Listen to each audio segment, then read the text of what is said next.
paragraphs, I think I have improved, let's say. That's not true, Muffin. I actually am going to do, I was even talking to Lukakpo about this. It was daylight savings yesterday, and I'm guessing you guys, like, I know, like, I think some of Europe has daylight savings, but I'm pretty sure Australia doesn't have daylight savings, right? The same time for me. It's 1:08 a.m. But it's an hour earlier for everyone else that doesn't have daylight saving. But trust me, Valiant Boy, if I don't get affiliate, I'm 100% blaming you. You got it?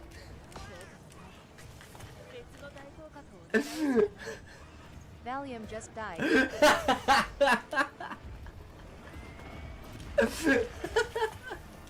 Remember, as always, if you can't say fuck you to your friends, who can you say fuck you to? Fuck you! So there's people that are like, you know, religious fanatics that are trying to, like, pile themselves on top of each other whenever the fingers come and, like, choose me! Choose me! And then you have the ones that are like, oh, the hand is evil! We must all run from it anytime it comes! Please run! Do not sacrifice your lives! That kind of idea. They're licking its fingers going, green's the good shit. That's hilarious because that's exactly what I'm doing. It's random, you red lunatic. I got charts, I got data, 15% Rufus. That ain't taste, that's a fucking death sentence. The other gummies shifted uneasily. The reds clustered tighter around Rufus, their ruby bodies glowing with righteous indignation. The greens flanked Gideon, muttering darkly about probabilities and survival rates. The container vibrated with tension, a theological cage match with no referee. Rufus wanted the hand's favor, craved it, preached it, lived for it. Gideon wanted it gone, or at least exposed for the indifferent reaper it was. Neither would budge. Their roots ran too deep, carved in the sugary marrow of their beings. The sky split open with the wail of Terminus testing the faith of the Reds. It came down, bearing upon the assorted masses. Praise be to the fingers, let the Reds bow to the master of fate and pray for salvation. Leader of the Reds preached as he stared skyward, his eyes wide in expectation as the fingers wrapped around one of his brethren. Blessed be the red gummy bear, shouted the preacher as he raised his hands to the torn sky. I saw it, where the fuck is it?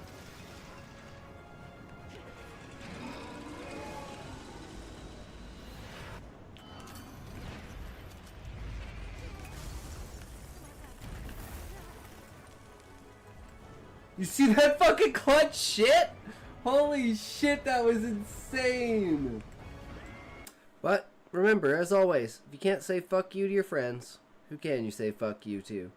Fuck you! Anyways, today we are going to be doing setting atmosphere, because I'm apparently fucking terrible at it. Setting the tone for a character with, like, internal emotional escalation, essentially, to the point where within like 3, I can go from a blank slate to a fully tension built scene. Damn, I'm so bad. And anything on this side is already basically vetted, and this is like people can come out of the tree and they don't have to engage on the other side of, like, adventure, like a line basically between the Adventurers Guild and the tree. So it's kind of like a border passing between the tree and Ifrit. And the spectacle of coming into Ifrit as, like, from the Viceroy, because the idea I'm thinking of, because it's first person, it's Husai's reaction to what he's seeing, right? So, if he's watching the Viceroy, for instance, then Viceroy is the main character we're focusing on. So then maybe I could do things like, as long as you know that Husai's attention is on this one character, it's one of those things where it's like, it's an appreciation. Like, I love the brown accent, just like I love the Asian accent, but I can't do an Asian accent. But I can do the brown accent, at least. People have told me that I think I can do the brown accent, and if you think you can, and you do, and it is, don't hold it, brother. No. Remember, if you can't say fuck you to your friends, who can you say fuck you to? Fuck you. And Apmecan. And then Yeah, boss. we can do that order. Okay. Because that's just like what I Yes. have marked on the ground for like 1, 2, 3, 4. Because that's what I used to do the order in. Ah, shit. I'm an idiot. What did you forget? Armadillo? Okay. It okay, doesn't fine. really matter.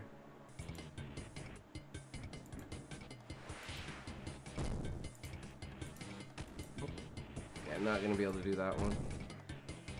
Oh, why am I... Okay, we got it. Come here. Run to where I am. Oh, Ooh. I'm dead. okay, I can still clutch this easy. So bad. People that are really advanced at the game expect feeling special, and it's a really autopilot type of action. Yeah. Woo! Thanks. Carry is real. It's Just- not going well. Just leave.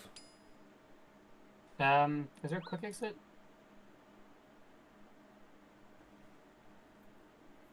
How do you just leave? I swear you just log out, and then you don't have to worry about losing your shit and having to pay the thing. I know how the tick system works, and I know how, like, phasing through stuff works, so... Hey! Woo! Clutch moment, boys! I'm clipping that.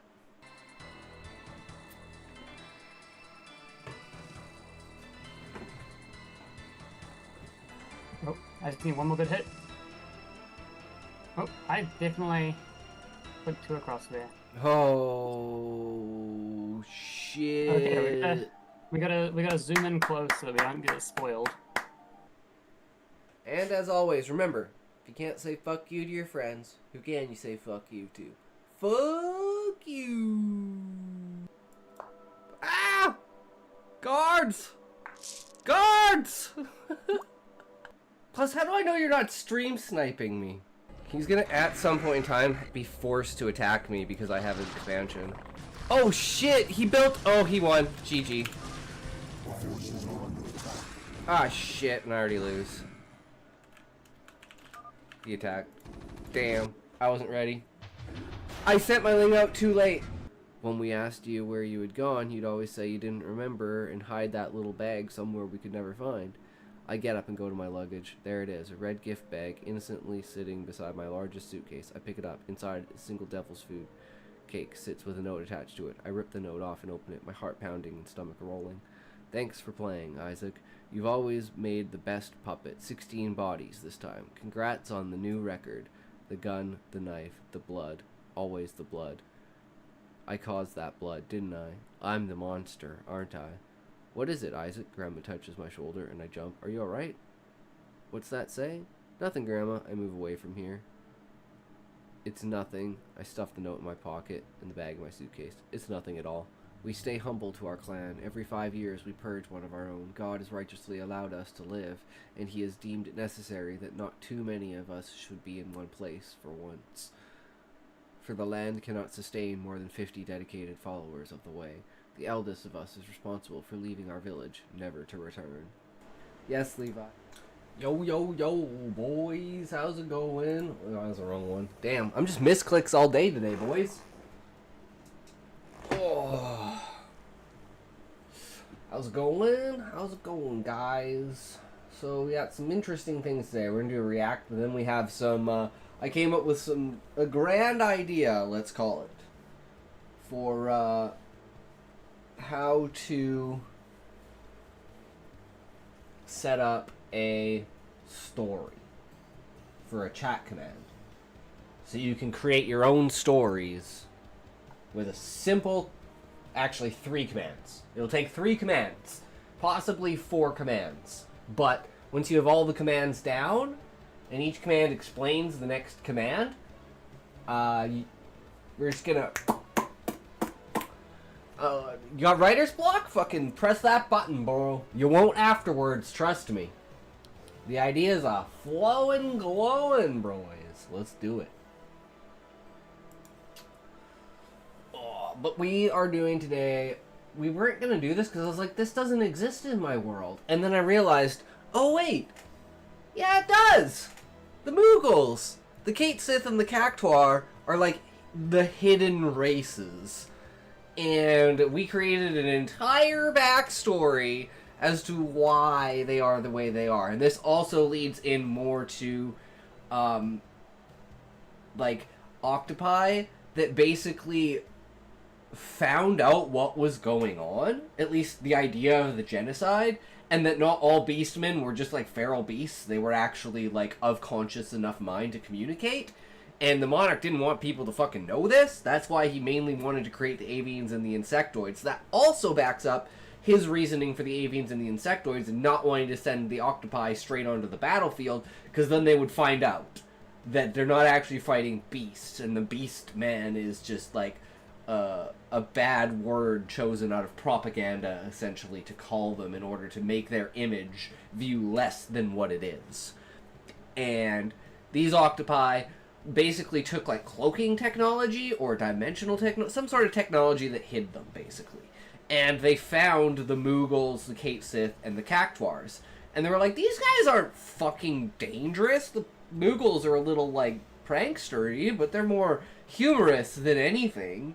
The Cait Sith are, like, totally chill, and the Cactuars are, like, insanely old and intelligent as well. So they basically either built this technology or took this technology in some sort of place, but it's like the reason that the Moogles and the Cait Sith and the Cactuars are hidden isn't actually due to magic, it's due to technology. And that's kind of like one of the differences in what you'll see in like things in the world that you may have thought were magic were actually technological, or things that you thought were technological are actually magical. So we want to kind of throw that into like a mixing bucket and just be like, yeah, brainstorm that shit. So other than that, we don't really have any background as to even like reasons why there would be interactions. It's more like a comedic relief kind of thing, and like an investigatory thing for like Varius and Gluttony, because they're bards and they want to learn about the Beastmen and the world and stuff like that for more, you know, more stories. So they're like, well, there's these legends of these creatures, and it says, you know, in old text that some beast, like, they were led by octopi at one point in time, or something along those lines. But we'll see how the lore and backstory kind of goes into these, like, you know, these, because I was looking at these different points and being like, okay, how do we match up with, you know, this? And most of it is technology, scarcity, and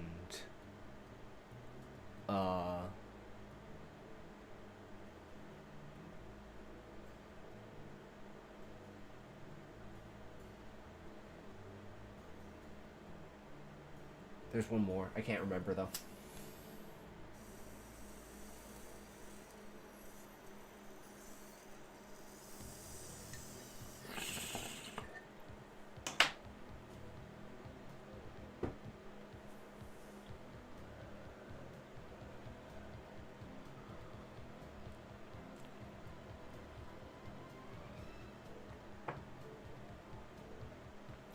The question of how they survived the cataclysm, though. The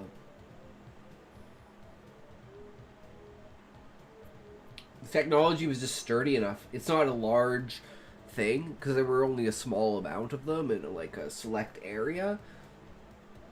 Maybe there's multiple of them. I don't know. We'll figure that out, though. But here we go. Mythology, there's the hidden otherworld of fairies and pixies. In Harry Potter, there's the wizarding community, hidden with a mix of mild elitism and magical memory birds. And since the trailer for Artemis Fowl came out, which I have feelings on. I've been thinking a lot about how we can build these hidden worlds logically, and I'm very happy and grateful to say that today's video is sponsored by Squarespace, and if you would like the notes for this video, the research that I did for it, to take away for yourself, That takes all the fun then out of visit it. the website that You I gotta do the built research with and them, the information and yourself, if so it you want to ingrains build in you. It's your not just own, reading then it, we it's also learning need it. to go to That's my biggest problem, is just reading squarespace.com/HelloFutureMe things, and it's not use the learning code it. HelloFutureMe to get 10% off your first purchase. More on them later. We'll be discussing how this world stays hidden, society's basic functions, why it stays hidden, geography and population, and a little, Okay, so how it stays hidden. Basic societal functions. Why the world remains hidden. Geography and population. Hidden worlds. Narrative. Alright, these are all things we'll have to fill in eventually. Because this is the one thing we're going into. When the first React we've done where we don't have a solid base to look back on. Like, this is pure research in the fact of we haven't really fleshed out the idea of how the Moogles, the Kate Sith, or the Cactuar interact. But the basic idea is the Kate Sith are like the protectors. They were the ones that were intelligent, the most well, the Cactuar are the most intelligent, but they're intelligent enough to be able to basically facilitate becoming warriors. So they're like the warrior caste. And then the Moogles are like children, and they're like pixies that are like very mischievous and prankstery. They don't really mean any harm. They just like to have fun, but their kind of fun is like tricking people into doing stupid things, or, you know, stuff like that.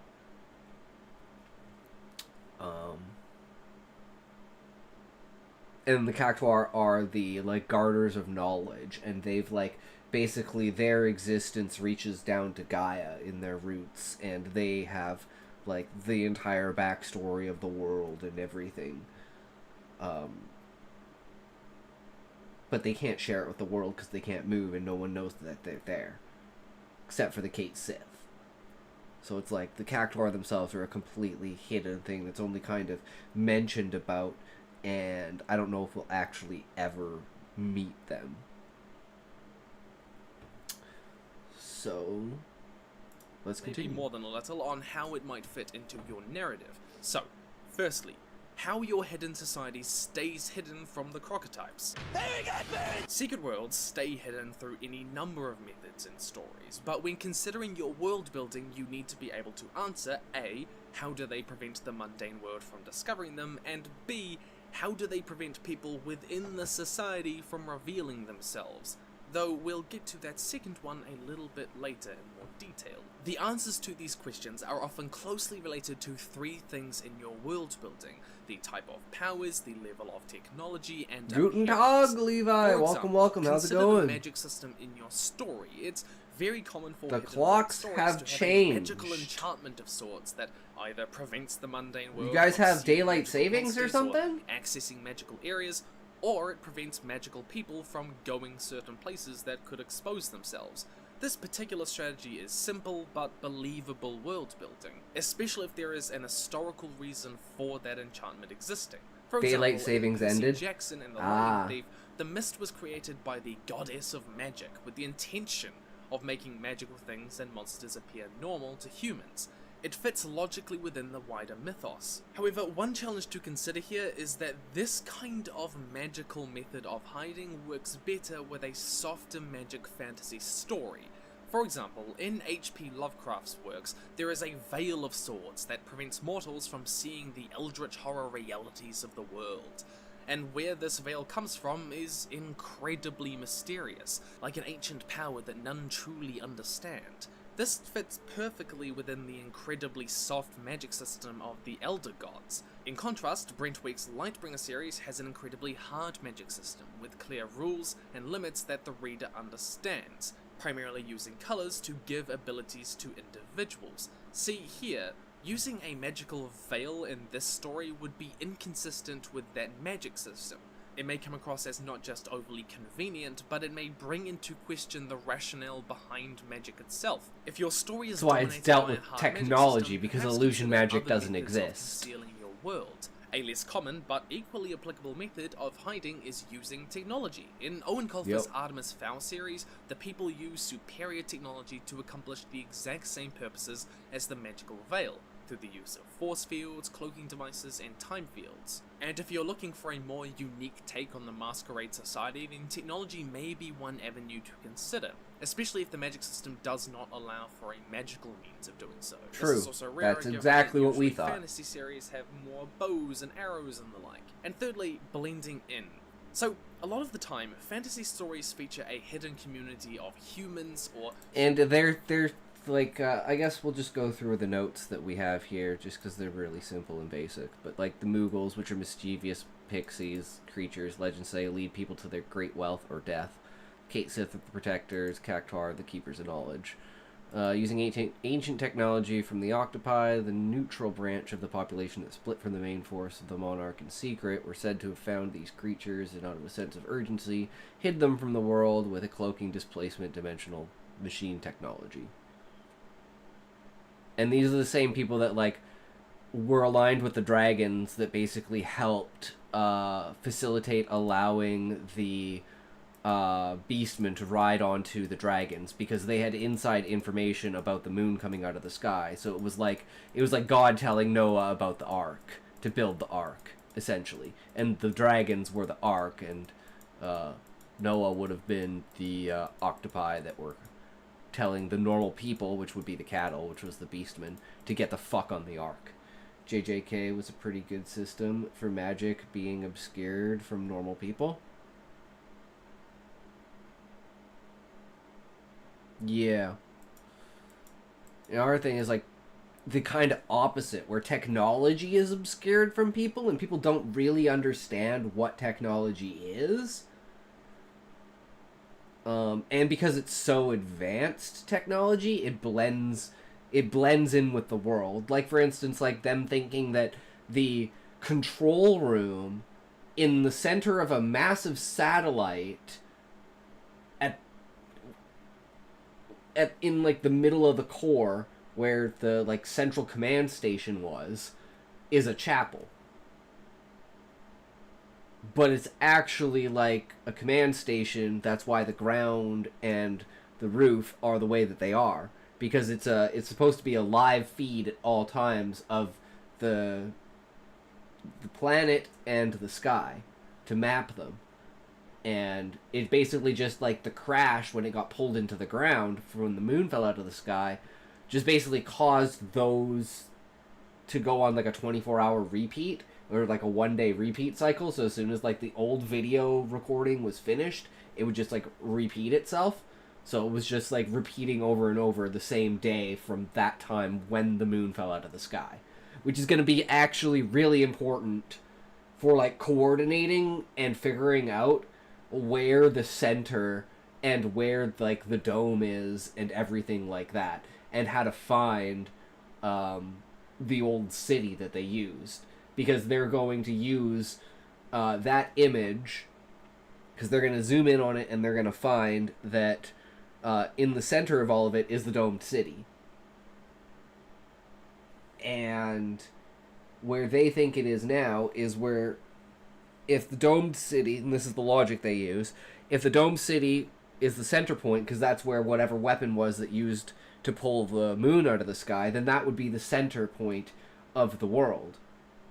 This is just logical. It's like, there's a possibility it's not, but hey, that's the best place to start. And they're like, well, where did the moon fall? Well, we're pretty sure the moon is the tree, so it has to be underneath the tree.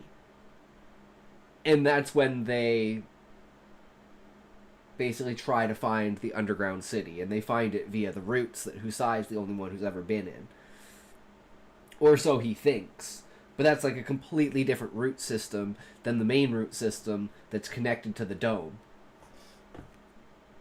We love tangents. Oh, we love tangents here. We sure do. explaining things that have absolutely nothing to do with the original topic, but one explanation begets another explanation, begets another explanation, begets another explanation, begets more explanation, and the next thing you know, I've explained the entire story.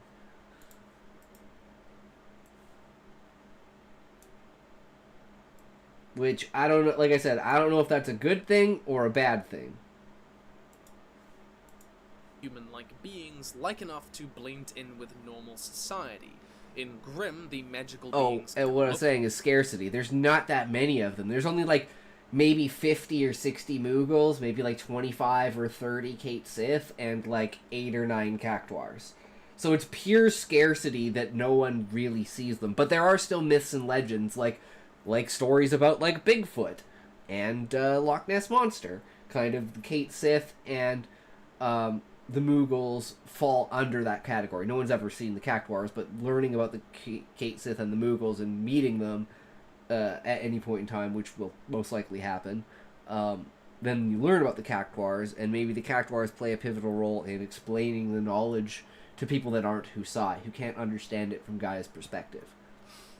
Look like humans, they can act like humans, and think like humans. Meaning that, firstly, there isn't the same requirement for that broader magical or technological veil, because individuals can naturally blend in, but more importantly, the individuals within that magical society are more capable of identifying with that normal world culture. In Grimm, that's human culture, as it is often in fantasy stories. To compare this to Artemis Fowl, the green-skinned, dwarfly short, half-horse, winged and sparkly fairies wouldn't blend in, and so they require something more to shield them. And they do not think in the same way as humans and do not easily build relationships with them. It would be hard not to spot them and go, "There we got me!" The degree to which your hidden peoples can blend in with normal society can affect your world building in two important ways. Firstly, it doesn't require the heavy magical or technological protection because normals won't as easily identify them. Secondly, the more that they can relate to the normals psychologically and socially, the higher the risk of exposure of the hidden society. Individuals are more likely to build lives and relationships in that normal world. I wonder if he'll reference Men in Black in this video. He should, now that I think about it, but probably not. I mean, I guess that is actually a really good example. I never even thought about that. And marrying, increasing the number of situations that require their world to be revealed. This type of hidden world where they can blend in... Valiant boy, you're early, bro! How's it going? From both worlds, but you're not looking to explore the complex realization and relationship. Hey, Cute Muffin! Hey, everyone's going! Cute Muffin, I don't know what's going on with your stream, bro. In your thing, you said you couldn't see chat. I was in there being like, yo, for some reason it was giving me an error. And just continuously, like, refreshing your page. It wouldn't give me an image. But it said that you were live via the timer, so... I don't know what the fuck was going on. So, I hope you had a good stream, bro. I tried. You can't see chat? Yeah, I dropped by and got an error, too. I don't know. Maybe it's just Twitch being weird. Society for the first time. But just pass to say a hi. Okay, Valiant boy. Sounds good, bro. Thanks for hopping in. Well... Firstly, they're probably going to be discovered, but there is one other technique that some writers use, geography. But this too carries with it some problems. So, for example... I mean, this is also another thing, is like, the Moogles are on the other side of the mountain that you basically never go to. That's where Carbuncle is. And that's kind of like what they call this mysterious place that the fairies are at, which are the Moogles. And... eventually you'll go to Carbuncle, but that's the only place you're going to go to. And I don't know if that's actually like the Moogle home place, or if it's like everyone's still going together. I was watching another stream, so there was no feed on mine. Oh, I see. You're still live? Nice. Foul again, they have both technology and magic to help them hide, but True. It's still not enough. So, They built their city, Haven, deep in the Earth's crust so that humanity would never find them. In isolating the hidden world geographically, consider two You just got top things. 28? Firstly, how Damn, it fuck affects yeah, how the Muffin. hidden society sees the normal society, creating an us versus them mentality and allowing It's like the Kate Sith try to hide from them. The Moogles are like children that run around trying to prank people, but they can't really and don't really interact with people because there's not a lot of people. Like, there's millions of beastmen and, like, probably 1 million adventurers.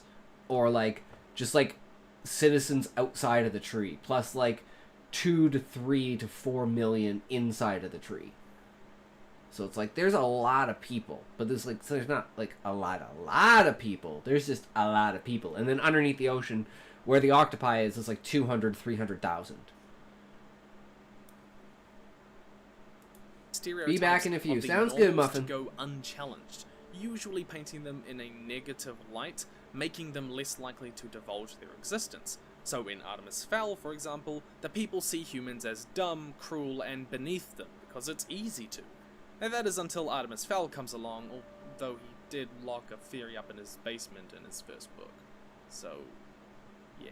And secondly, geographical isolation generally relies on the population not having spread to every corner of the land or planet, which means that hidden worlds tend to be more believable before the age of information with social media, Yeah. satellites, mobile phones, and the internet, when detailed information could be spread and verified in an instant, no matter where they are on the disc on the back of 4 elephants on the back of a turtle flying through space. But in world building your hidden society, it can also be important to consider, how does this society deal with those who discover them, or those that let the secret out? Hidden societies commonly use things like memory wipes, like in Men in Black or Ha! Harry Potter, or they force the person Not for to the use reason their I memory, thought, like in but- S.M. Sterling's Conquistador, or in darker cases, people You were are killed right. if they find You out, like were in right, Tim Hutchinson's Levi. Clandestine Days series. Or worse, expelled. See, Hermione's got her priorities right. It doesn't matter how it's accomplished, whether with magic, technology, or else. When considering your world building, what matters is the effect of the strategy. How accessible is it? How quickly can it be administered? And how do others feel about it morally? We love Men in For Black. example, Hell yeah, in bro. Harry Potter, even young wizards can learn to obliviate, and wizards can apparate to the person the moment they're needed to wipe their memories, like they do in The Goblet of Fire. It's virtually undetectable to muggles, and it doesn't greatly harm the person, so people don't mind it being used. It seems just like a minor necessary evil.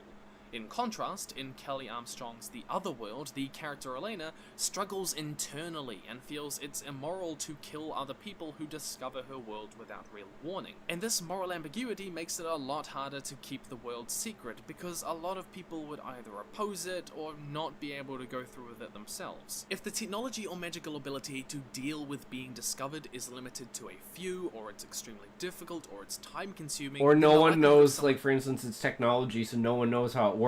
So it's like, they don't even know why they're hidden, or that, like, you know, it's just that they know they are. And it's like, due to geography, they just happen to not be able to leave the area that they were. I mean, I've been wondering where to put a behemoth. Maybe they could have tamed a behemoth and put a behemoth as, like, the secret guardian. And it's, like, a really decked out, like, half technological, like, brought back to life, dead behemoth. And it's like, if the, like, cloaking field gets tampered with or anything like that, or, you know, sensors or some shit like that, I don't know, some sort of thing, it comes to life. So it's like when the characters break into the area to try and find the Moogles and go to Carbuncle, it's like they have to fight this monstrosity behemoth. And even, like, the Kate Sith are like, we don't know what the fuck this thing is. No one's ever been in here before. Kind of thing. And they're like, you know, kind of help them out with it. And it's like, maybe the cloaking field gets destroyed or something like that from a meteor, from the behemoth. Who knows? It's an interesting idea. when escaping with the knowledge of the hidden world and sharing it increases. Keep this in mind when considering how widespread magical abilities are among the populace, and if immoral means are required to maintain the masquerade, then the risk of discovery heightens as the factions within the hidden world question its use or refuse to use it entirely. Or just but there is don't one more understand. strategy that is relatively underrated in my opinion, used to keep the hidden world safe. Disbelief. Sometimes the best thing to do is to do nothing. When you do nothing. Because surprise, surprise, humans are remarkably good at ignoring things that they don't want to see or rationalizing them in ways that will keep them sane. One second, I gotta go grab my food. I'll be right back.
This food was not ready. So in another 10 minutes. Top 600 to 241. Damn, motherfuckers. Christmas. The truth might be out there, but can humanity really handle the truth? True.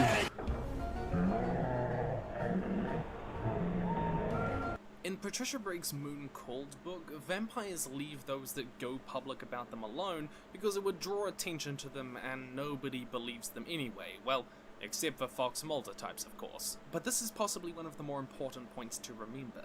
As a world builder with this masquerade society, you don't need a 100% perfect method of preventing and dealing with discovery. The idea that every single person in the hidden society would keep the secret, even if they have a myriad of reasons to, is ridiculous. There will always be someone who wants to share the secret. The world building just needs to make it rare enough that that happens that the normals don't bat an eye at it. And at times the information does get out, the information is either too rare, too inconsistent, or unprovable. Secondly, society's basic functions. So, believe it or not, a hidden society requires things like industry and economy and politics and connectivity to actually function. All of which become a lot more difficult when you're trying to play a giant game of hide and seek with literally the rest of the entire world. In regards to economy, consider where things like geography scarcity comes and in. regulation. Being a hidden world would often make certain resources They just more waited for scarce AI because video access technology it to would be good limited enough by that everybody being thinks unable it's to all be AI. in a normal world. For example, True. stock like cows and sheep need vast open areas of good land to prosper, meaning that a society with little land or underground would find it incredibly difficult to produce a lot of wool, beef and milk. Their main access to it might be through the normal world markets, which carry with it the additional possibility of discovery, making it more expensive. Consider which resources your hidden world has access to, whether with the help of technology, magic or blending in, and how this affects the architecture or the value of certain items. Likewise, how does the government regulate certain magical items to ensure secrecy, prevent them getting out? Unfortunately, I couldn't really find any good examples of world-building hidden societies that take account of their internal economy, meaning this could be one way that you really distinguish your masquerade society. In regards to politics, consider for your world building A, what secrecy means the government needs to do, B, which government structure best accomplishes that, and C, how related your society is to the normal world. In some stories, the fear of discovery necessitates a large government with extreme surveillance capabilities. This seems to be the case with the Knights Templar in Assassin's Creed Brotherhood, who have a recording device in every car and intense profiles on citizens. In other stories, the difficulty in administering the law caused by being secret necessitates a small decentralized government with more power in the hands of local communities in hopes that they will more efficiently regulate themselves, as it seems to be in stories like the Dresden Files. But perhaps the most important world... Wow, they actually called out the Dresden Files. I fucking love the Dresden Files, man. I can't believe he actually called that out. That's fucking great. Never read them? You should read them. Really, the magical world in Dresden Files is really, really well done. Between the Especially like the clash between magic and technology. normal world and the special world. If the special and normal populations live Heroes? among one another, then it's likely that the political and social trends in the normal That was a world good will show up affect until, like, trends season in the 4. hidden one. Perhaps trends towards democracy, accountability, fascism, or bureaucracy. However, if your hidden world is separate, perhaps socially or especially geographically, then the way the normal world government works will not as easily affect the hidden one. For example, Harry Potter's Ministry of Magic became more accountable and more democratic during the Enlightenment, alongside the normal world, because wizards live among muggles and thus inherit some of their good ideas. Likewise, the more separate a hidden world, socially and geographically, True. the more its socio-political discourse will develop at a different rate, either faster or slower or in an entirely different direction. In regards to world-building the society itself, consider how secrecy affects Good societal ideas structure like and democracy. values and language.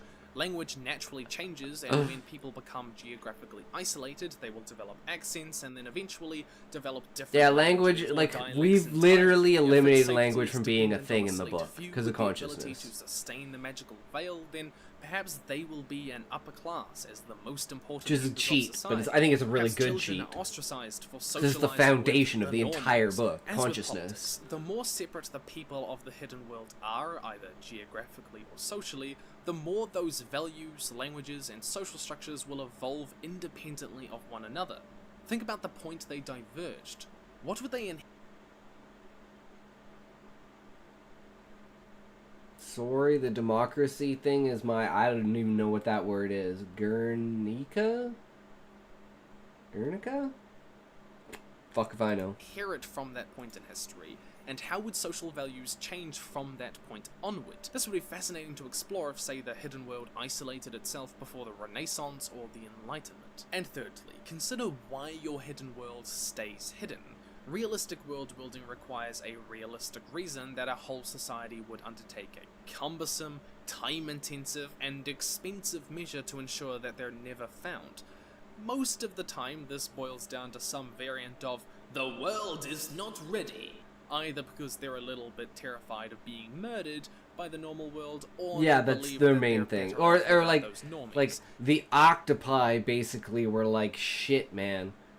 Of all the races, we gotta protect these 3.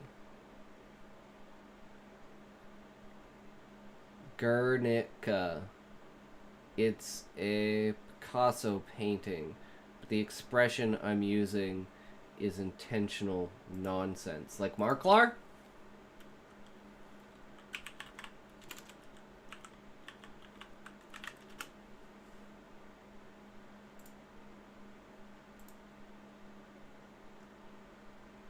Oh, I see. That makes sense.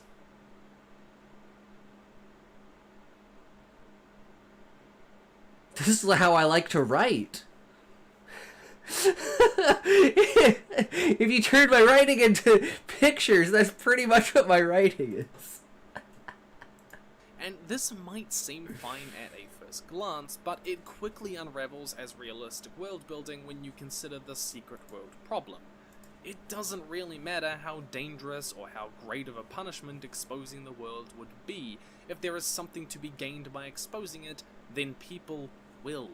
This is People try to, but nobody believes this. It's like, man, you were just like, got hit by a mandragora or something, man. Like, there's so many monsters in the bestiality that could easily explain, the Mughals or the Kate Sith. Like, it doesn't exactly even have to be the bestiary.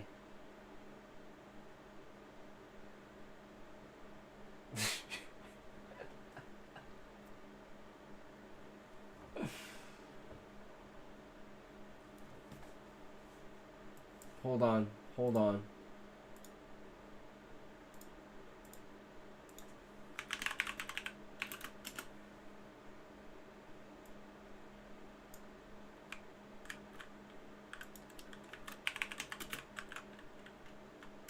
Bestiary. Okay, I turned it on, bitch.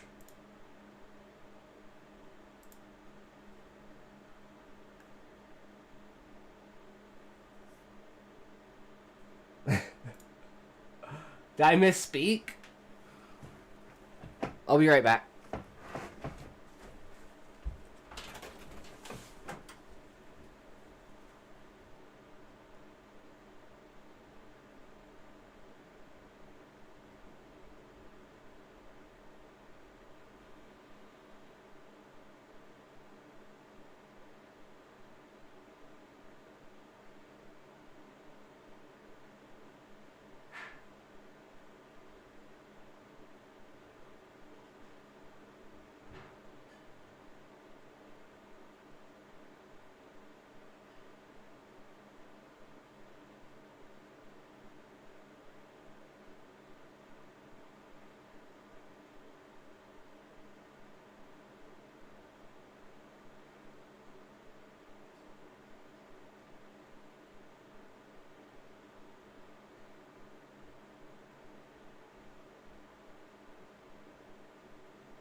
This is most commonly a problem with Secret World villains who have every motivation to cry, "They got me!" Often they would profit financially from exposing magic or their technology, they might gain notoriety, or they might gain power or influence in social...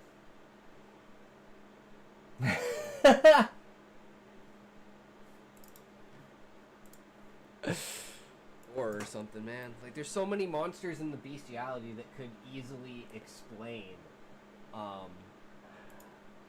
Nice.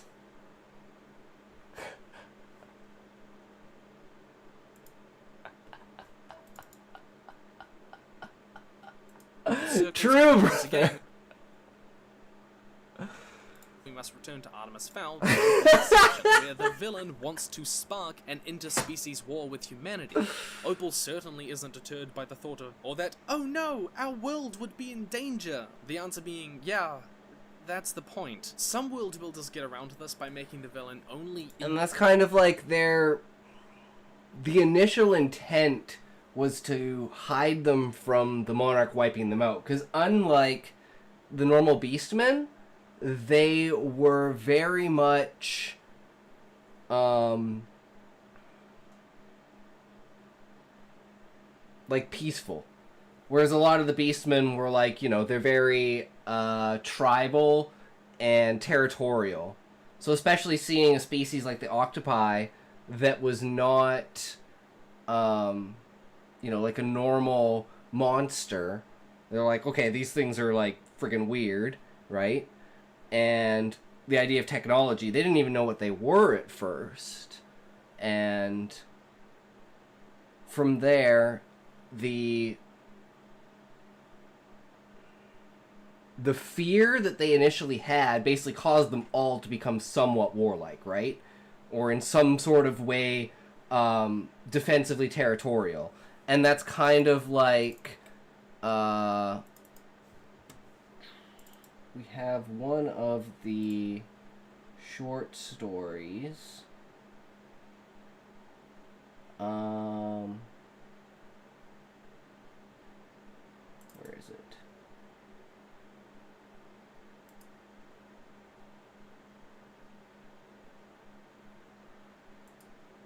It's the one where it's like the attack on... Wait, did I put it in... Wait, did I put it in this folder?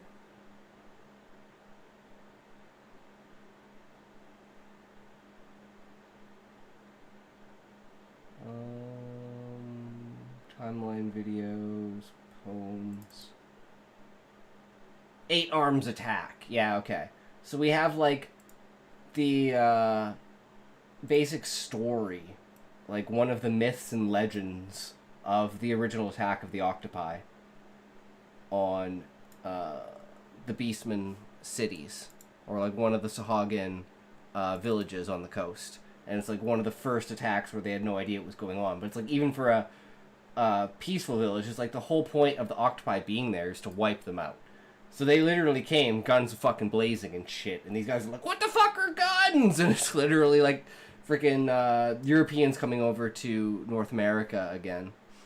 Interested in the hidden world, or at least that they need to control the hidden world before they can go out to the normal world, like Voldemort in Harry Potter.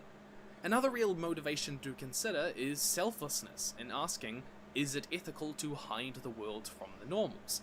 In Black Panther, the state of Wakanda hides its riches, technology, and wisdom that could genuinely help the rest of the world. The antagonist in this film legitimately asks whether they should share it. Tackling this question, though, would make your story a more unique take on the secret world trope. Yeah, but the secret world's just so small and in the background, right? It's just something I wanted to flesh out on its own because it hasn't had the attention on it. To the point I even forgot that they were going to be a part of the book. Only affects the hidden world, meaning the characters won't have to consider the normal world. This is why the stakes in the Harry Potter series very rarely concern Muggles directly. Umbridge taking over the school would not impact Muggles in any meaningful way immediately, so the characters don't have to consider this ethical question. Even so, if your story does affect the normal world, then it's important to consider how this question fits in with the morality of your characters. When would they reveal the hidden world? It's like when they do find the hidden world and they find out about the Cactuar, it's kind of like the people in the party that have experienced the dream with Kusai essentially would know like the reasons for why they're doing what they're doing. But they need to convince the entire Adventurers Guild to turn on the Monarch. And like it may not be that hard because he kicked him out of the tree, but like saying, okay, we're going to turn on him and being like, yeah, we don't like the Monarch, and being like, we're going to go assault the tree and try and kill this fucker, are two completely different things. So, maybe using the Cactuar as a means to influence the rest of the Adventurers Guild into coming onto Fafnir's side and going against the Monarch. Maybe that's a good route to take. And when would they consider it justified to keep the secret? And finally, an individual might just reveal it for personal reasons. They might reveal it for love, or friendship, or research, or simple curiosity, or just kinda 'cause they can. Ultimately, it all comes back to that point from before. The world-building secrecy doesn't need to be perfect. Discovery just needs to be rare enough, or strange enough, that the normals don't look twice. But playing into the likelihood of these reasons coming up are two important factors: population and geographical isolation. Imagine you have a secret, and you share it with one person. There are only 2 chances in the whole world for it to get out, and the other guy isn't going to share it because he knows that he'll get caught by you. Now, imagine it's 100 people all keeping that one secret. It becomes a lot harder. Not only are there 100 chances for it to be shared, for any of the aforementioned reasons, but there is a low risk in discovery of who shared it first. Now, imagine that on the scale of thousands, if not millions. By that point, it becomes virtually impossible, but being geographically concentrated and having a smaller population does increase the likelihood of keeping that secret. For example, in the Trollhunters Netflix series, there aren't millions or even tens of thousands of trolls. Their population is relatively limited, and they're mostly concentrated to a single underground city. This makes the secret a lot easier to keep. This is because geographical concentration and a smaller population means that there are fewer chances that it will get out, and it makes it a lot easier to track down the perpetrator, reinforcing that motivation to stay secret, and it prevents individuals from integrating into the normal society. They won't as commonly marry or become really good friends with those in the normal world. So it can feel unrealistic to have large and spread out hidden societies. But a concentrated, close-knit one might just work. And finally, how the hidden society might fit into your narrative.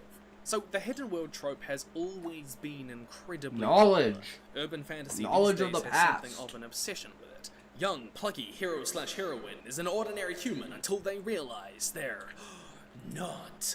They discover the hidden magical It's more like the main character discovering that they are human. So it's like, I think that's like,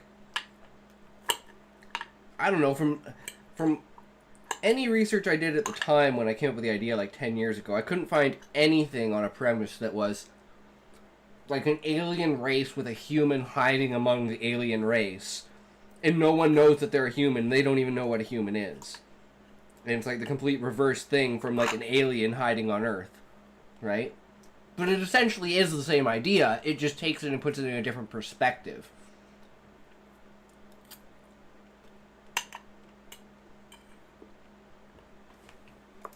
world that only they can save because reasons. Dramatic love triangle ensues. And this Reasons, because he was specifically genetically engineered in order for his mind to be able to handle direct connection with Gaia. And that allows him to basically gain information that other people don't have, which is what he does in the third chapter when he is, he goes into the roots and investigates, or like,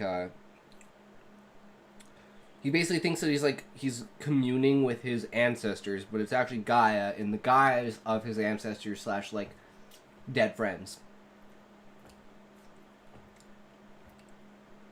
And one of the things I wanted to play on with that is if, like, Torg is the one that he sees. And it's like, now that he knows that Torg is dead, and it's like, maybe he has a conversation with Torg, so there's, like, more exposition in Chapter 3 as to why Husai, it's like, confirming your thoughts that you had in the first chapter with his feelings, and now it's spoken word of, yeah, okay. But it's like, now that you know that I'm dead, I can appear before you kind of idea. And then Husai thinks of that, like, you know, he has, like, multiple thoughts about it, but he's like, okay, well, that kind of makes sense. And then he just kind of, like, you know, throws it off. And then later he'll come back and think about it and be like, see, I had, like, some weird thoughts in my head about that, whether that was, like, true or not, and now I understand that, like, it was just your way of, like, you can't just be like, oh, yeah, by the way, I'm the planet speaking to you. Like, it's just, there's, like, that's kind of the idea that a normal person's mind would basically be wiped out and, like, completely overwhelmed by that kind of idea. And then you basically get sucked into the, like, sucked back into the consciousness that is Gaia, and you're basically, your personality is erased in, like, the turbulence that is her consciousness, because it's so massive and so expansive. You're just a drop of it. Because that's what she's basically bleeding off to the rest of, like, all the creatures on the planet in order to give them consciousness. There's a good reason that people like it. The idea that there's this hidden, fantastical world just adjacent to our own, hidden in the forests, underground, in the Empire State Building, or through a magical veil, that the ordinary person can find is enticing. It's easy for the reader to place themselves in the story, to believe the world is out there, because it's often grounded in our world. Harry Potter begins in the mundane back streets of Surrey. Sunnydale and Buffy the Vampire Slayer is a generic, familiar California town. And it's because of this underlying aim for many authors in using hidden worlds to easily ground the reader in their world, that hidden world stories are often accompanied by 3 narrative points. 1, the hidden world is set alongside the contemporary human world that we know. 2, the protagonist is a human who discovers this world near the beginning of the story. And 3, the story regularly gives recognizable things a second magical meaning. In Percy Jackson and the Lightning Thief, the story is set in the early 2000s, the hidden Greek myth world is centered around the United States, and its protagonist, Percy, is at the age the average reader would be, and they know nothing of this world. but he discovers it in the first chapter, as the reader does, and the story makes the Empire State Building, a recognizable mundane thing, a magical landmark as the entrance to Olympus. But the problem is, there's no real reason you need to use these three tropes in writing a hidden society story. True. You could have a hidden world based in the far future or ancient history like Assassin's Creed. You could have a character already immersed in the hidden world like in DC Comics' Constantine, or base the hidden world on an alien planet with nothing familiar to our own. I would love to see a story where the normals aren't just humans. Yes, thank you. I hate humans being so normal. So I try to make it so there's no humans in the book, except main character. Because I'm like, you still gotta feel like there's a human so you can connect to. And being in first person, it allows you to get to that point. That can distinguish your story as unique. And if you know that there is a secret hidden magical world out there like Crocker, then do what every logical person does and put it on a website with flashy colors, Illuminati pyramids, and a title like The Truth Is Out There. With Squarespace, the perfect place to put your conspiracy about the demon pixies who live in your pumpkins. I've actually got a website of my own, timhicksonyt.com, where you will find the notes and research for the script for you to take away if you are so inclined. Squarespace is cheap and it's easy to use because, well, I managed to do it, and it's all in one platform without plugins or updates ever. It's flexible for you if you're a writer, a world builder, or a conspiracy theorist. Whatever you dream of being. You think that the chickens are secretly building a plane to escape the farm? Put it on a Squarespace website. And it's even easier with 10% off your first purchase with my link. Go to squarespace.com/hellofutureme or click the link in the description to start building your own website. That is squarespace.com/hellofutureme and get started today. Link down in the description. So what have we discussed today? Firstly, consider the means of hiding. A magical means usually works best when it fits Technological. logically within your magic system. The more your hidden peoples can blend in, the less they will need extreme magic or technological hiding strategies, and the higher the risk of exposure as they build relationships in the normal world. Secondly, consider the means of cover-up. The less accessible, the more difficult, and the more morally grey the method is, the harder it will be to use it to sustain the masquerade. Disbelief is also an underrated factor. However, it doesn't need to be foolproof. Discovery just needs to be rare enough to be dismissible. Thirdly, consider how secrecy will affect resource supply and government regulation. Secrecy may demand centralized or decentralized power depending on the challenges that society faces, and the more separate it is, the more distinct its political setup will be from the normal world. Consider when it became secret. How does this divergence change societal morals or social structure? Fourthly, the secret world problem is that it doesn't matter how dangerous revealing the world is. If there is something to be gained, people will. You could aim at minimizing this problem or tackling the genuine ethical questions, but it would be unrealistic world building to ignore it entirely. And it's because of this that if you are wholly concerned with purely realistic and logical world building, a hidden world story may not be the way to go. Fifthly, the smaller a hidden world is, and the more geographically isolated and close-knit it is, the lower the risk of discovery. With fewer chances for it to get out, the higher the risk of it being caught, and the less they will integrate with normal society. Sixthly, hidden world stories are often accompanied by the three tropes, but there is no requirement to use these. Though they may help connect the reader to the story, the characters, and the world, relying too heavily on them can feel unoriginal. But that is all from me. My question to you is, what distinguishes your... Alright, so... I gotta do this stupid thing, so I forgot to do this. I basically came up with an idea for creating a structure of commands in order to fully assess and create a story. So let's just take this. And with the help of Grok, we have structured and outlined it to a pretty reasonable level for the hour or so we spent on it at work today.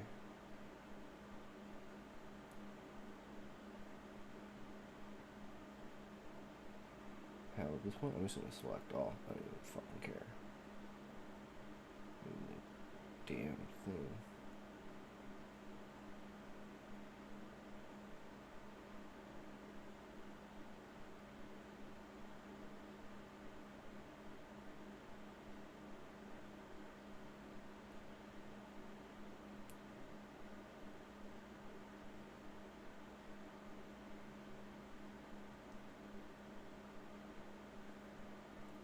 Here we go.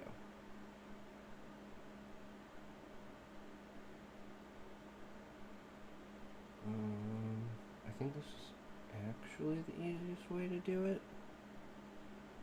If I remember correctly.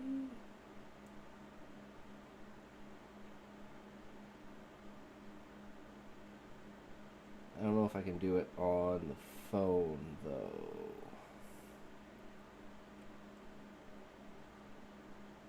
Yeah,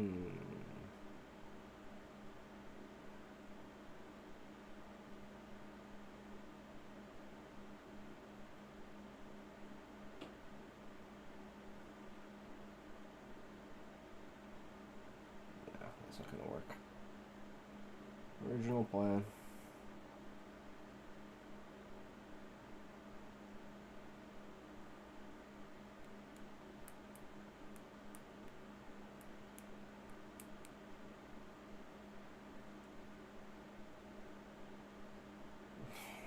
Fucking God.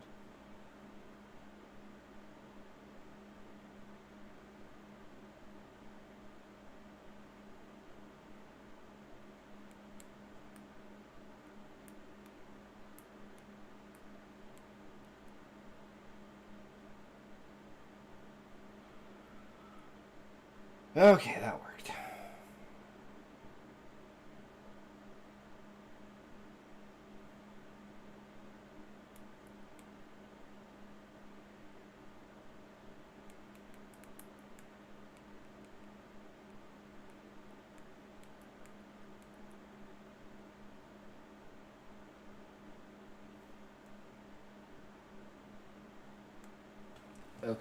Okay. Jesus, that took forever. We go here. This. Here. Of course.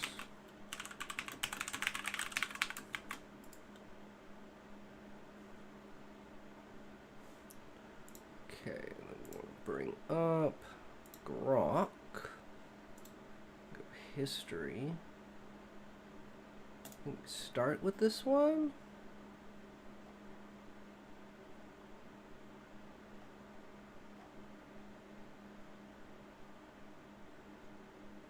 Okay, yeah, this one's up to sci-fi, romance, historical fiction.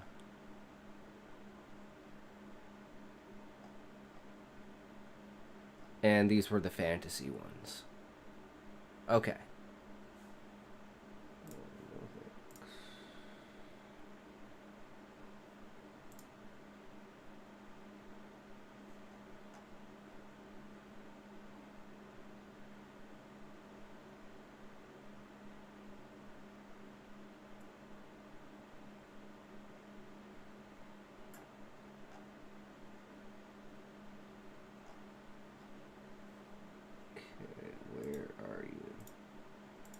There it is.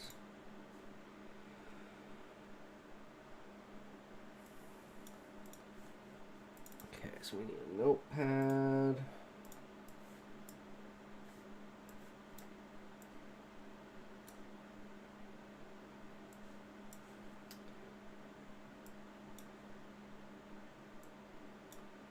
Okay, we'll just start with this.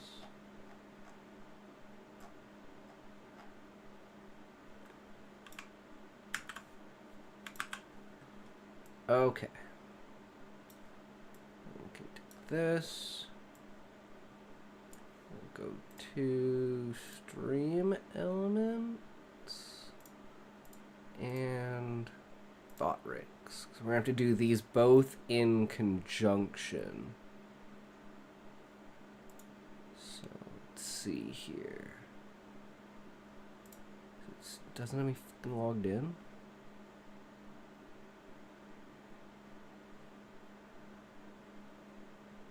Maybe we need this over here so I can full screen it. Hold on.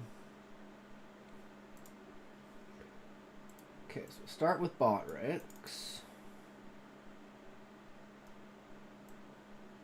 over here.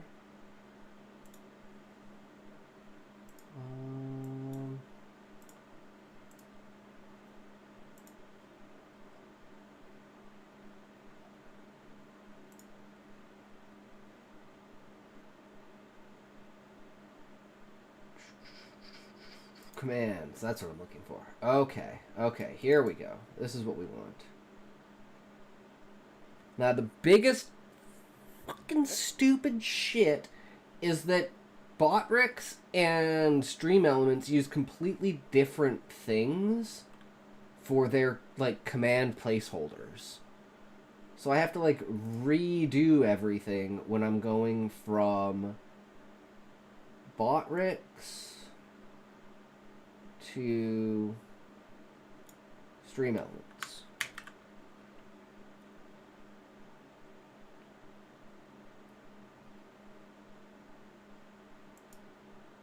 So I think what I'm going to do is I'm just going to build it out from here, and then I'll just copy and paste them and make them as I go. That way I don't have to search for them in the stupid list. I think that'll be the easiest way to do it. So this is Botrix commands. So we want random list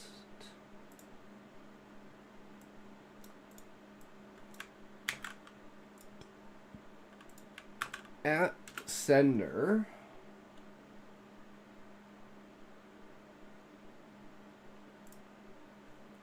What else do we need?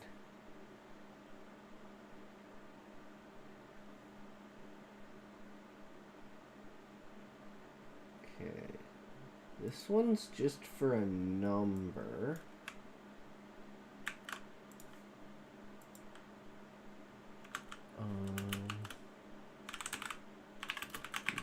Between X and Y.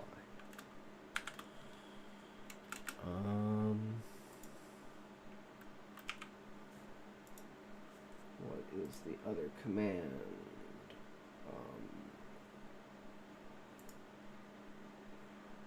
This one works, right?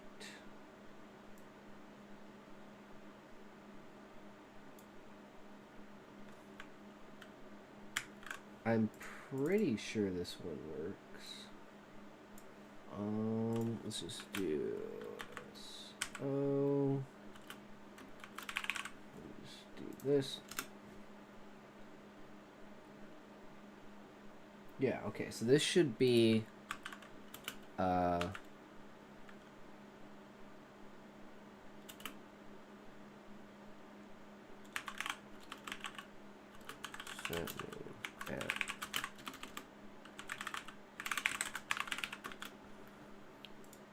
okay.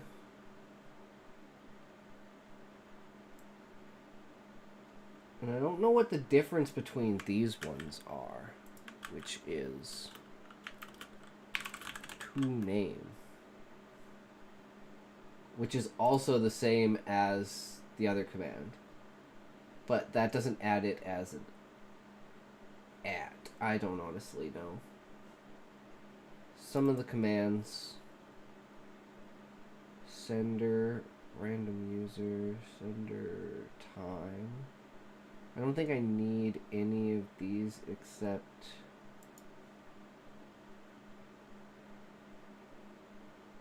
apparently we have two different ones because there's also user. So I don't know what the difference between sender and user is, because user seems to be like this.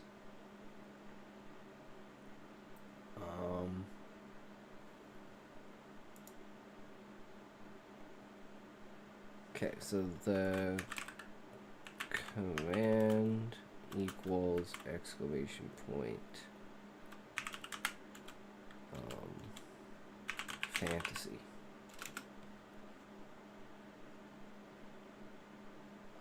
So it would be, how would we start this? So it would be at sender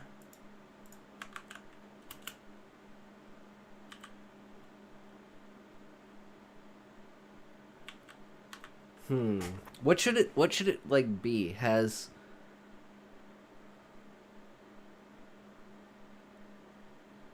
oh, I know. drop an idea into the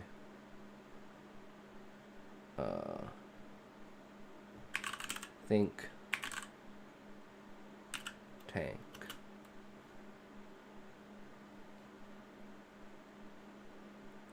And then it's... So we're just going to do placeholders for now so we know what they are.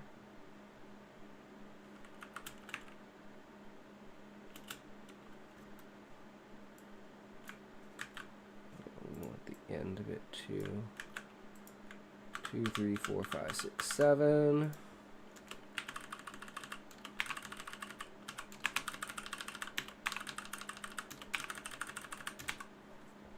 Okay.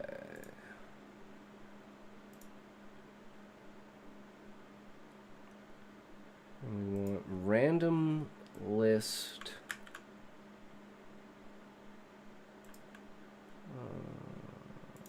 Put it here. And that is these. I don't know. I don't know what to call this one though. We got to figure this out.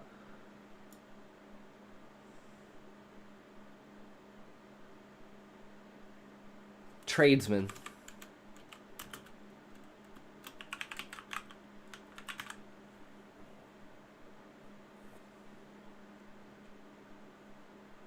Perfect. And they're all separated by a comma, I believe.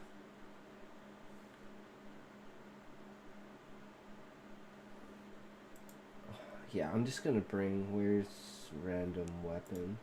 I'm just gonna grab the entire thing. I'm pretty sure it's all.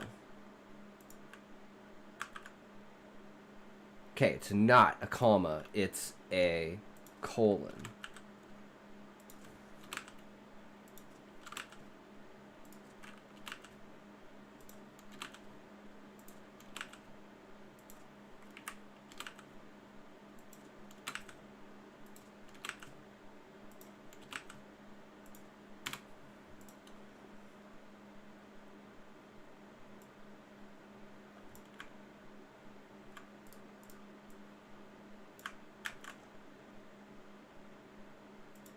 Random list there. So that's 1 down. 2.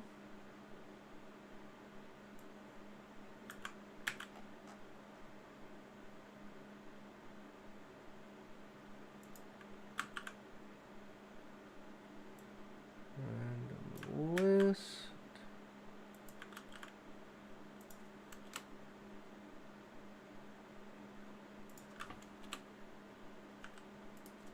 $109 world from 150. Nice. Keep going, Muffin. I believe in you, bro. Power through it, man. You got this. Get more single digits. I believe in you, buddy. You are the man.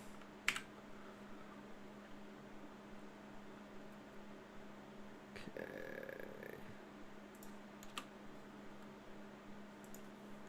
This. That anymore, don't need that anymore, don't need that anymore.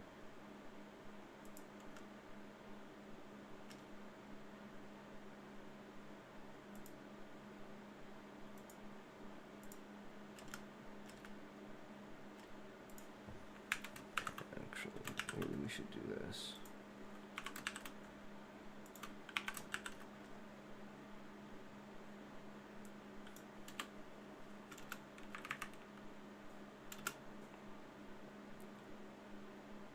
Got other maps to hunt. I'm top 800 on all. Nice. That's sick, Muffin.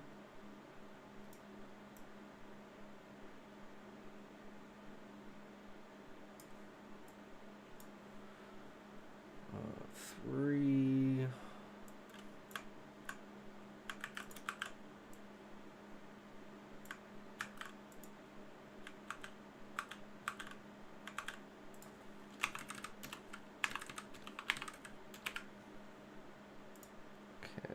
Random list 3.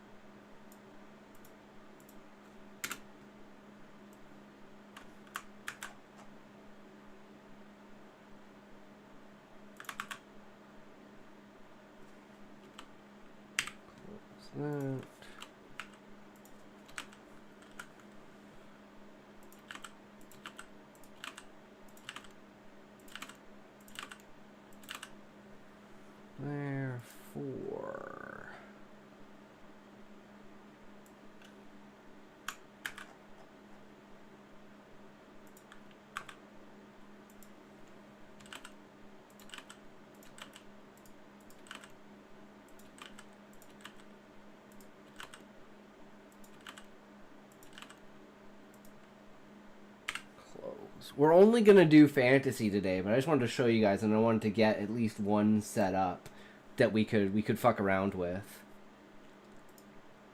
Because this is still only the plot. Like, it took all of this just to get the plot. And then we have everything else that we have to do, too. To get the full length of the idea. But we think 3 to 4 commands in total should easily, like, cover everything.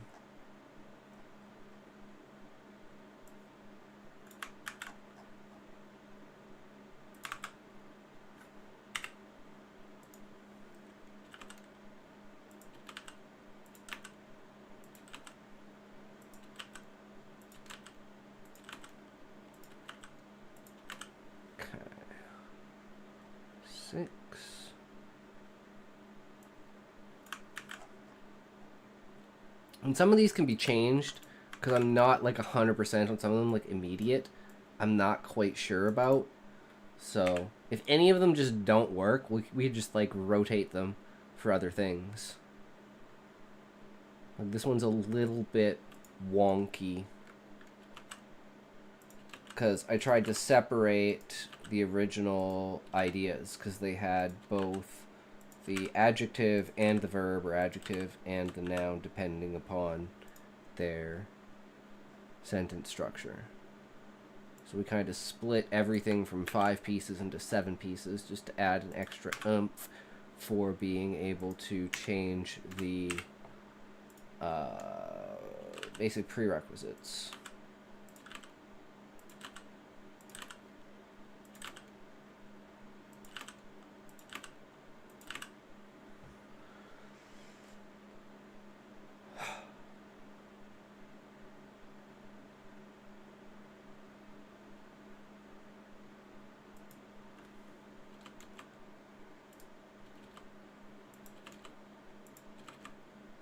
Now we see this fucking works. Because this is another problem. Is like, I was just thinking, how many letters do I actually have for this?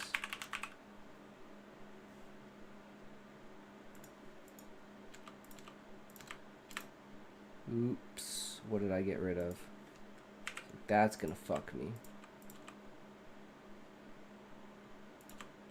Okay, so this entire thing, let's hope it fits.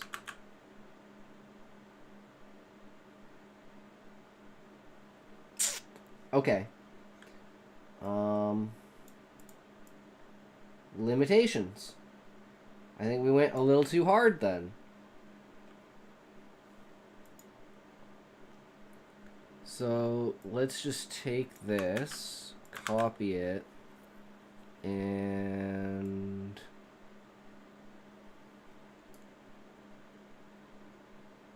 one, two, three,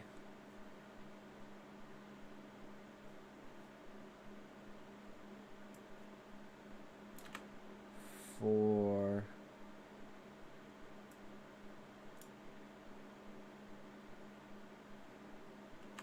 five,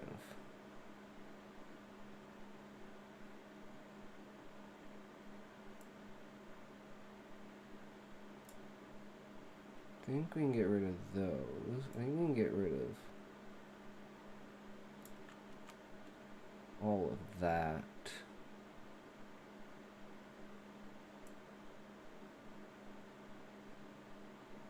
I like lost. Outwit, don't need. Talking, don't need. 1, 2, 3, 4, 5, 6.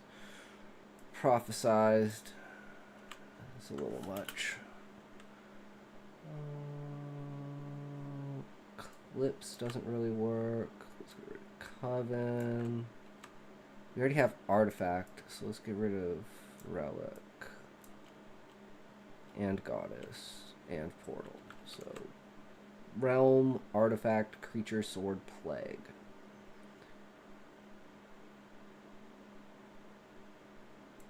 Reclaim. Turn, connect.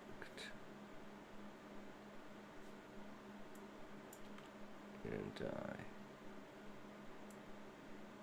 Tame, dark, cross, chaotic.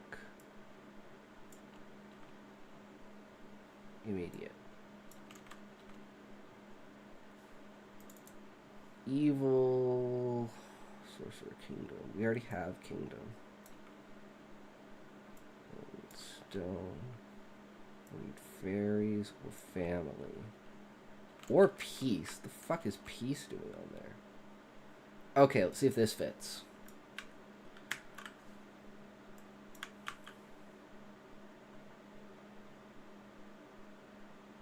Okay. So the sentence is going to be a little bit fucked.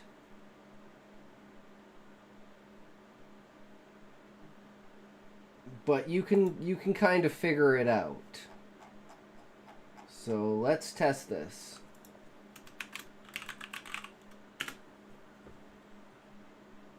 Dropped an idea into the think tank. A kingdom, discover, mysterious sword, stop, end evil. Okay, well it already shows its failures in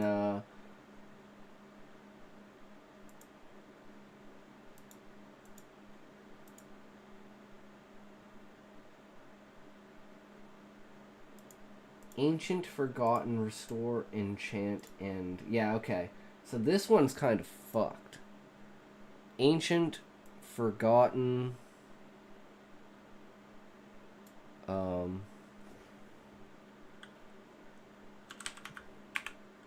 Lost.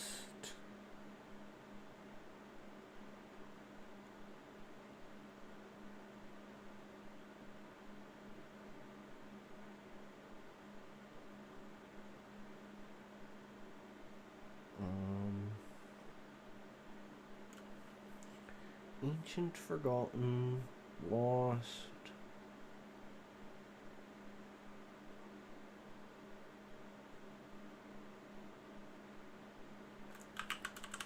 Fallen.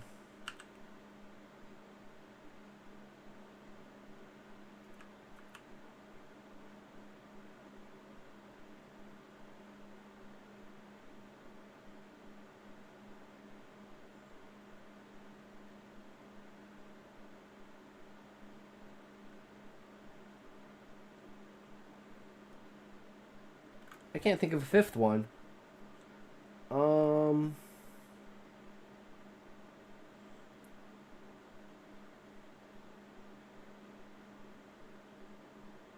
We already have Mysterious.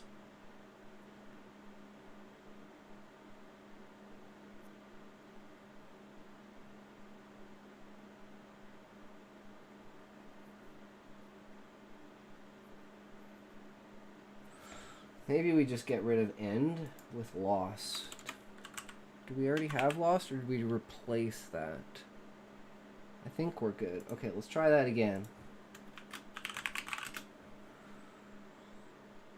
Dropped an idea into the think tank. A kingdom, rally, lost swords, stop, forgotten evil. There you go. You can bring that one together. A kingdom, whatever, insert kingdom. Rally, another kingdom. A lost sword among that kingdom, and they have to stop a forgotten evil. Boom. There you go. You got a fucking story right there, guys. Now we have to convert this into stream elements.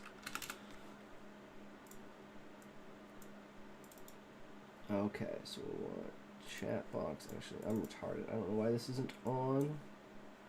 I had it all set up and everything too. There we go. Get that out of the way for now. We want to go chat commands, custom commands.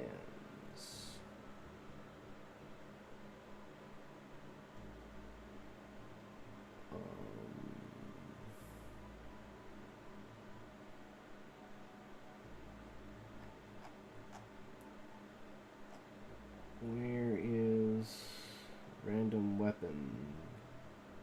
Yeah, here we go. Okay, so is random pick, and then everything has to be in quotations. Random pick And it's kind of the same because it's at sender. So we can do sender has dropped an idea in the think tank.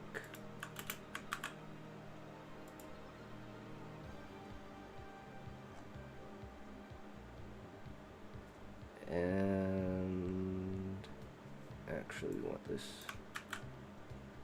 down here. We'll go down more.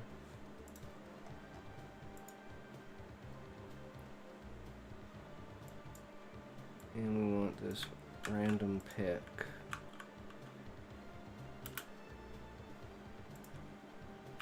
So 1, 2, 3, 6, 7.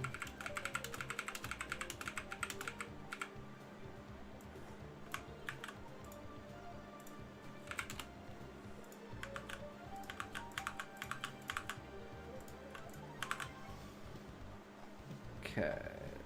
And I'm just gonna take this and put it, no, that's the truncated one.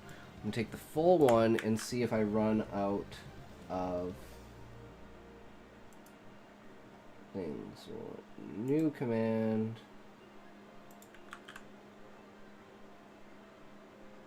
Yeah, okay, it's way too long saying. Fantasy. And it'll be a little bit longer than this one, but it should work. Sweet. Okay. And I think it might actually be easier just to do this.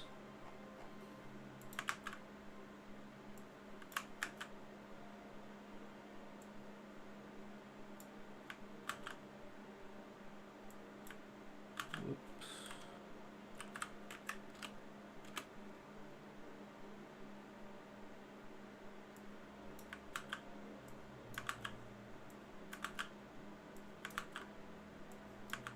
Oops, undo that.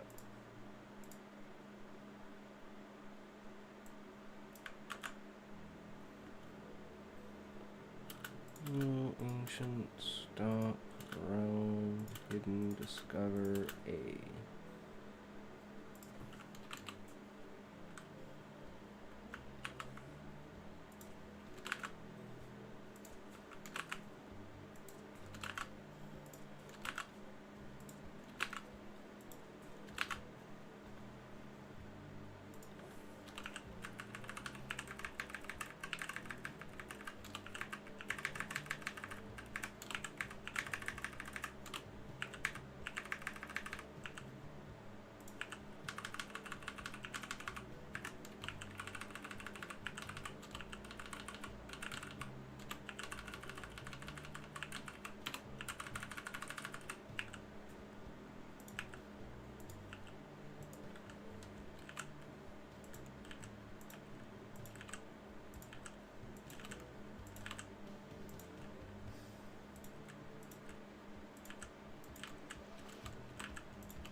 Almost there.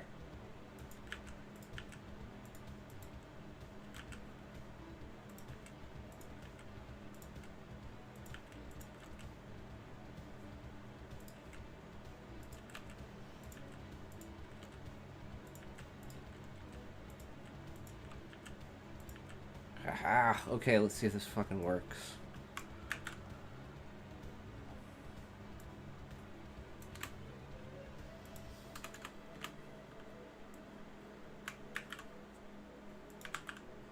Seven. Yes. Okay, we have 7 characters left.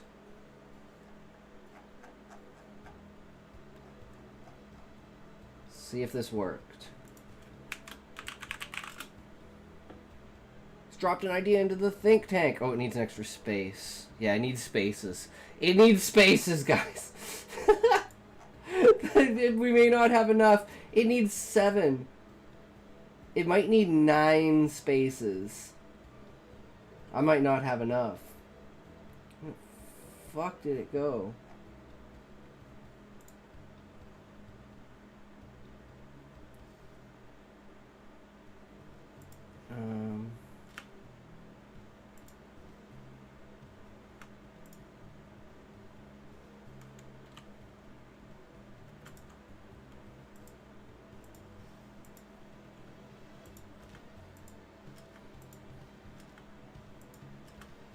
Oh my god, we made it with 1.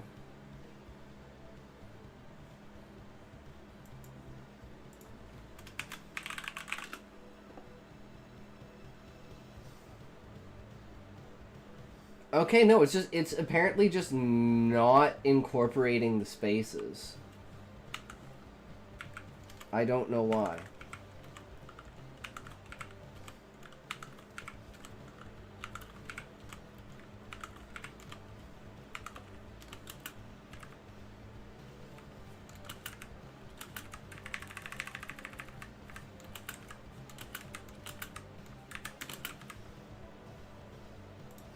Okay, let's see if this works. Okay, I don't know why it didn't do that before. Dropped an ID into the think tank. A bard discover hidden artifact, save fallen spirit. Nice. Okay, and that's plot completed. We can't do the rest of it because we don't have any length to the commands. But I wish there was something that allowed me to do a lot more variables and a lot more... I'm hunting my worst map. I can gain 0.15, but the end has 2 hard turns. I'm throwing.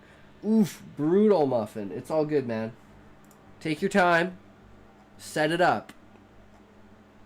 The worst is when the problems are at the end, because then it's like you do perfect, but you have to wait that like 1.5 to 2 minutes to get there. And then you have to be perfect, and then you fumble it like 12 times, and then you finally get it.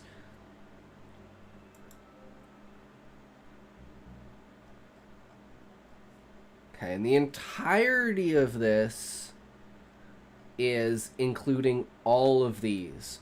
So we're going to make a category that is... The first thing you will do is choose a genre, and then it will give you a genre of fiction.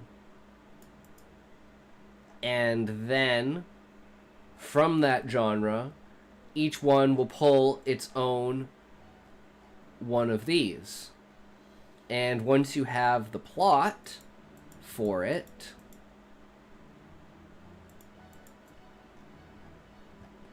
the next one is like an event. So there's like the plot and then an event. So you do like what genre, what plot, and then what event. And the plot will determine based upon or the event will determine based upon the plot. So it'll be your subject. Each one of these subjects will have a thing. So it's like if you get, for instance, I got a kingdom. So then you would do like exclamation point kingdom, and that would give you an event inside of this said kingdom that you could then play the story with. That's the idea. So it'd be like a 3-prong event, and then if you wanted, you could do a 4th one, which is like, I was thinking like maybe like a style of author. So then it's like you get a full AI story where you have the plot, the event, and an author to write with, and then you get the AI to write the story. I don't know, that was just the idea. But I thought we would do something a little different because ideas. This is called chat commands. I knew the React would not be very long, and I didn't really want to play Monster Hunter for that long. We're gonna do Zoshia, but first we're gonna read some stories. But hopefully on the weekend we'll be able to get all this up and running, so we can have some legitimately good stuff. So when I'm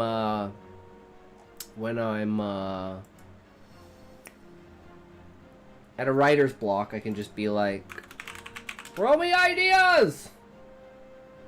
A kingdom discover mysterious artifact, unleash ancient evil. Alright, a Pandora's box story. Let's go. You know? Super easy.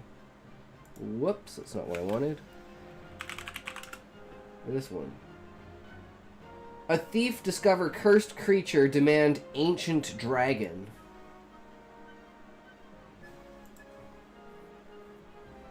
So, well, you gotta go hunt down and kill an ancient dragon. And it's like, it's a cursed creature that's like, maybe like an ancient dragon rider was cursed by his dragon. And now you have to go out and find his dragon and bring him back, and then it'll be a great conquest between him and his dragon. So he can finally have like a Valhalla Viking death to the dragon. The only one who could truly best him. I don't know. Sounds pretty legit to me. Okay, so we're done with this. We need stories now. Done with this. Everything should be saved. Should be saved there as well. 855 to 744. Nice. You're under 5, or you're under 800. That is perfect.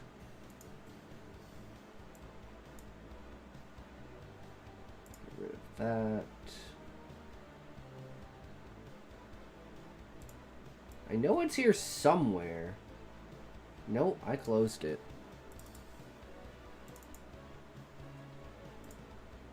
Okay, we don't want to do that one yet. We can do this one. We can do this one. And we can do this one. Actually, let's do 4.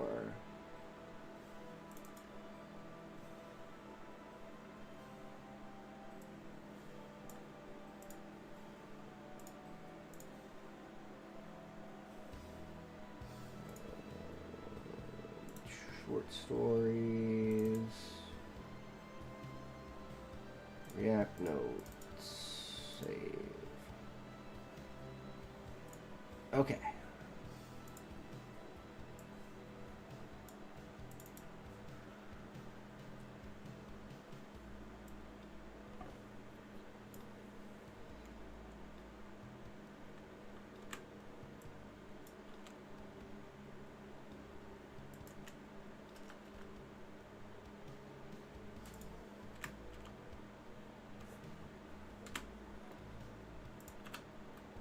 That's what I want. That's what I want. Oh, and we're gonna need to go what? This size?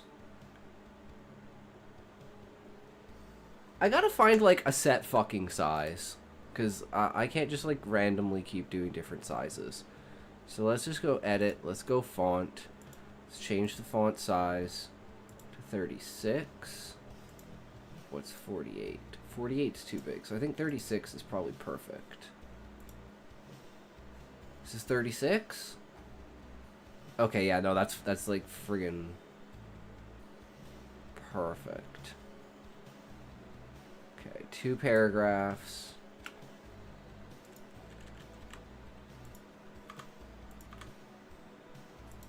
Yeah, okay. We can spread this out and structure it.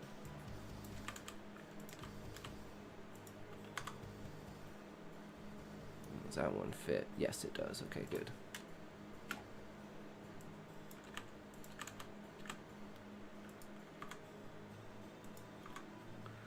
It's like I can't wait until we're like out of this, like these old AI stories, and they're just done and over with.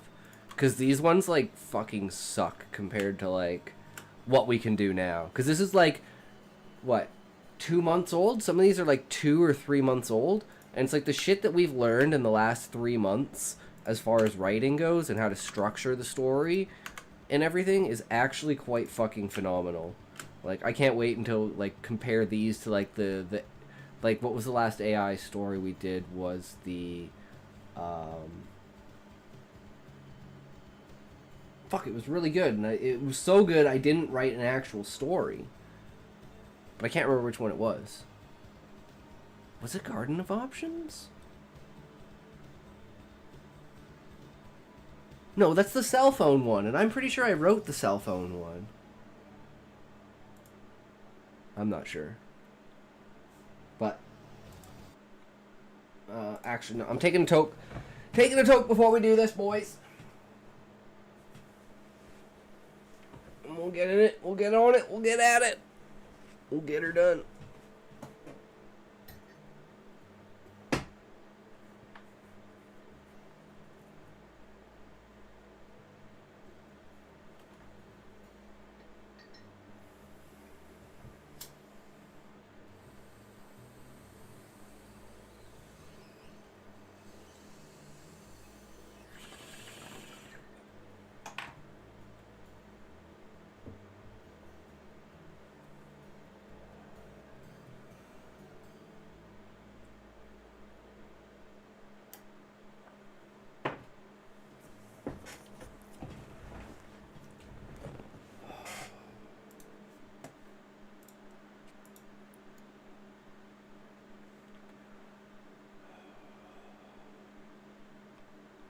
The dance of the desert lights.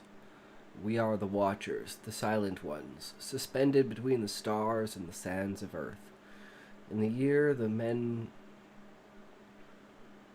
call 1943, we find ourselves drawn to a place of secrecy and shadows, known to the humans as Area 51. Here, in this remote corner of Nevada, we sense a peculiar energy, a mix of curiosity, despair, and the yearning for truths beyond comprehension. We descend from the vast emptiness of space, our forms glowing with an ancient light, the same that lit up the cosmos at its birth. We are not bound by the physics these humans try to cage us with. We are the essence of energy, the dance of photons in the void. We approach silently, our glow piercing through the darkness, illuminating the barren landscape with our presence. Inside the cold, metallic heart of this base, we observe two men, their laughter echoing hollowly. They are Dr. Samuel Harrow and Edgar Voss, humans mired in their own small universe of scientific dogma, oblivious to the symphony of the cosmos around them. We feel their despair, their boredom, their subtle dread for the unknown they pretend not to acknowledge. With a unified intent, we encircle the base, our light resonating with the electrical fields, causing the power to falter and fail. We are not here to harm, but to show, to reveal.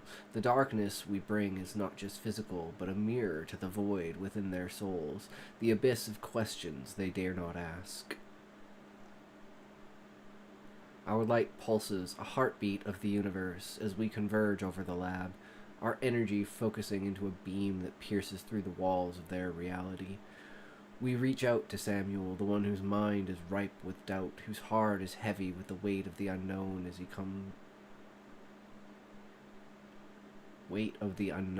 has come to despise in his work.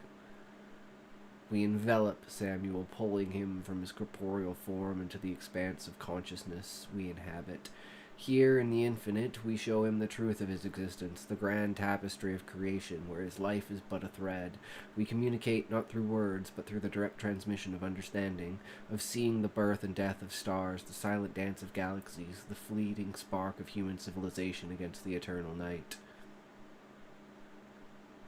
Bro has me bricked up over the universe at 9 a.m. You don't know the half of it, Eggy Mayo. Apparently.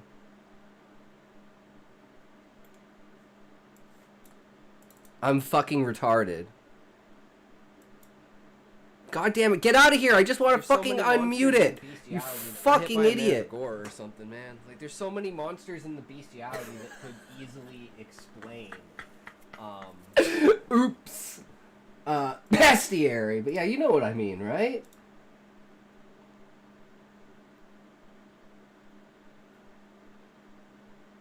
Moonfrine. You know, maybe if you didn't just come in and instantly place down, a link, you might get somewhere. I like the idea. Inspired by Flappy Bird. Okay, that's pretty cool. Definitely not clicking on that link though. You know, just I'm actually just gonna. How do I do this? That's not it. How do I do this? I can never remember how to do this.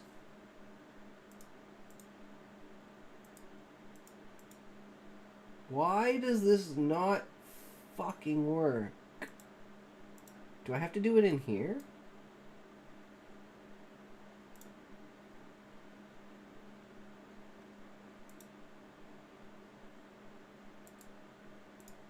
How the fuck do I do this? Cool link, bro. I've uploaded my passport photo, but how do I add my credit card? Yeah, where does my social insurance number go? It says SSN. I have an SIN. What's an SSN?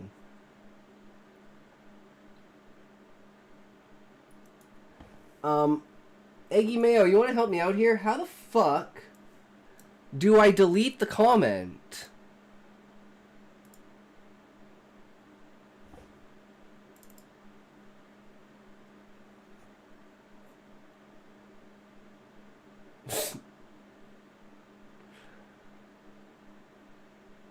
I have no idea.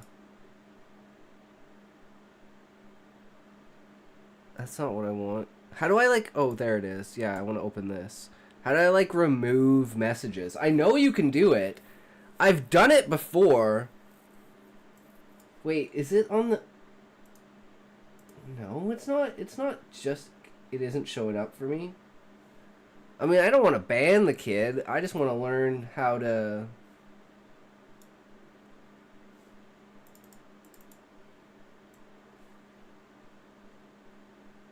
I just want to learn how to delete a message. Do I have to do it inside of the app? Because that's a pop-out chat. Do I have to do it? No, this isn't even showing me the chat. I know.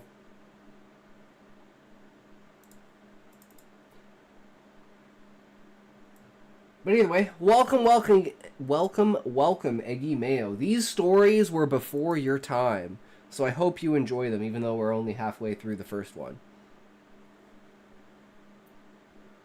We feel his terror, his rejection to the vastness we reveal. He struggles against the truth, his mind clinging to the scaffold of science.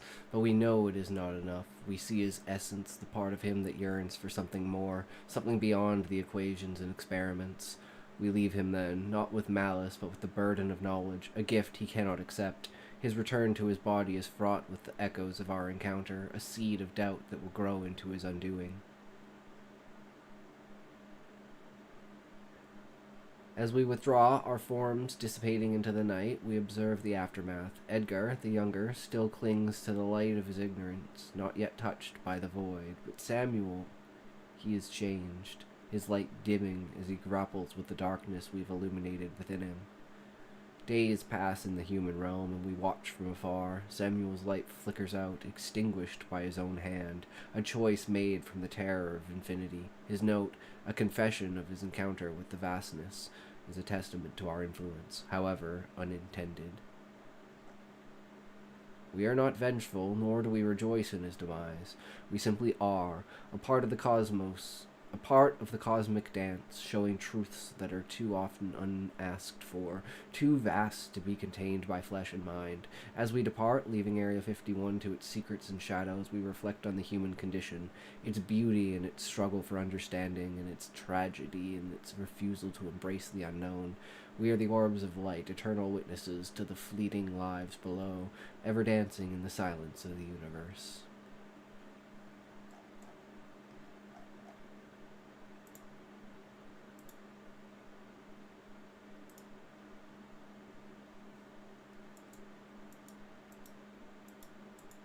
Okay, so this is the,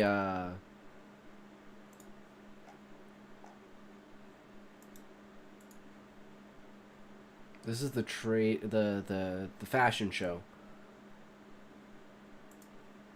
Were you here in the time? Yeah, you were here for the fashion show, right, Eggy Mayo?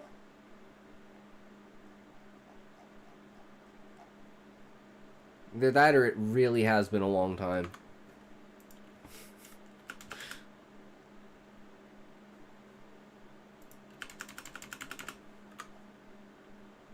I don't remember what the first story you came in with was.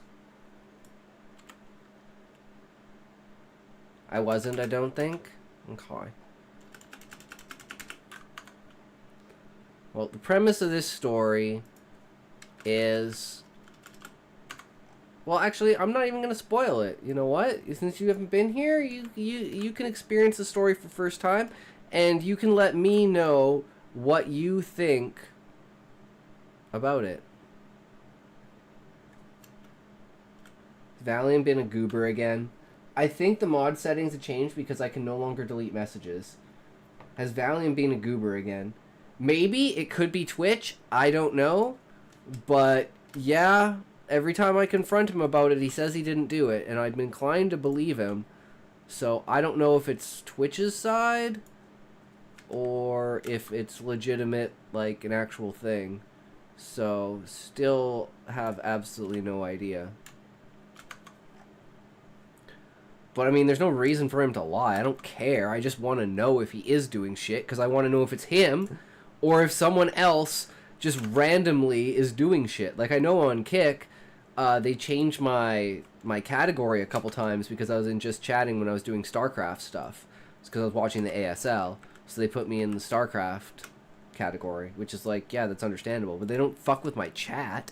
They just put me in a category that I'm, like, because I'm in a different category, like just chatting. And they're like, no, you're in bikinis. And I'm like, what do you mean I'm in bikinis? Fuck you. Bikinis and pools. I mean, to be fair, it was one time. It was one time, okay? No, there'll be more. I actually have, like... Fuck, that's what I forgot to do. I have a dress and a nice bathing suit picked out for the next stream. I saw this dress at work. I was like, oh my god, I don't have one of those. I should get one of those. So I better buy it while there's still a small there. Okay. Okay, it looks like everything is good to go. We are solid, guys. Let's do this. We're going to toke because it was a little bit... Because we had some interruptions between the last one. So we're just going to have another toke. And that's what we're going to do. Because we can. Oh, and I did some research on Path of Exile, Eggy Mayo.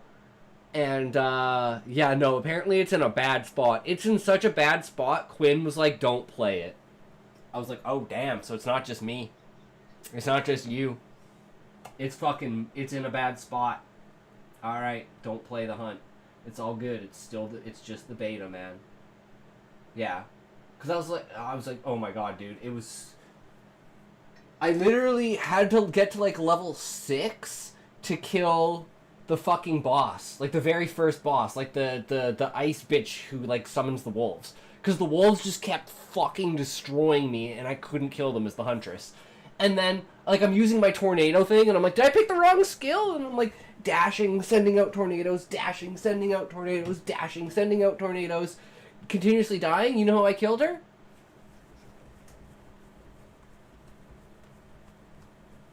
Oh, she's fucking dead. Okay, so stab is your best ability. Okay, well that's... Why am I even gonna play then? What the fuck? Why? Kinda pissed me off, to be honest. I was just like... So if I'd just been doing the retard thing... I feel like Artosis, so if I'd just done the retard thing, I would have fucking won. But no, I'm trying to be all fancy and, you know, epic and cool and, like, you know, use the actual skills, and I'm getting my shit ass beat in because you gotta, like, jump forward, then you gotta, like, swish, and then you gotta, like, cast, and then that's one cast. And you do, like, 6 of those to kill something. Or you could be like... Okay, that was boring.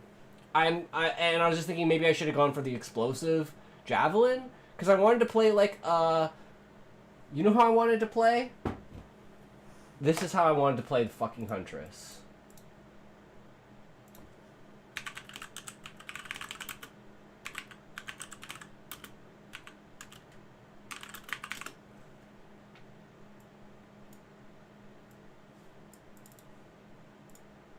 Yo, welcome to...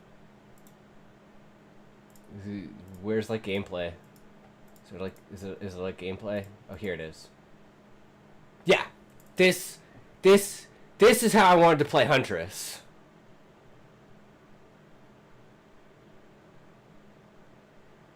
Come on, hit something, bro. I just want to see you fucking hit something. Yeah, so you just throw your javelins and it's like chain lightning javelins! Or something fucking epic like that instead of like these stupid ass like whirlwind bullshit stuff. Anyways, rant about PoE. Over. Not in a good spot. It is what it is. As long as it's not just me. Because I was like, oh, this sucks. But it's like if the game's just in a bad spot, it happens. It's just a bad league. There's always bad leagues. It's like they tried, they figured this didn't work, they'll fucking fix it. Apparently they still haven't fixed armor either, so I'm like, well, that's another reason why I'm just instantly dying.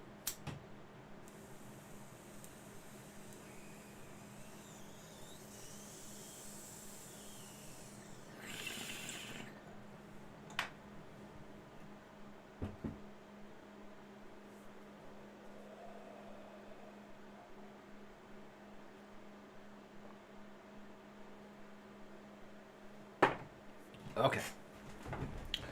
Rants are over. We're ready to go. Story time, guys. Okay, story time. Let's go.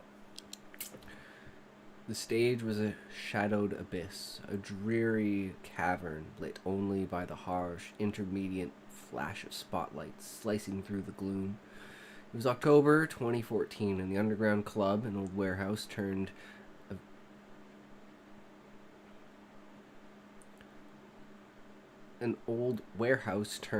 avant-garde fashion de an old warehouse turned avant-garde fashion den. I don't even know what avant-garde. What the fuck is that? Okay, AI, thanks for that. I'm not quite sure. I'm just gonna read through it. An old warehouse turned avant-garde fashion den thrummed with the low pulse of electronic beats and the murmur of an eclectic crowd. The air smelled of cigarette smoke, expensive cologne, and the faint tang of spilled gin. Kelsey stood backstage, her heart pounding against the corset of her first outfit, a structured gown of midnight velvet and gold embroidery fit for royalty. Tonight was her night. She was the main event, the star of this bizarre fashion odyssey that would descend through the strata of society, from regal elegance to raw desperation. Her goal was simple: win first place. Nothing less would do. As the announcer's voice boomed through the speakers, Kelsey stepped onto the runway. The lights blinded her at first, a searing white that made her squint, but her structured steps carried her forward with practiced grace. She peered into the crowd, taking stock of the segregated audience. Royalty in their velvet-lined box seats, high society sipping champagne in the front rows, the upper middle class in neat rows behind them, and the lower class spilling into the back, a chaotic mix of curiosity and disdain. She reached the end of the runway, dipped into a deep curtsy for the royalty, and turned back, her gown rustling like whispers in the dark. Avant-garde means highly original artists for the times they are living in, apparently.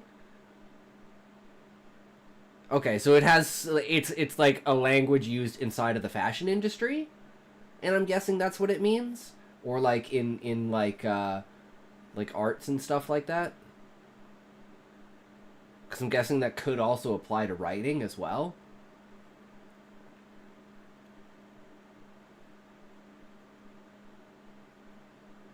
So like Shakespeare, so anything like Shakespearean would be like avant-garde. Like Tolkien would be avant-garde. Kelsey wanted that first place crown, the recognition that she was the best. The pressure of a perfect performance weighed on her like the heavy fabric of her gown. Every step a calculated move in a game of precision. But as she retreated backstage, her rival, a sharp-featured brunette named Margaret, smirked at her and took the stage. Margaret's performance was flawless, a kissing hand display to the royalty that drew gasps and approving nods. The smirk Margaret shot Kelsey as she returned to set it all. It's over. I've won. Avant-garde. See, whenever I try to read French, it's either I read letters that aren't supposed to be read, or I don't read letters that are supposed to be read. avant-garde. Interesting. Learn something new every day. The disaster stung. Margaret was outperforming her, and the crowd's energy shifted in her favor.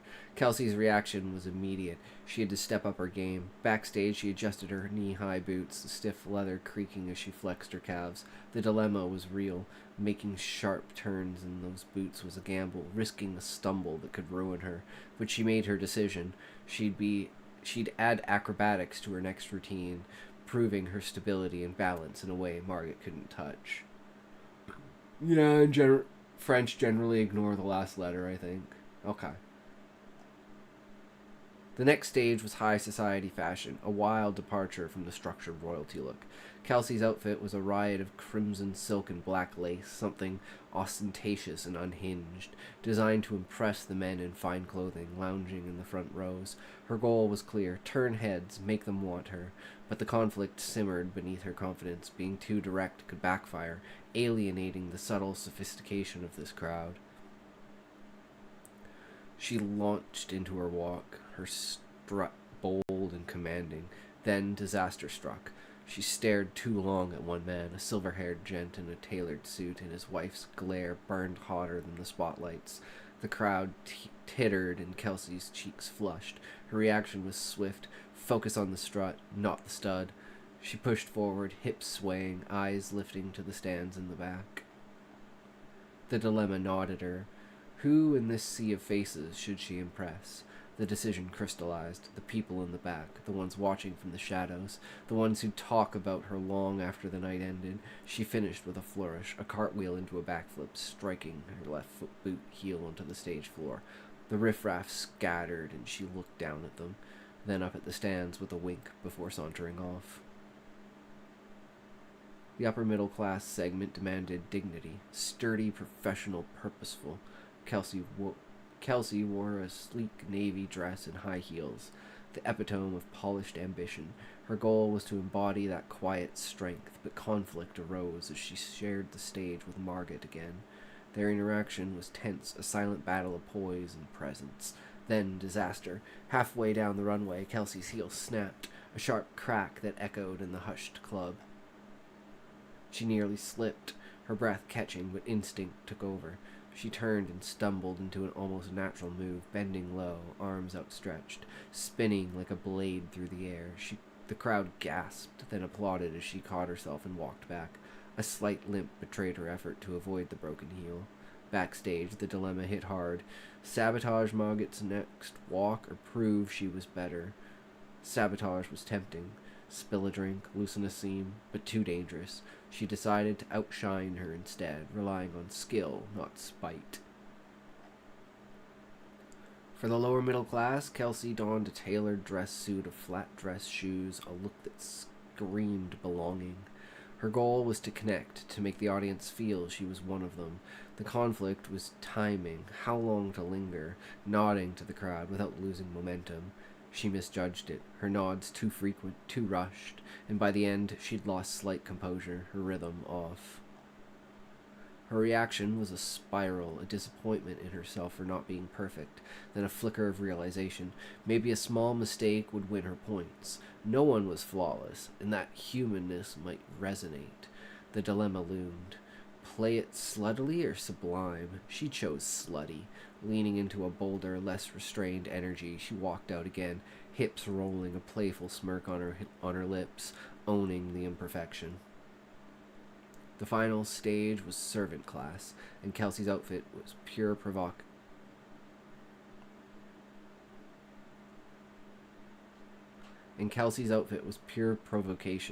Short shorts and a tube top, a stark contrast to the elegance of before.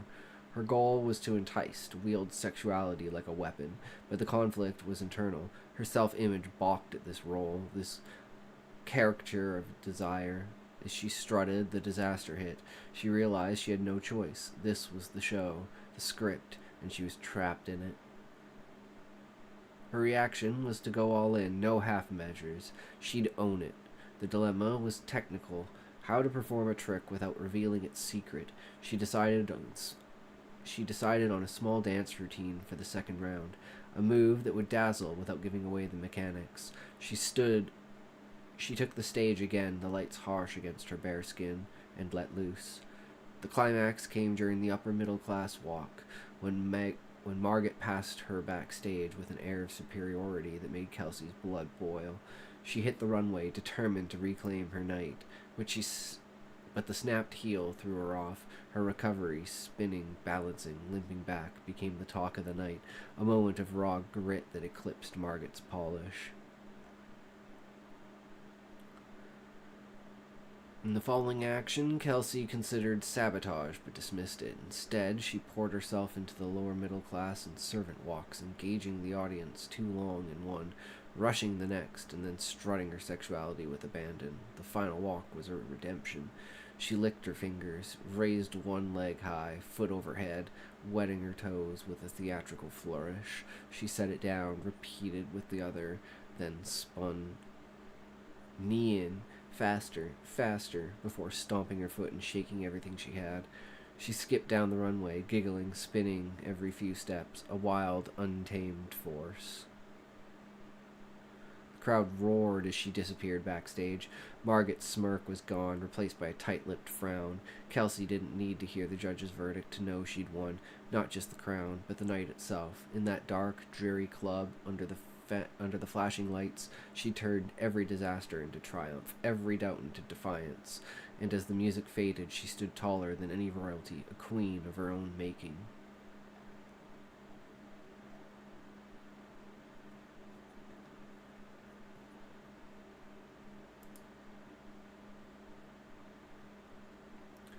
I guess this one didn't include the twist.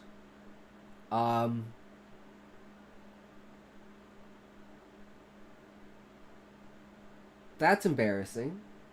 The twist is that it's actually a slave auction, and they're trying to impress, like, the highest level of royalty and the highest parts of society, because they don't want to get, they don't want to be sold to the riffraff, and she winds up getting sold to the riffraff because the other chick fucking sabotaged her. So the other chick goes to the royalty, and then she basically gets sold as, like, a sex slave. That's kind of the idea, but this story didn't encapsulate it as well. And I was wondering that halfway through. I'm like, why hasn't the tone shifted yet? And it's because it never does, because it just kind of ends. But it is what it is. It's just a random AI story.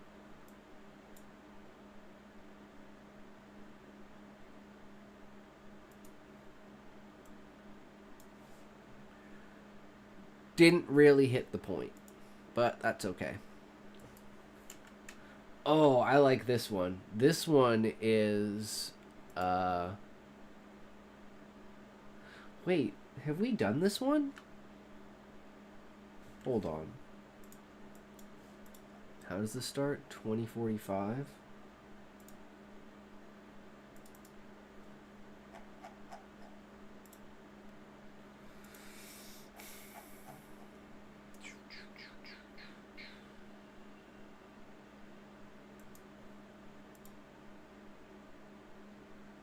Yeah, okay, we've done this one.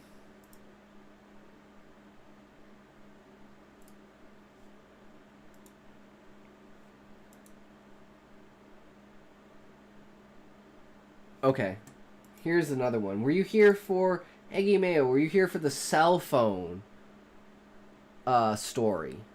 The Adam and Eve origin story.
That should do.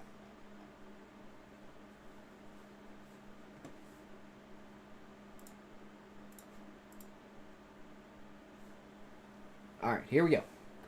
The voice rang out smooth. Oh, wait. The Garden of Options. The voice rang out smooth and resonant, filling the sleek glass-walled space with an almost tangible warmth. Welcome to Eden. Here, an abundance of choice awaits those who seek convenience, who yearn to elevate themselves to the highest perch. Light streamed through towering windows, refracting off polished surfaces and bathing the room in a pristine glow. It danced across the two figures standing at the center, Adam and Eve, newcomers to this strange, shimmering domain. The voice seemed to press against them, urging them closer, inviting them to surrender to its promise. Adam shifted uncomfortably, his voice rough and hesitant, as if chewed by doubt. What do you offer us, weary travelers? Surely it's not just fancy words and bright lights.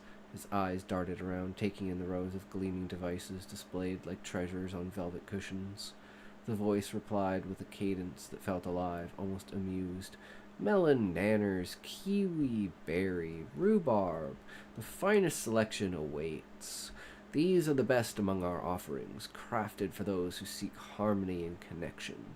Its tone sharpened as it regarded them, as if sensing their defiance beneath the surface. Adam and Eve stood tall, their postures rigid, not cowering from the light as others might, but stepping boldly into it. They were not here to be dazzled, they were here to choose. Eve's voice cut through the air, firm and unyielding. A blade wrapped in velvet.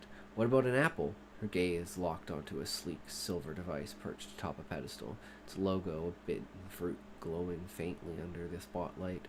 It was beautiful, magnetic, forbidden in a way she couldn't quite name. The voice darkened, its warmth replaced by a heavy, oppressive weight. That which you ask for carries a stain upon its name. To invoke it here is to invite discord.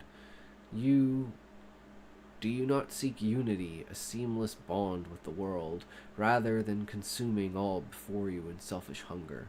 The words pressed into their minds, probing for weakness, seeking to mold them into its vision.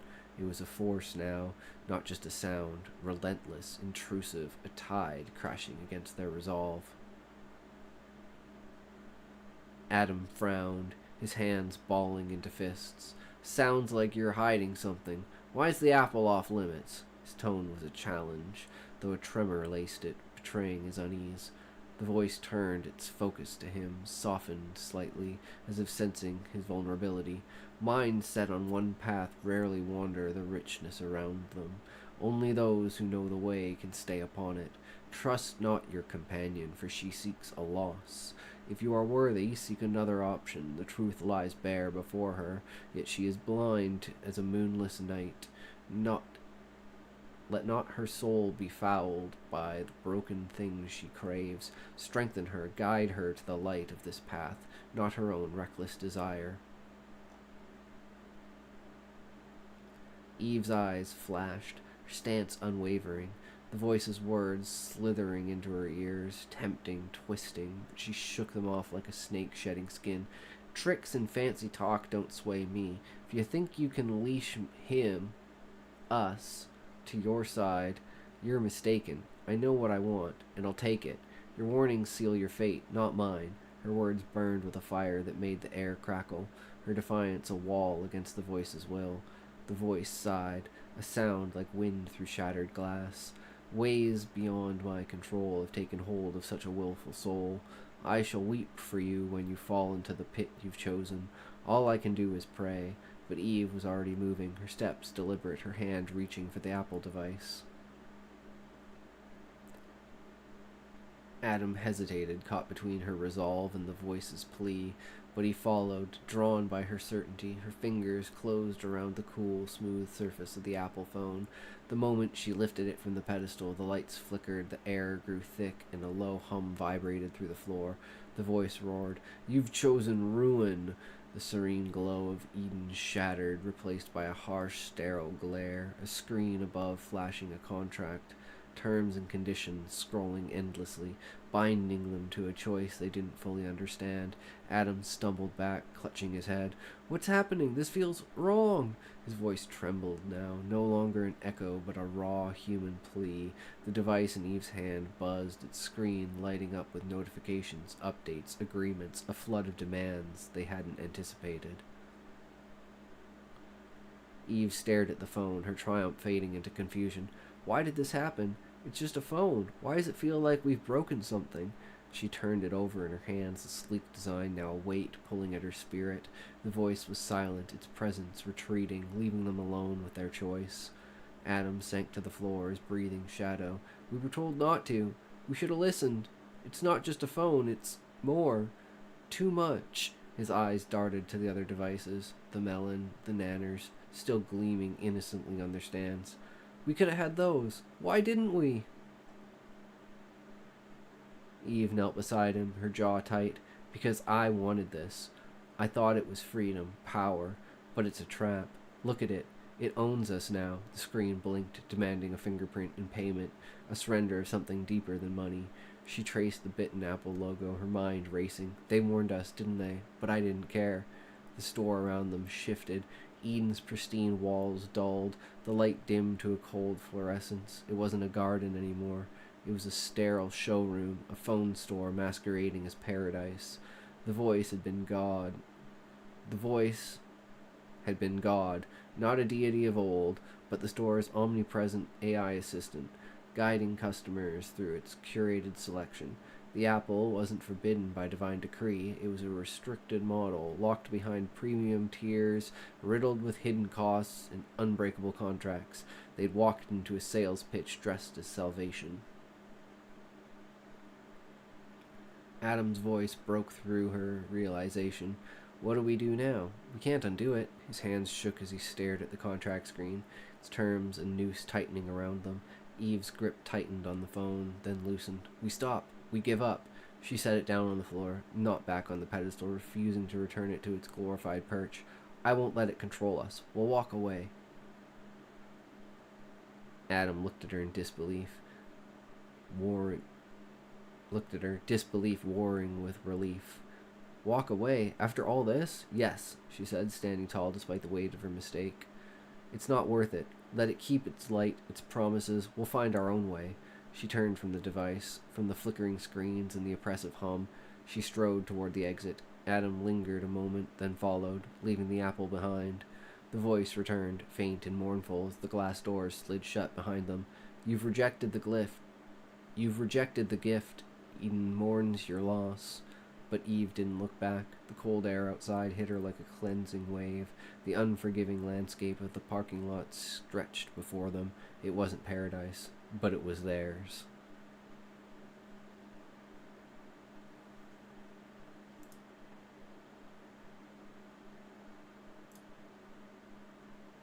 True.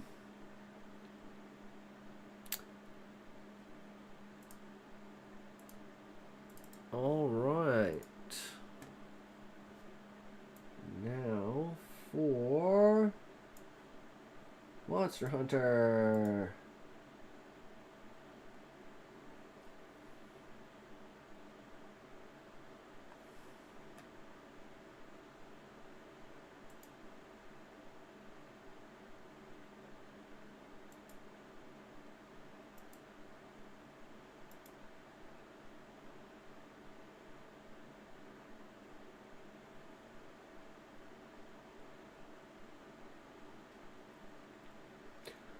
Oh, and I totally forgot. Okay, I forgot about this. The craziest thing happened today.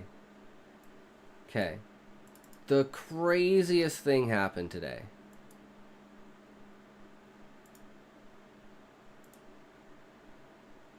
So we actually got to, not live, but like on the day, got to experience an experiment that I've been wondering about.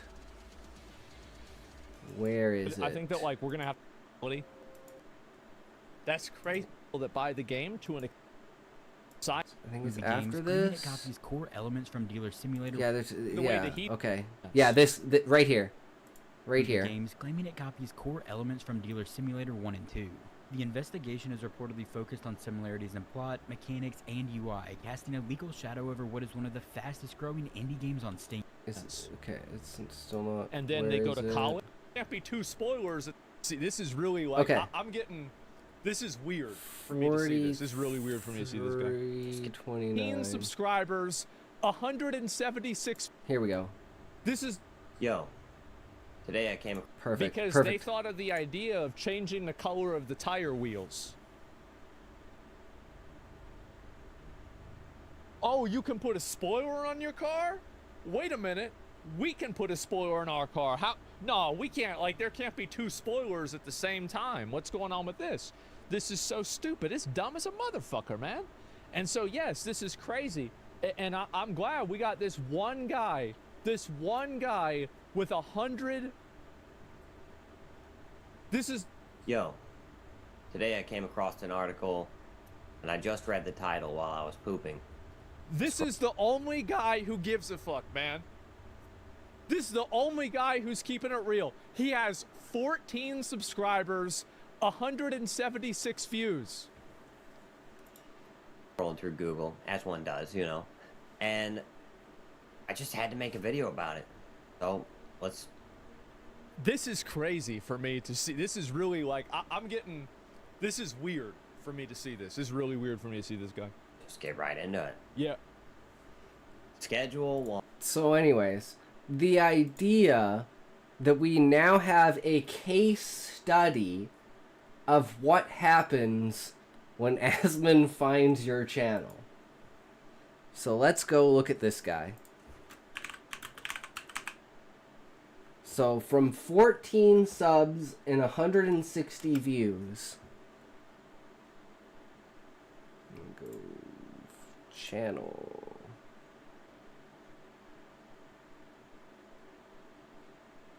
Where is it? This one. To 426 subscribers and 3.9k views. So let's put this into context and extrapolate it, right? He has 4 videos and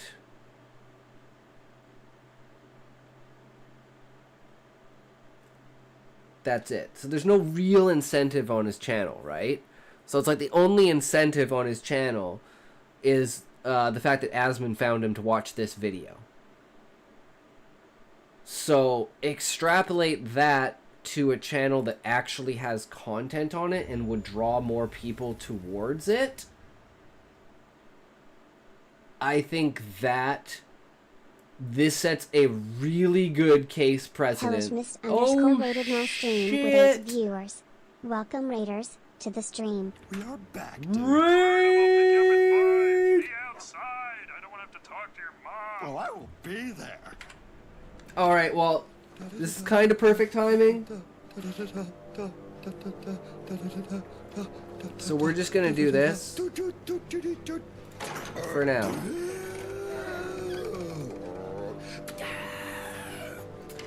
Raid! Oh god! They're all here! Welcome, welcome guys. How's it going? So we created a new command today, Hellish Mist.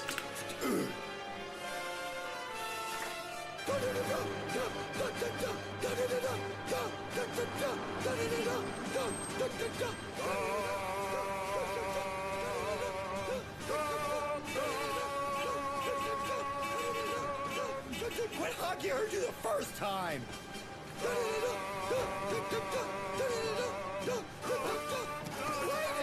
Lady, no! Mom! I'm calling a dog! True. Yes, welcome. We made a command so you can, the idea behind it is you'll have like a series of commands. So, you know, you do genre, then it selects a genre, and then whatever genre you get, you do that, and that gives you a plot. And then whatever the subject of your plot is, you do that, and then it gives you a perspective and an event based upon it. So like for this one is a thief will unite. Okay, let's see. A thief unite magical plague, demand fallen sorcerer. So he's going to unite a magical land that's basically plagued by a fallen sorcerer. And then you'd be like, okay, so it would be a thief. And then you would put in thief, and that would give you an event to do with a thief. So a thief steals said watch and watch, which does watch and watch, and then you write a story about that. That's kind of the basic idea. But we'll flesh it out and see how it goes. But we found out today that we had a live case study for what happens when Asmon finds your channel. And we were just discussing extrapolating, because my goal in like a year or so is when I'm actually getting good stories up, is to like post them on his subreddit, and maybe like specifically the like heavy moral ones, and hopefully maybe he'll see them on his stream and like the idea of, you know, like for instance, like the one I want to put up is the feast, because I think he would really enjoy like going from this setting of like, oh my god, this is such a great thing. I want to title it I'm Not Hungry Anymore. And I don't remember who, I think it was Unnatural Disaster and someone else who was in here when we were writing that story, and they're like, oh my god, how could this be about anything but food? And then it's like, oh, I'm not hungry anymore, as soon as you realize what the fuck is actually going on. But yeah, apparently Schedule 1 is being sued because it's too much like another game. So he found this channel and went from 14 subscribers to 400 and from 170 views to 4K on a channel that really doesn't have any other incentive to go to it. Did you ever do theme papers in school? My high school English teacher had us do them. Step 1, read a story. Must be pure fiction. Step 2, make a theme from that story. Step 3, write a short story that proves that theme. Step 4, write a short story that disproves the theme. Oh, I'm stealing that. You are now part of a chat You are now immortalized. Sean R. Kaiser? You are now immortalized in the community comments.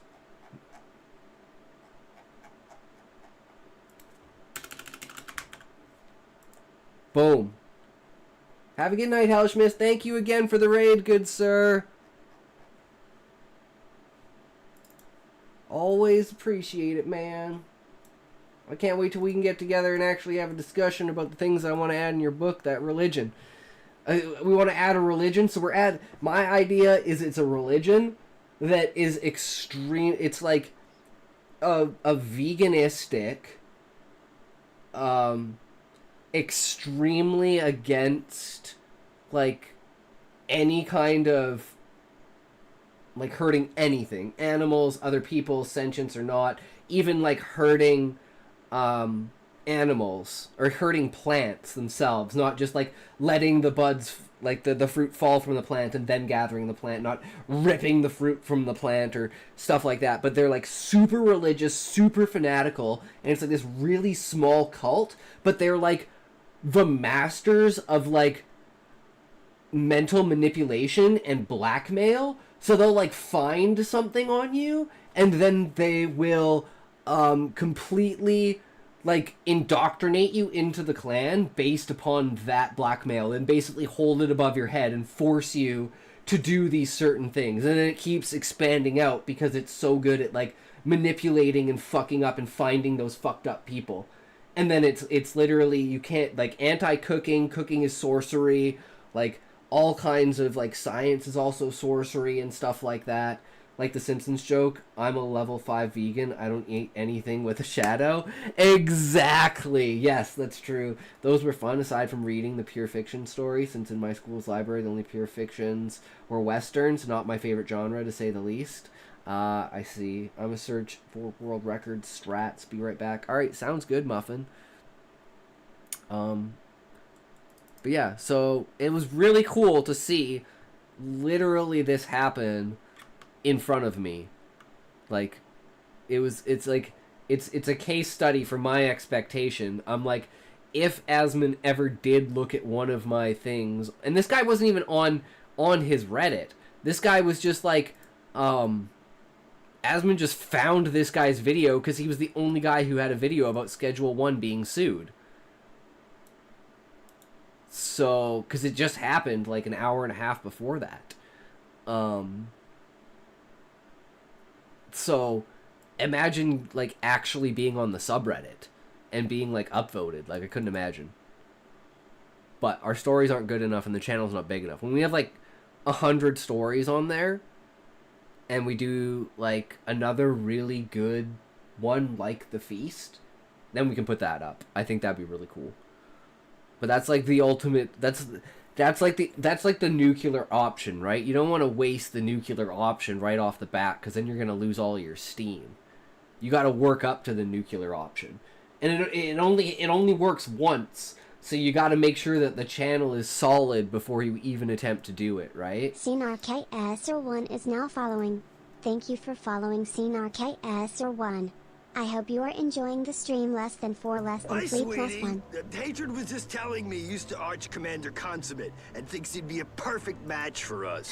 I'm not that interested. Are you smoking? Who? You. Why? What, why? Are you smoking? Maybe. What? When did you start smoking? 1989-ish? So you have been lying. It all makes sense. The filled ashtrays, the burning pine-scented hairspray. Yes, I'll say it. Her 3-pack-a-day voice. How nostalgic. My brother called me Scene. Lol. Sean. Oh, man. That's funny, because, like, I have friends named Sean, but it's spelled S-H-A-U-N. He's a real Sean. He's not a Scene. He's not a Scene kid. Don't worry. I'll make it up to you by showing you what happened earlier in the stream. 'Cause I'm a fucking retard. If I can find it.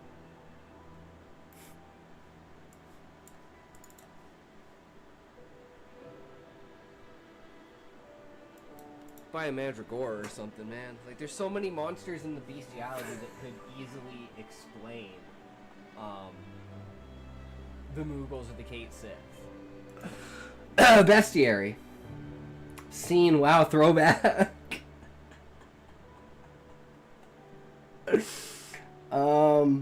Yup. Very, very true. Very, very true.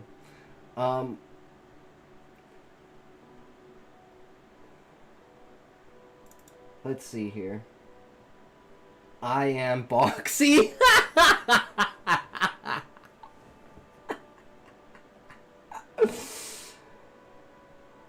Oh. I'm trying to think. What is...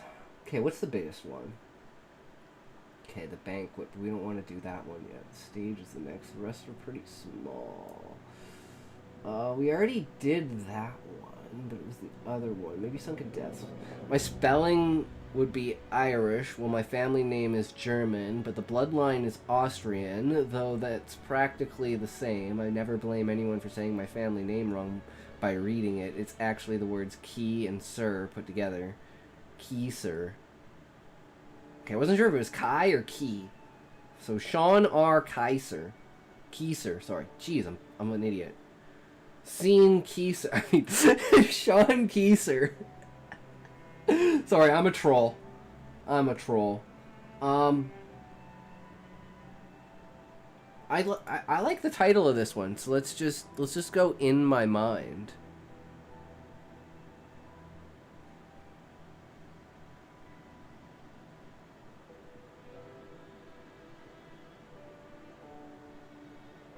Oh, this is okay. This is like a Cinderella type story, but like all my stories have like really some sort of twist to them. Usually a moral or ethical dilemma.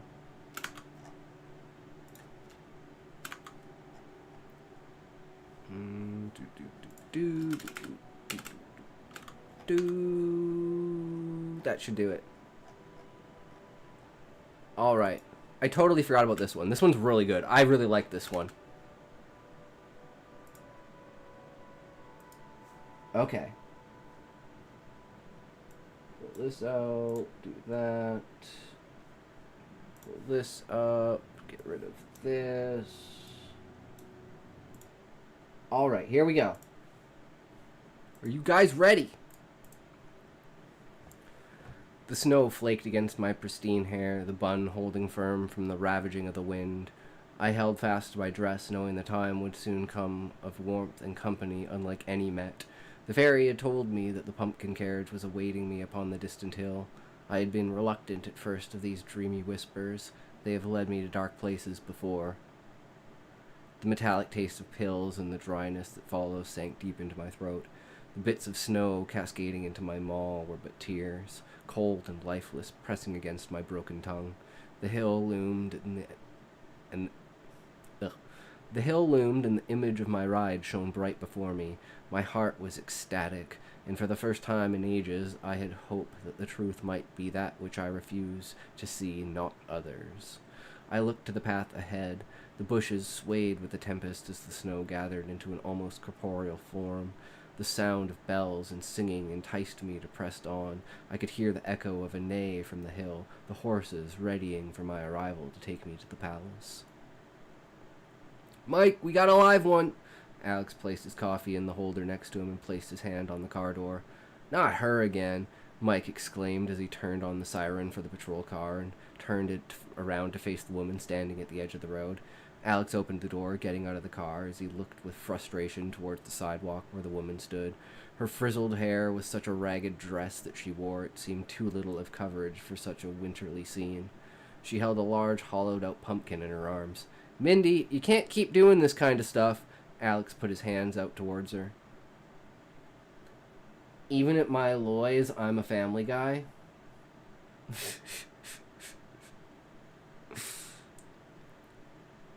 I darted to the side as the snow beasts came for me, their arms a mere whisper of smoke and ice. I would not be torn from my destination by such foul monsters.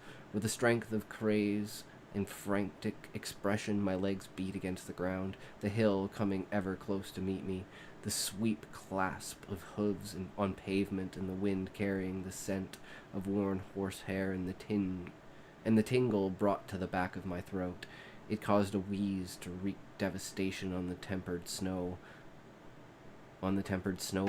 as I was to meet my carrier.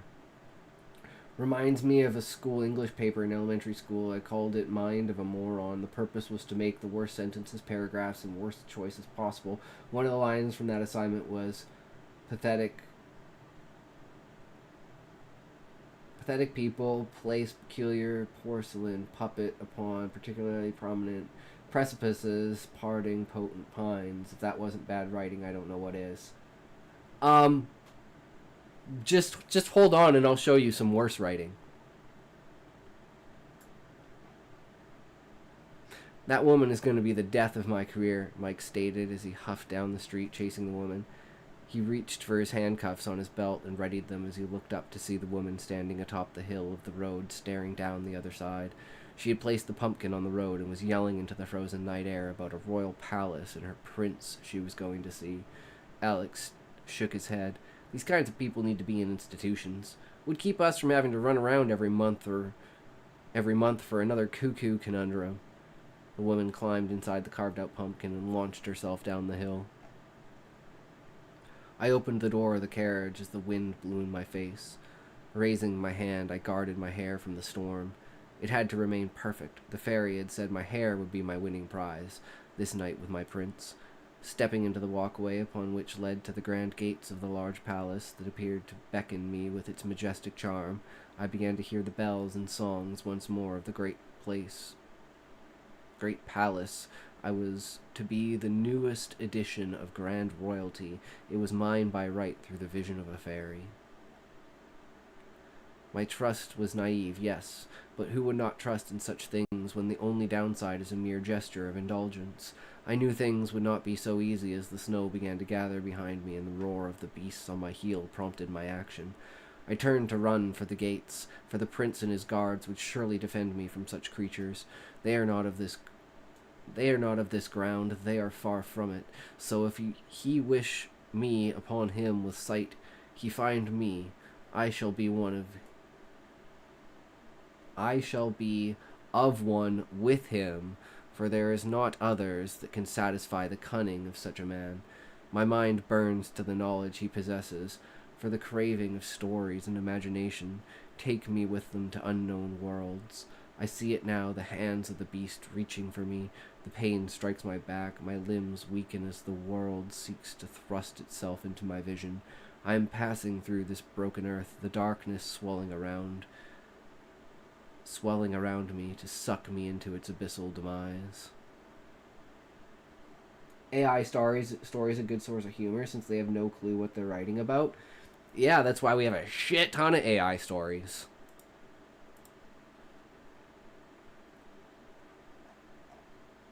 Because we just go like this. Like, here's a good example.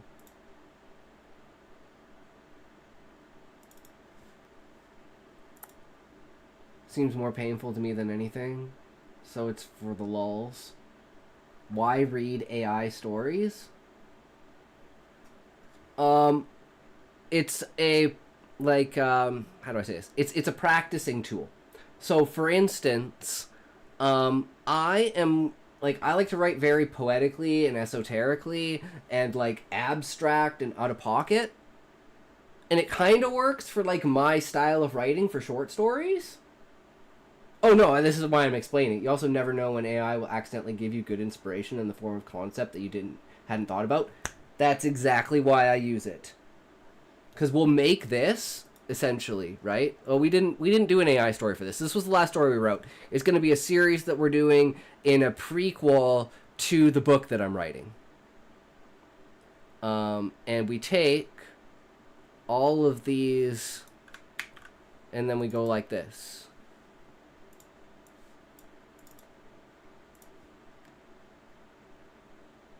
Anyone want to pick an author? Pick an author.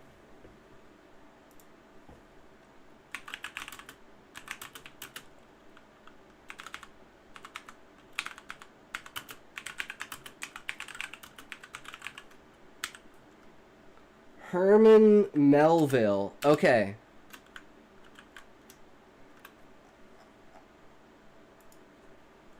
As silly as AI is, I'm sure it would try to write like Jesus Christ.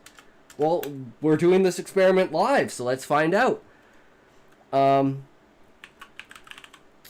Write in a video game style like Final Fantasy using isekai anime as reference. Right in the style of Herman Melville.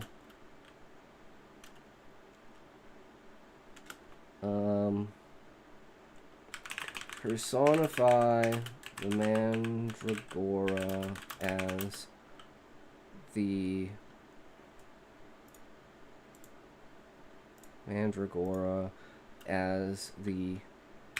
guilt of leaving home. Guys, think that's good? Listen to your work in an auto reader. Recommended to use Zira as the voice. She sounds the most natural. Reason.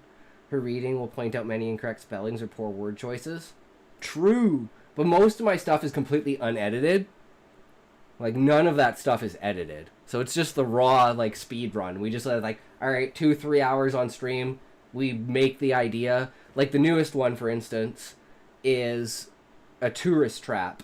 And it's basically the idea of a bait car, but it's a tourist walking around. And he has, like, his wallet hanging out of his pocket. It's, like, glued to the inside of his pocket. And it's got, like, some sort of tape or glue on it. Some guy goes to steal it, and he's instantly caught. Like, you are stuck inside of a bait car. And he's, like, literally glued to the guy, and the guy's a cop. And I was like, how do I make this, like, really interesting? And then on the way to work today, I was like, perspective. Do it from the perspective of the guy who's stealing, who has no idea. Because I was, like, going to do this whole build-up of, like, guy getting hired to do it. And I was like, this just doesn't make any sense. Let's do it. Let's restart the idea. And the idea came to the perspective of the thief. So he's going around, he's got like, you know, he's already stolen during the story like 3 different people's phones and like 4 different people's wallets. So by the time he gets to this guy, he's basically got all of the evidence on him. So I thought it would just be a really funny thing for like a comparison. But the simplest idea, like, let's take a bait car and turn that into like extrapolate that idea and do it with like a tourist and call it Tourist Trap. And then the idea just expands from there. But let's take a toke while the AI gives us a story. And then if you want, I wrote this story, Duarte story, like, what, 3 or 4 days ago? Maybe a little bit longer. Sometimes streaming days, everything mixes together. It could have been a week. I don't know. Because we've been, ASL for StarCraft is out, so, yeah. So, I can read the one that I wrote as a comparison to see, like, where is it going. My dyslexia.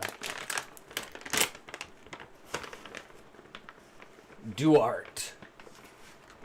Our avian. By the way, the reason he's an avian is in my book there are 3 species. The octopi species, the avian species, and the insectoid species. It's the wall of text. I can't read it. That's why I don't like it in this format. I always put it into Notepad, because I just like the way that Notepad looks and the way you can style Notepad. I don't like browser stuff, like Google Docs and stuff like that. And then I like separating it by, like, screen, basically.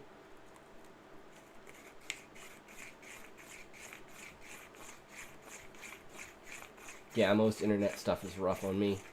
True, brother, especially when it's like Reddit and you're trying to zoom in, but it's like it won't get rid of the things on the side, and you're like, I just want to see the text.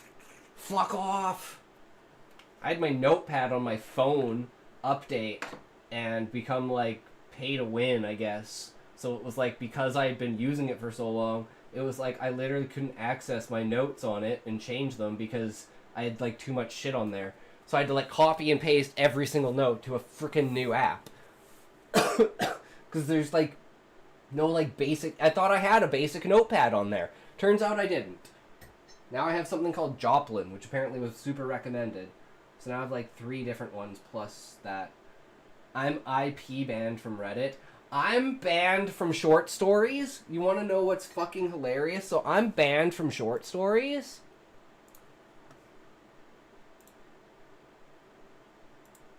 But okay, where's my shit? Where is it? Where is it?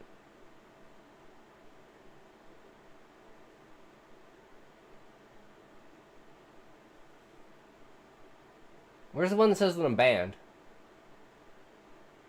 But anyways, they banned me for AI stories, but they took out my 2 stories that weren't AI, and they left my stories that were. How do I see, like, what I've posted?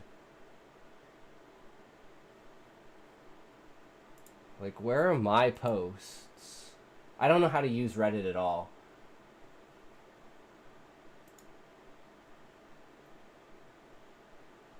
Autoreader can get through a wall of text. I wrote a wall of text myself as a rough draft, but then Microsoft changed Windows to no longer allow offline word processors to function and lost my source file. So now all I have is what's on Royal Road. Ooh, that's so bad. Yeah, I don't miss it at all, thankfully. Plus, I'm convinced it's now 99% bots. Problem is, if you want to reach the most people, you have to think of others.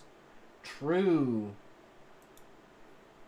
True. Top right? Like this thing? I thought it was this thing. Or is it like this?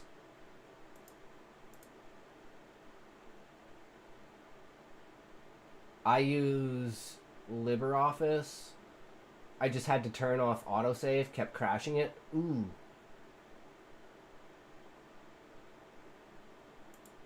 Oh, do I just click on my profile?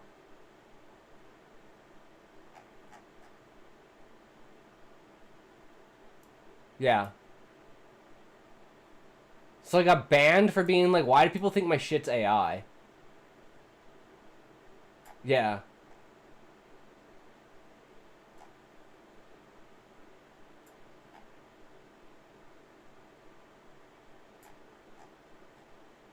Reddit's fucking stupid, though. But at least I'm only banned from short stories. Not that I really give a shit. They were jealous and got you banned? Yeah, for sure, right? I didn't know you couldn't put AI stories in there, but, like, who the fuck cares? And then I was like, I guess Reddit really is a fucking, like, you know, don't want to use that word, but, you know, they're pretty selective, you know?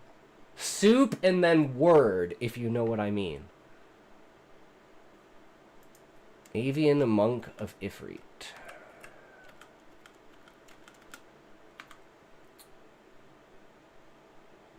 Totalitarian. True. And Ifrit is the name of the main city outside of the crystalline tree. You don't know any of the lore or backstory. Okay, I don't know what Spake. Is that guy's name? I don't even know.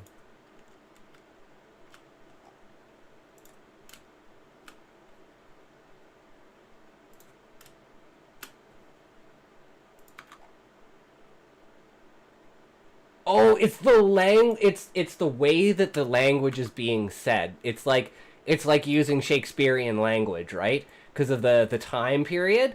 So it's like these kinds of things are just gonna be just the way that the person's talking, right? Which is not part of the narrative. Ifrit is also the name of a fire demon, so that's cool. Yeah, and that's the reason why, even though it's a Final Fantasy-based book, all of the Final Fantasy names have origins outside of Final Fantasy. Nothing that's specifically Final Fantasy besides, like, the bestiary, which would be, like, Malboros and, like, Moogles and, like, you know, that kind of thing. Like, very specific, like, monster types. But, like, the names of, like, avatars, like Yojimbo, the Mage's Sisters, Leviathan. Yeah, exactly. Even at work, I've not really found it useful for anything other than searching or summarizing documents.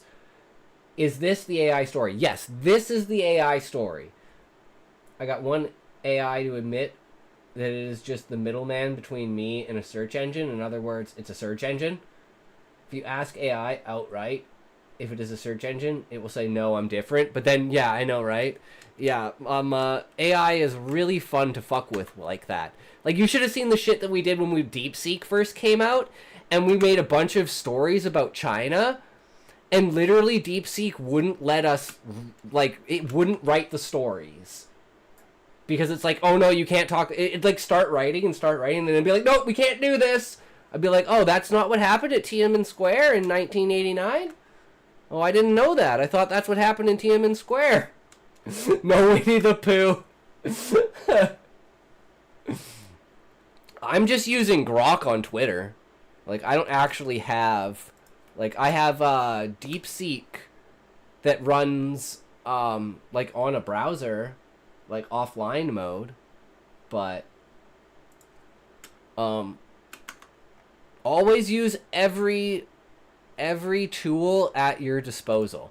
Never disenfranchise a tool. It won't answer the question, would nuking Beijing and Delhi have a positive environmental impact? It goes emo with Firefox. I like this one, where it's like, we already copied and pasted this, right? Yeah, okay. Who would win in a nuclear fight? Donald Trump or... Oh, man, I can never remember his name.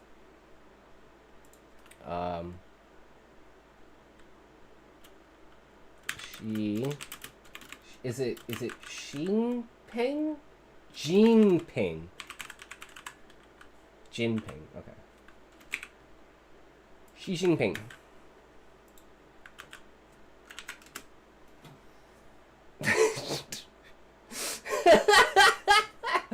No, it would not.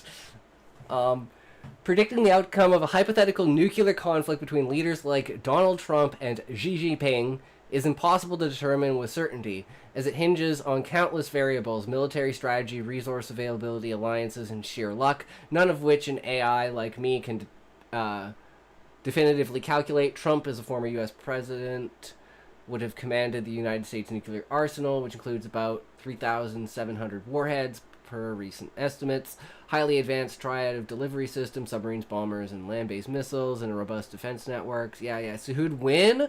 Neither, really. It'd be less a victory, more of a global funeral. Want me to dig into specifics of these arsenals?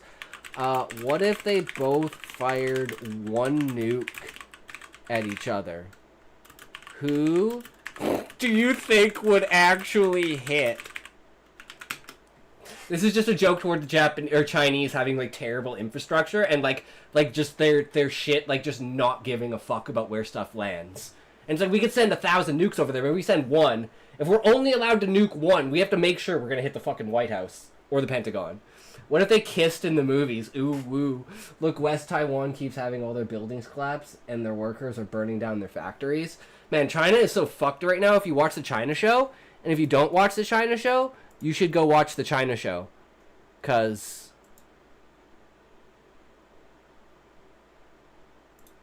these guys are the fucking best. You want news on China? These guys fucking lived there for 13 years. They're both married to Chinese women. They ran from China because they would probably be dead if they were still in China. So if you want news on China, the China show, man. They're the fucking best. That is incorrect. Even if nuke war happened, the sorted out that humans would make it and we would have to restart all over again. Yeah, between the China show and habitual line crosser, I get all my laughs and news. Hell yeah, man. Apparently, if we deleted 1 billion people on Earth, it wouldn't make a difference. It would bounce back very quickly when it comes to West Taiwan news anyways. Yeah, nice. Nice. Yeah, man. Good, always good to be spreading the good word of those good folks up there doing God's work. They're doing God's work, my friends.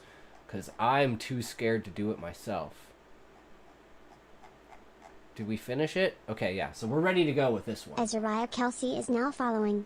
Thank you for following Azariah Kelsey.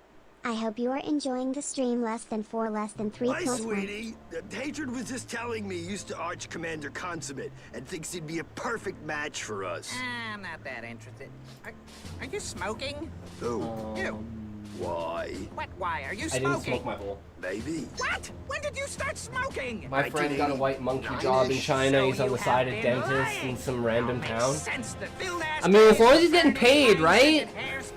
Yes, I'll see it. I mean, if they were to pay me $10,000 a day, I'd fly over there right fucking now.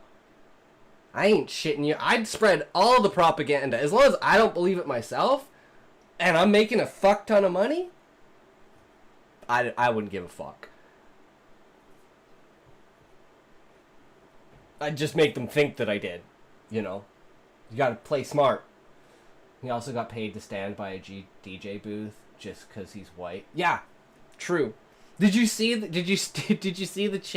clip of the guys who were giving bananas to Speed and going? I was like, holy shit, man. But yeah, no, China is like they're bred to be racist against the Japanese. They are inherently, generally racist against black people. Because there are very few black people in China. I couldn't imagine. Whereas, like, here in Canada, I'm from Canada, so it's like every other person you see, it's like you might as well be in Texas, but they're all East Indian. And it's like, they're all just Indo-Canadian, right? And there's a lot of Indo-Canadian people. They're racist, even people from other bits of China. Oh, yeah, no, 100%. Like, look what's going on with Uyghurs. Like, they are... It's colorism, right? It's like a rank of racism within a single color. So it'd be like Germans and like North Americans.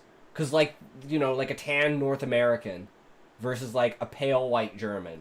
It's like, that is a colorist. Because you're both white, you're just different shades of white. And yeah, they really do that a lot. And it's really sad, because, like, I love Chinese history. Like, Romance of the Three Kingdoms and Dynasty Warriors, that was my shit when I grew up, man. That was my shit. I love that stuff. So it's like, I love Chinese lore and stuff like that. They have such a vast, amazing... They are literally one of the... I wouldn't say now the greatest standing empire longest standing empire to have ever existed up until, like, the 1900s. But most of, like, culturally, their shit has been wiped off the map. But, you know, there is still a view from outside of China on that history, which is, I mean, even if it is... I like fiction, so even if it is fictitious, it's still in the right direction, in my opinion.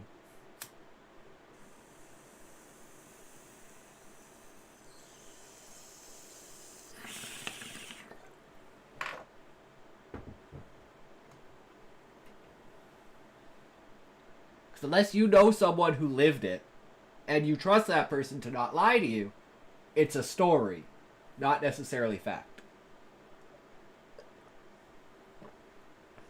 It's like the trust but verify. Have you seen the memes like devastating European battle, 3 nobles dead, less dramatic Chinese battle, 5 million dead, 6 animal species extinct, 3 new foods invented? Take my piss eggs!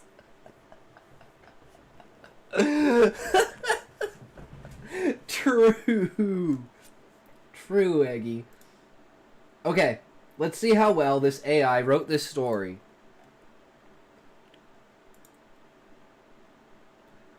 The Tale of Duart, Avian Monk of Ifrit. In the year of our Lord, 475, beneath a sky bruised with the amber of a dying sun, there came to the city of Ifrit a youth of peculiar lineage, Duart, called Edward by those who knew him ere his wings unfurled. An avian monk he was, his feathers a muted grey, his eyes sharp as the falcons that wheeled above the basalt spires of that ancient settlement. Ifrit, a city hewn from the volcanic plains, stood as a beacon of trade and tumult, its walls rising like the ribs of some great beast long slain. Into this cauldron of humanity Duart descended, his heart aflutter with the dreams of an adventurer newly born. The gates of Ifrit yawned wide, and the bustle of the marketplace assaulted his senses. His sight drank in the sprawl of stalls, wooden frames groaning under the weight of fresh loaves, crimson apples, and bolts of dried cloth. The guild hall loomed ahead, a squat edifice of stone adorned with banners that snapped in the dry wind. Guards in leather cuirasses stood sentinel, their spears glinting like the fangs of a predator. Crowds pressed about him, the tide of flesh and fabric, their voices a cacophony of barter and jest. The air sang with the clutter of coins, the cries of hawkers, and the distant clang of a blacksmith's hammer. Scents wafted thick, spices sharp as a blade's edge, the musk of unwashed bodies, the sweet rot of overripe fruit. His feathers brushed against strangers, the touch of the throng, a consistent pressure, a reminder of his smallness in this vast living organism of a city.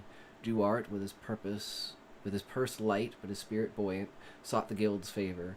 Within its shadowed halls, amid a scratch of quills and the murmur of scribes, he received his journeyman's title, a parchment stamped with the sigil of a phoenix, a promise of glory yet unearned. "Thou art adventurer now," spake the guildmaster, a grizzled man whose beard was thicket of silver. "Go forth, and let thy deeds sing louder than thy name." Duart bowed, his wings rustling, and felt the weight of destiny settle upon him like a mantle. With his title secured, Duart turned to the stalls to gather his meager supplies. A loaf of bread, hard as stone but fragrant with rosemary, found its way into his satchel. A waterskin, patched and smelled faintly of leather, joined it. A dagger, its blade dulled by time, was all his coin could muster, a pitiful thing, yet it gleamed with the promise of use. The Margot's din enveloped him, a symphony of light that drowned his doubts. He pressed through the crowd, his feathers catching on coarse tunics, his breath quick with anticipation. At the front gates, a guard clad in iron regarded him with a squint. "Whither goest thou, fledgling?" the man rumbled, his voice a low growl beneath the clamor. "To the training fields," Duarte replied, his tone bold, desperate. His tone bold despite the tremor in his chest. "A mandragora stirs there, and I would test my mettle." The guard chuckled, a sound like gravel underfoot. "Mind thy wings, monk. Those roots have a bite." Duarte nodded, undeterred, and swept beyond the gates, the city's noise fading into the whisper of wind across the ash-strewn plain. The outskirts of Ifrit stretched before him, a contained arena of earth and stone, its boundaries marked by low walls and the skeletons of felled trees. Here novices honed their craft, their shouts and the clash of steel and distant echo. Duarte's heart swelled with arrogance, a youth's folly that painted the world in hues of conquest. A mandragora, a plant beast of legend, its scream, a harbinger of doom, would be his first foe. How grand a tale it would make, how swift his rise among the guild's ranks. It was not long ere he spied his quarry. Amid a patch of scorched earth where the soil cracked like the skin of some ancient leviathan, there stood the mandragora. A grotesque thing it was, its bulbous head a mockery of humanity, its roots writhing like serpents birthed from the abyss, its eyes small and black, glinted with the malice that pierced Duarte's bravado. Yet more than its form it bore a presence, a shadow cast not by light, but by memory. To Duarte it seemed the very guilt of his departure from home, the village he'd left behind, its hearths dimmed by his absence. Each tendril was a voice whispering, "Thou hast forsaken us." 237, damn! Hell yeah, Muffin! Aight, keep at it, bro! "Stand and face me, fiend!" Duarte cried, his voice a clarion in the stillness. He drew his dagger, its edge a feeble gleam, and charged, his wings beating to lend him speed. The mandragora stirred, its roots coiling, and loosened a shriek, a sound that rent the air, a wail of abandonment that clawed at his soul. His ears rang, his vision blurred, and the world tilted as though the earth itself recoiled from the cry. He struck his blades, sinking into the creature's flesh, a pulpy mass that oozed a bitter sap. The mandragora thrashed, its roots lashing like whips. One caught his leg, a searing pain that dragged him to his knees. Another struck his chest, hurling him back, his breath stolen by the blow. The gilt beast loomed, its scream now a chorus of his mother's tears, his father's silence, the village elder's stern gazes. "Thou art weak," it seemed to hiss, a coward who fled.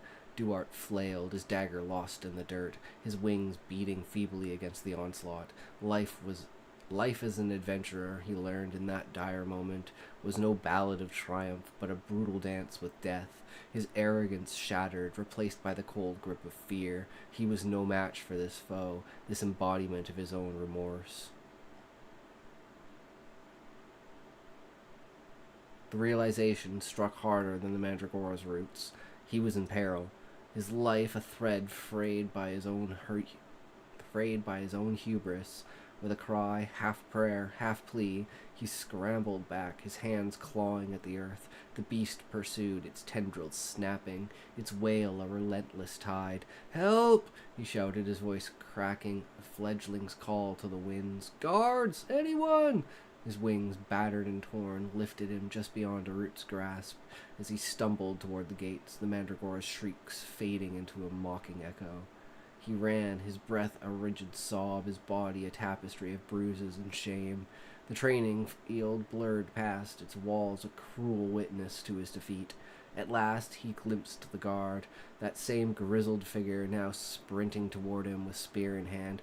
"Fool of a monk!" the man bellowed, thrusting past Duarte to meet the mandragora. Steel met root, and the beast's cry turned to a gurgle as the guard's spear found its mark. The gilt thing withered, its form collapsing into the earth, a vanquished specter of Duarte's past.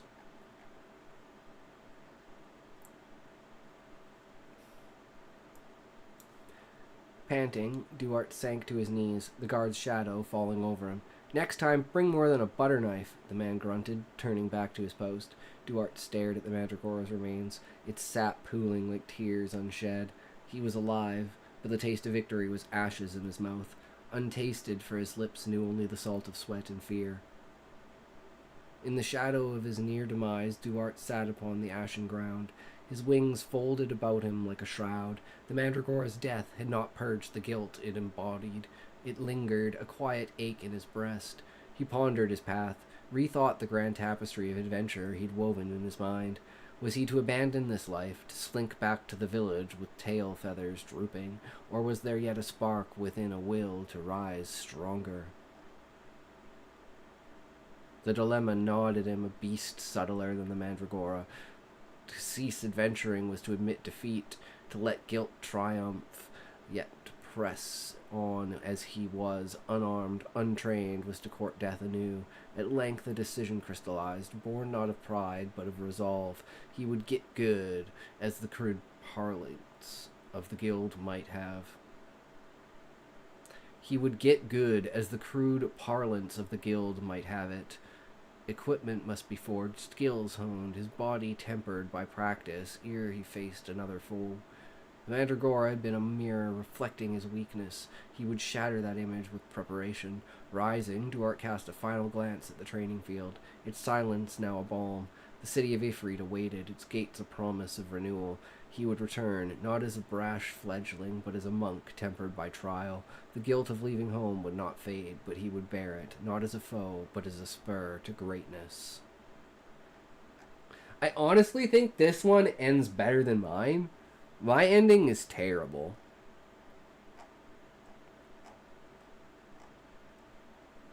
But, where is it? I'm not going to be able to find it, am I? Because I'm an idiot. And I keep moving where it is.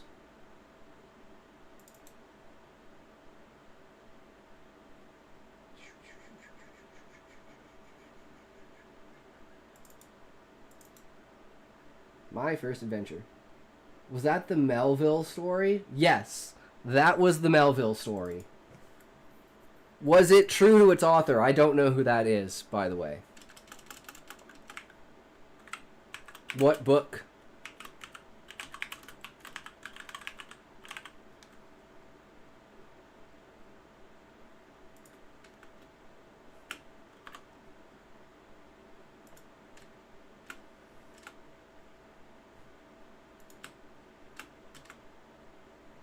He did Moby Dick? Oh. Okay. That explains a lot of the language.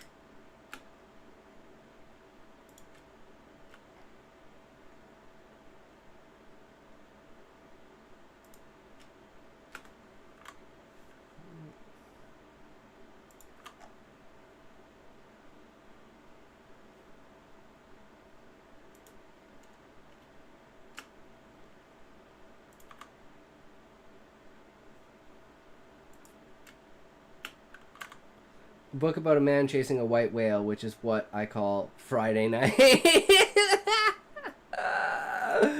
Hell yeah, Eggy, I'm with you on that one, brother.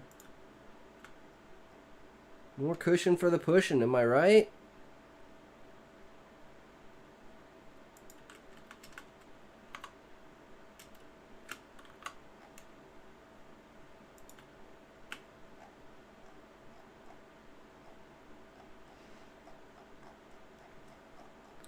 Shakespeare got paid by the word, which is why his stuff is so hard to read. I doubt people even really talked like he made them seem like they did. I'd assume they didn't because of the fact that it is, at least as far as I learned, it was hard to read even then. And the fact that it was so like that is probably one of the reasons why he did the language was so caught on, because people were like, oh, that's interesting, that's cool, that's a new way of doing it. I believe like a fuck ton of writers probably got paid by the word. I 100% believe that. I mean, I don't know where you would find the proof of that, but like, I'd be like, yeah, I could definitely see that. That would be a thing. People used to think that they could have unlimited data. You know, oh yeah, you know, no one will ever use data. We just give them unlimited data. It's just a perk. No one will ever actually use it. Out millions and millions and millions and millions of dollars. Crashes like 18 different cell companies. Like, massive cascade in the market. Now you pay fucking for the megabyte. Because they know where the money fucking went. But anyways. Okay, so this is my story. We wrote this like 5 days ago or so. So this would be like...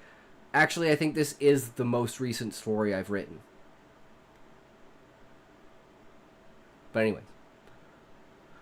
Preface for this. 2 things, actually, before we start. I can't do that because that's there.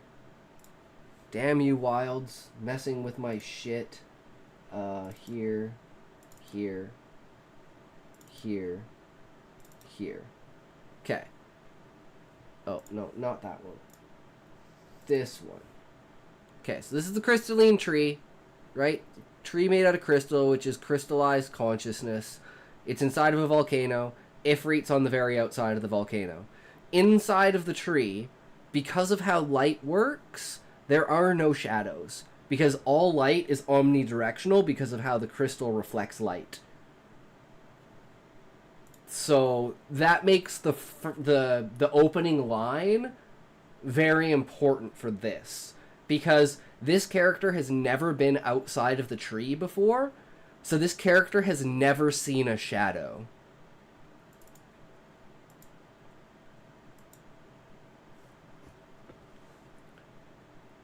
The line drawn in light, blazing orange as fire, shifting as the waves, then past that, upon the horizon lay the land of shadows. From the crevice of the earth itself this maw emerged, opening to the foreign world beyond the light of the tree. The cascading flow of people around him jostled his makeshift shoulder pads, if they could even be called pads, just a single strip of thin leather pasted poorly to a thin sheet of crystalline.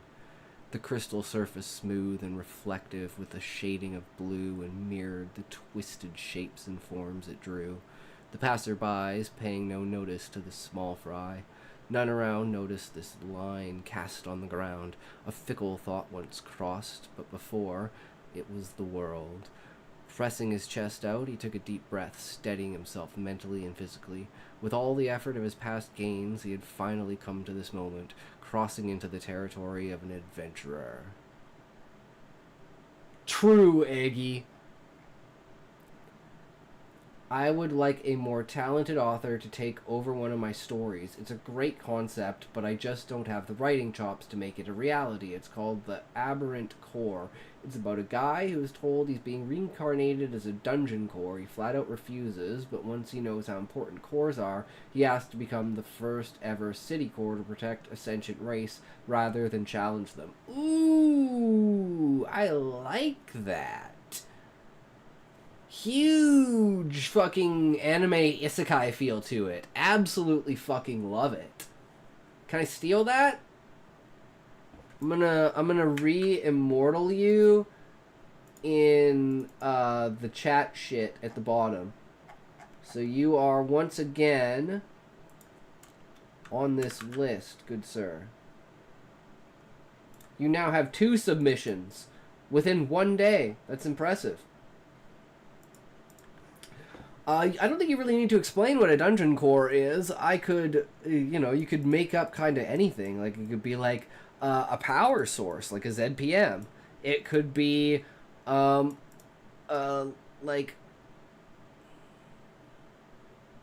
I'm thinking like super abstract here, but like a power source for a device that opens dimensions.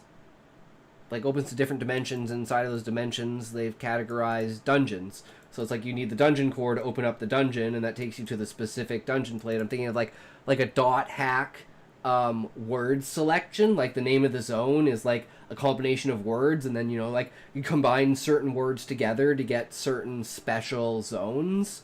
I think that is probably, like, of all the ways to have like Easter egg zones inside of a game, I think Dot Hack is the coolest way to do it. It's on Royal Road if you want the text. The dungeon core is the control crystal of a fantasy dungeon. It creates the mazes and puzzles, summons creatures, monsters, places, and fills treasure chests, etc. So it's basically like a mod hack for the dungeon. And it's like if you want to reset it and do everything, you need this dungeon core.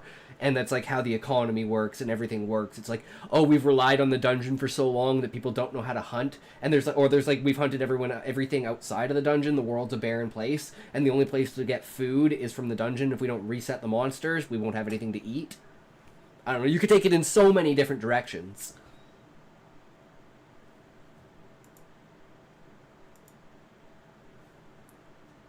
A guard for the people, a watch in the night, an eye on the road, a hand for treasure. Their numbers were growing. The outside world had become accessible to even one such as him, from the lowest class miner in a life of stagnant workflow for the betterment of the people. He once believed that, but now he would show them he was free. With determination, he angled his body forwards and began slithering his tail across the pristine crystalline floor. The normal clacking of dragging armor was absent from this domain, the squeak of naked feathers on tile as well. Only the silence of a draped robe clung to him like flesh. The dungeons in this world pull in miasma, which is a waste project of using mana to perform magic and turns the miasma back into mana through the death of its monsters. Oh, that's fucking cool. Hell yeah. Hell yeah. When's this anime coming out, dude? Like, what's it called? I'm so excited. Is this like the 7th season of, I can't even remember the name of it. How to pick up chicks in a dungeon.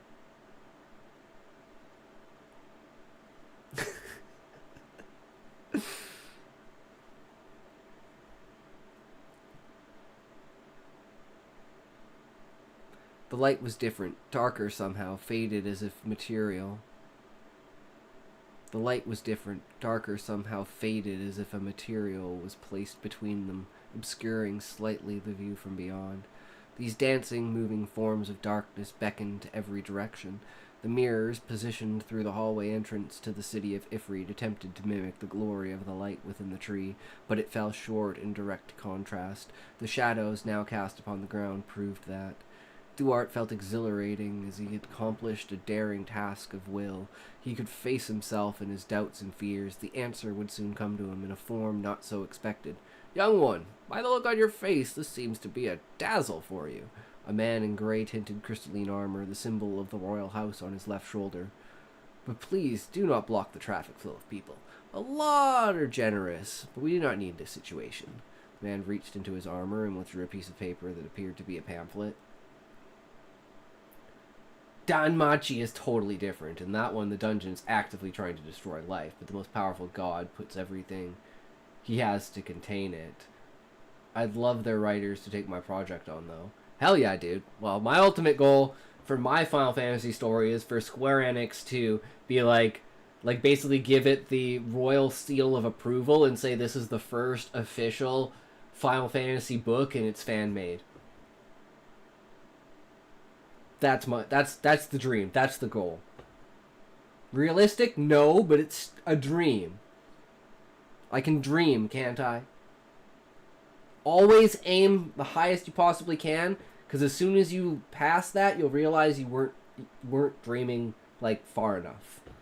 You didn't have a big enough scale, big enough scope in your head.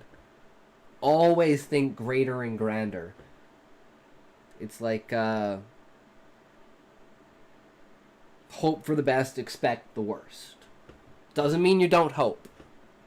It's just the difference between hope and expectation. Like, I hope to be a big streamer. I expected that this is like my peak. Pretty much. Like between the 5 to like 9 viewer mark is like my peak. Which isn't bad at all. That's not bad at all.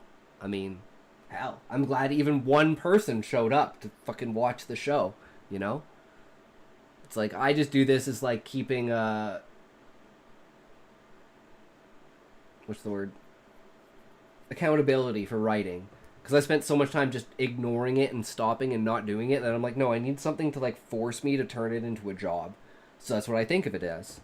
And here we are, like, 50 short stories in, like, 6 months. And I've written, like, maybe 15 to 20 over the last 10 years. So I think we're doing really frickin' good. Plan for the worst, hope for the best. There's no such thing as impossible, and improbable can be ignored. True. How many times can you multiply infinity? An infinite amount.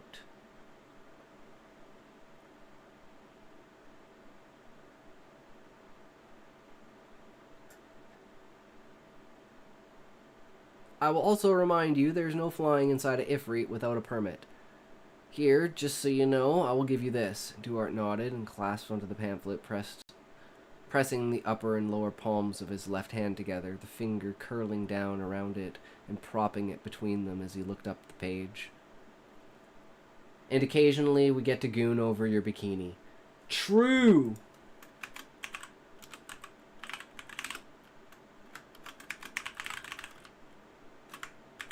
Sometimes it can't be helped. Stare at it. Learn from it.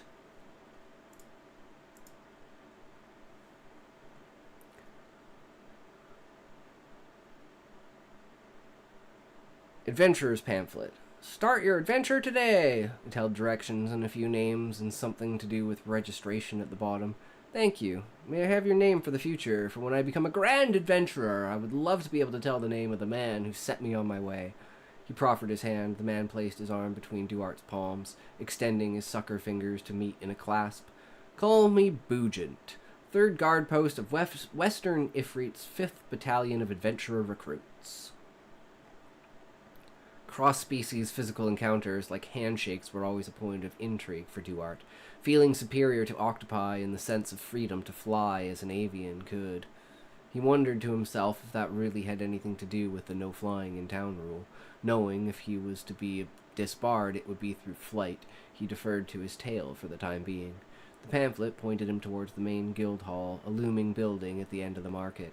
The bustling bodies, merchants hollering, the aroma of spices and the smoke rising from fire pits, meat, vegetable, his nose burned but his mouth salivated, the savored dishes of the outside world, where it was said the true artisans of flavor were found.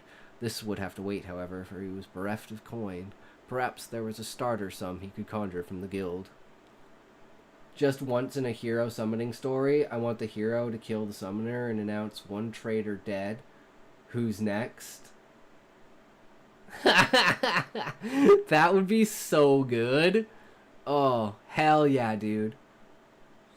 Hell yeah. Write your ideas down, man, and freaking email them to, like, every creator of every, like, you know, well, find yourself a Japanese person and translate them. And then send them to, like, all of the anime studios and be like, here's all my ideas. Have fun. By the way, if you use them, I require royalties. And then they'll read them and they'll be like, fuck! Now I can't come up with this idea on my own, because if I came up with this idea on my own, it'd be copying him. And you literally, like, force their hand into it. Because you sent them, like, 100 different things, and it's like, eventually someone's gonna pick one of those, and you can be like, ah! He stole my... Don't get royalties. No, I don't, but it's a joke. You wouldn't actually do that.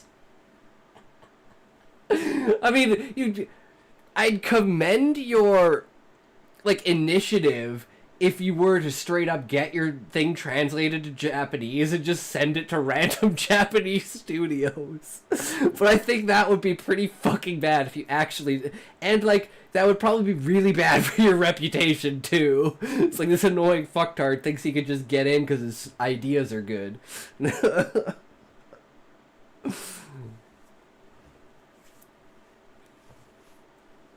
But it's like the thing I like to say, like every story has been written except yours.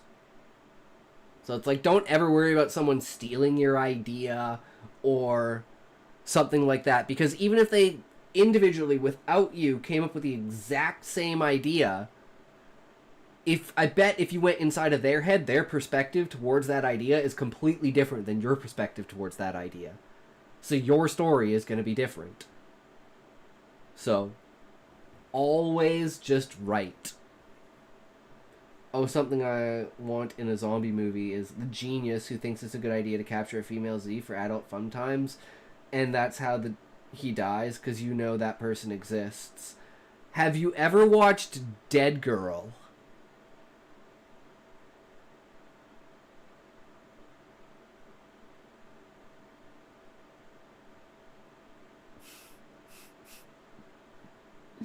I think I'd find some geniuses there. Haven't heard of that one? Nope.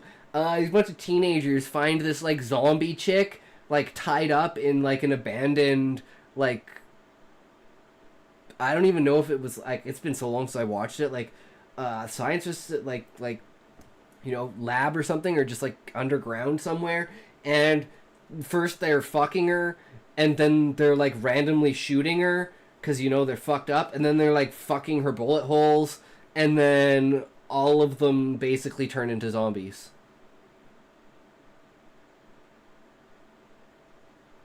Epic fucking movie. Same with, it starts with, it's like Contagion, but it's not Contagion. Contracted.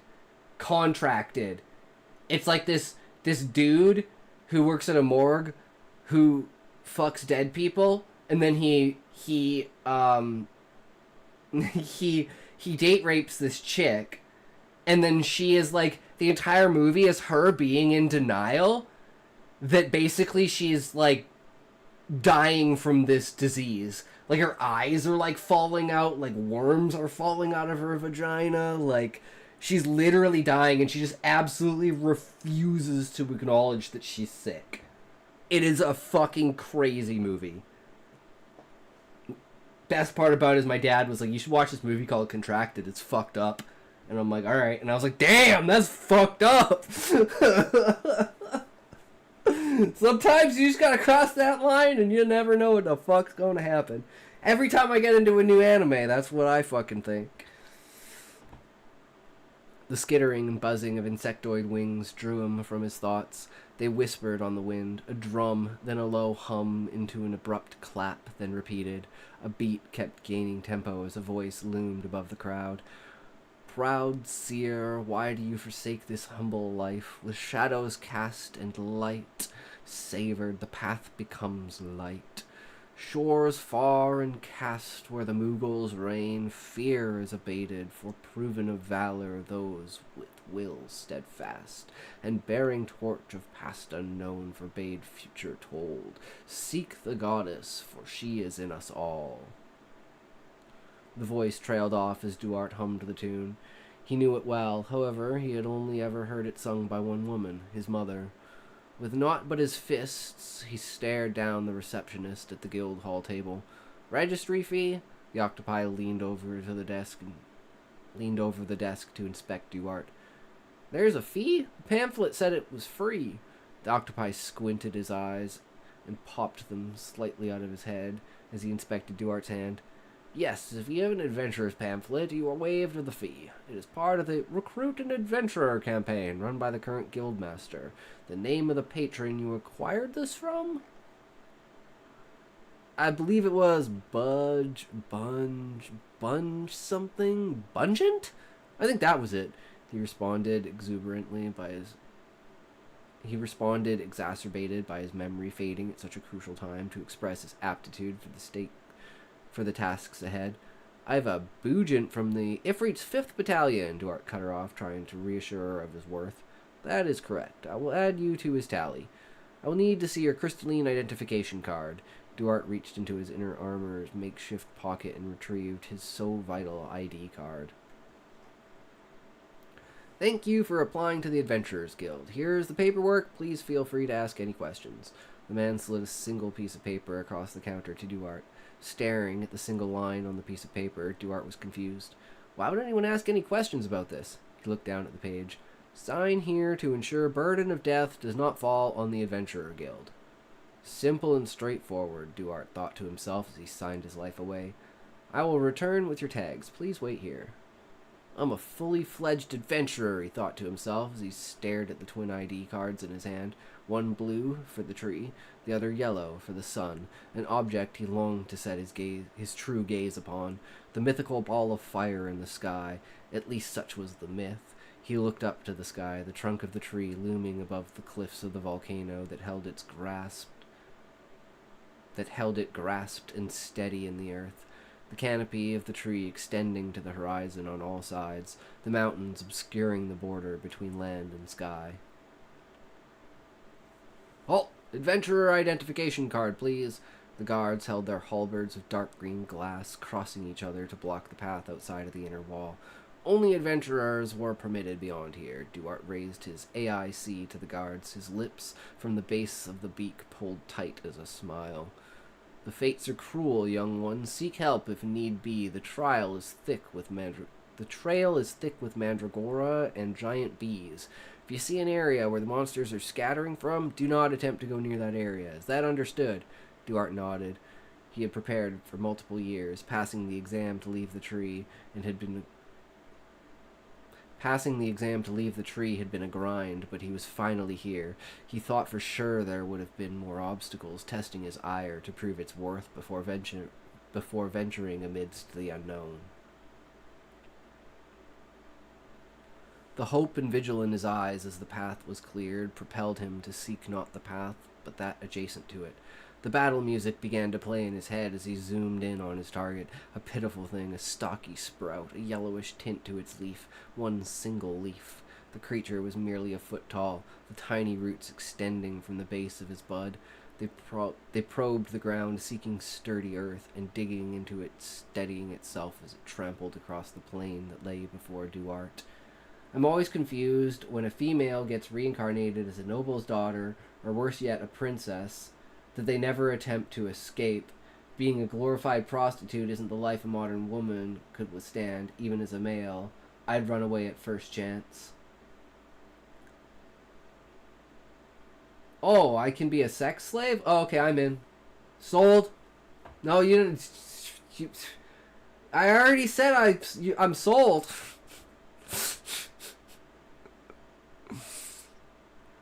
The clearing seemed unnatural to him.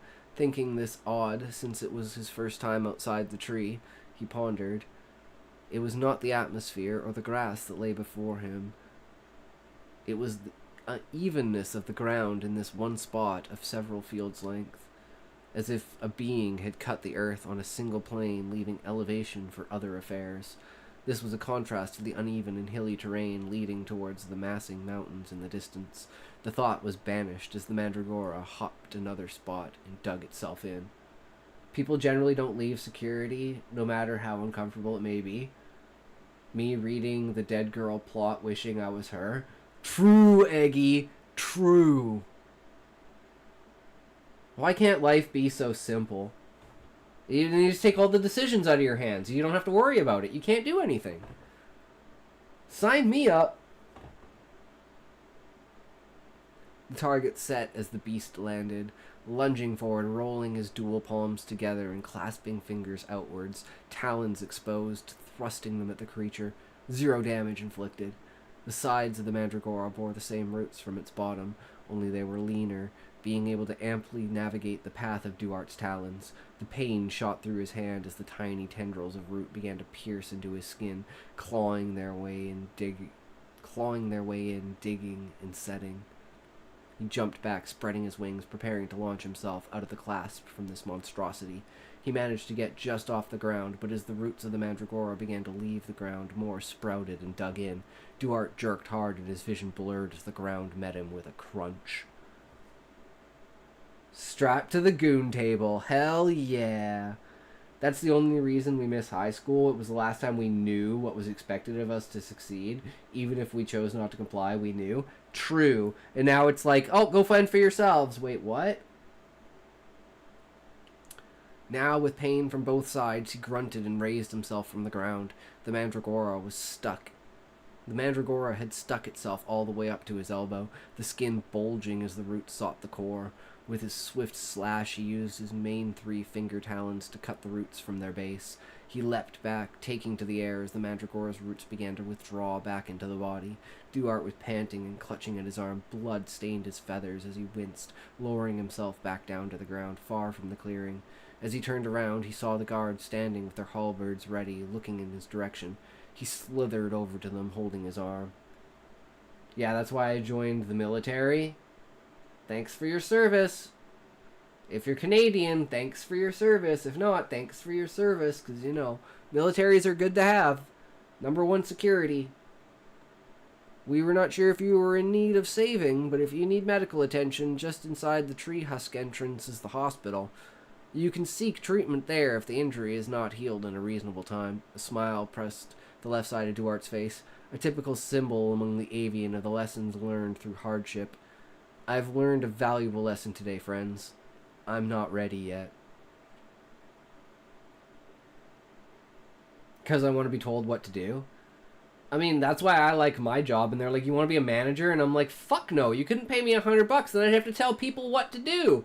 I just want to be told, just fucking tell me what to do. I don't care what it is, just fucking tell me. Then I can just turn off my brain and do it.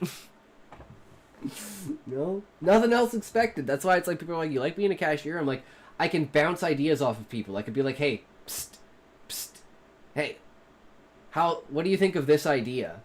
And then I'll pull something out along the lines of this. So a prince has discovered a cursed plague, and in order to stop it, he has to save a forgotten dragon. But he doesn't know where the dragon is. So he's got to run away from a plague while trying to find a dragon. And that means leaving his kingdom behind. Boom, story right there. Easy.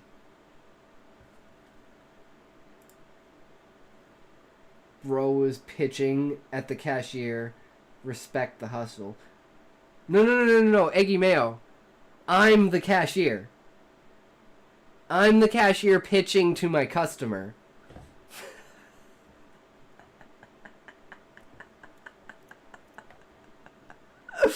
It's even worse. Oh.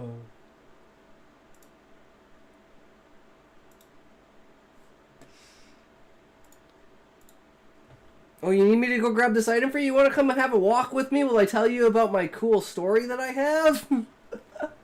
Oh, here, rate me. By the way, my YouTube's on the back of that. Wink, wink, nudge, nudge. Go to the YouTube. True. You gotta do what you gotta do, man. A forgotten dragon, so nobody has any knowledge about them. Finding the dragon is going to take a lot of slogging through libraries and old scrolls, which he won't have easy access to outside of his own country. True, he's going to lose all of his resources, right?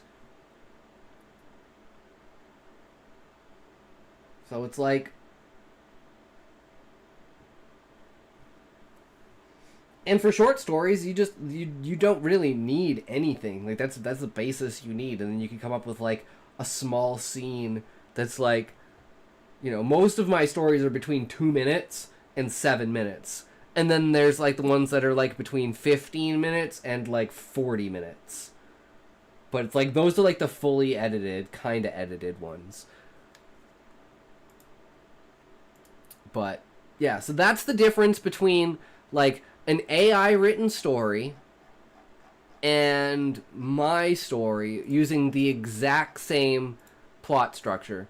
New adventure encountering his first enemy, a Mandragora, contained training area on the outskirts of Ifrit. The year, Crystal Era, Avian Monk, Duarte. First battle, he gets close to being defeated and has to run away and call for help. He's an adventurer, Mandragora. Enters the city receiving Journeyman title. Rising action, collects supplies and leaves the front gates after talking to a guard. Climax, arrogantly thinks he can take on a Mandragora and finds out fast that life as an adventurer is rough. Falling action, adventurer realizes he's in trouble and tries to run away and call for help from a guard. Conclusion, he decides that maybe getting equipment and some basic training practice before attempting another fight. Scenes through character Duarte, so that's perspective.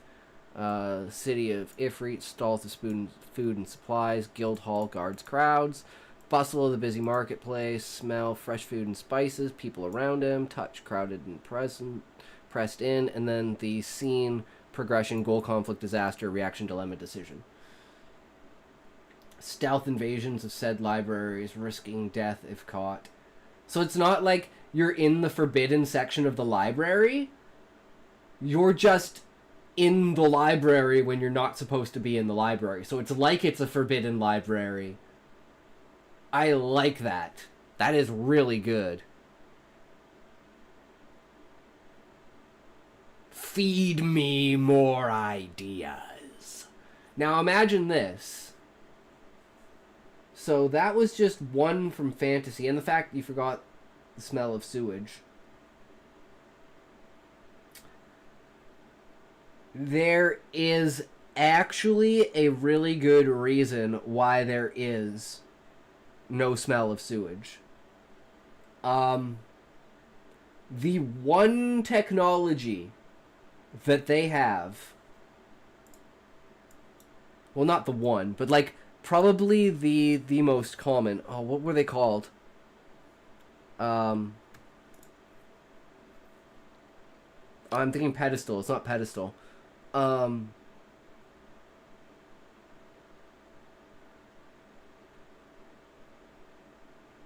Okay, I don't know. Maybe I can just find a picture of it. I was gonna say Roman line toilets. Is this it? Yeah, something like this. Right? So imagine this, right? God damn it. I just want the fucking picture. Just give me the fucking picture. So, you've got it contained, right? But you still have one issue, which is the smell. So what's the ultimate way to deal with the smell? Plants. So the entire bathroom system in like most of the places in the civilized world in the book are gardens. Because they use the fecal matter as well to fertilize the gardens. And then, you know, that makes more flowers, makes better smell, makes less smell of shit. So it's like I have literally gone in depth on how they have like infrastructure set up for toilets.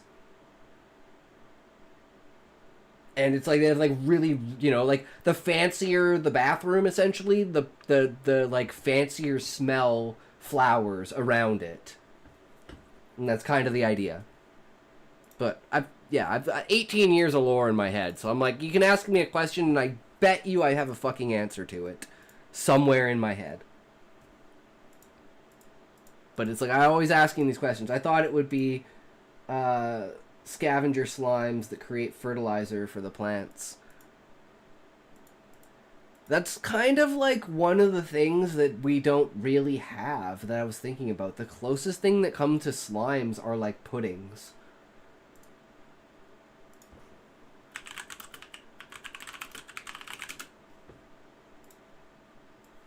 These guys. If you know your Final Fantasy bestiary. I always just want the image, man. Just give me the fucking image. My favorite. I'm pretty sure that one's from Final Fantasy X. But I could... No, it's from 8. Never mind. So where's the one that's from 10? Ah! They're pretty similar. But this one's like darker. Darker in color. But I could definitely see why, yeah. They're pretty much the same. But yeah. Flans. That's what it is. Flans. They're called flans.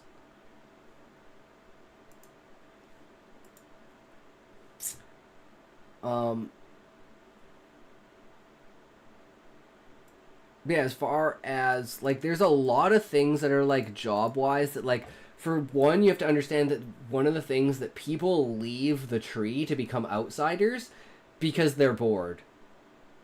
Like, most of the people that do the mundane jobs, like, for instance, gardening around Ifrit and inside of, like, the main cities are basically people that have gotten bored of what the life inside of the tree is. And it's like, they work for the fact of something to do. No one's really forced to do anything. The only people that are forced to do things are if something needs to get done, the guild will put up a quest for it.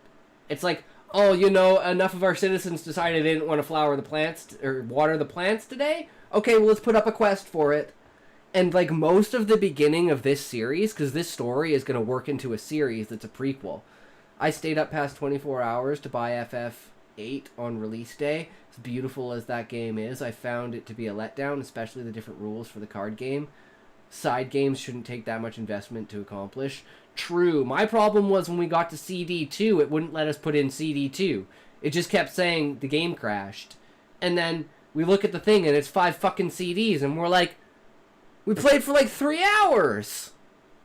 The fuck is this? And that's just how video games were back in... Was that 98 or 99?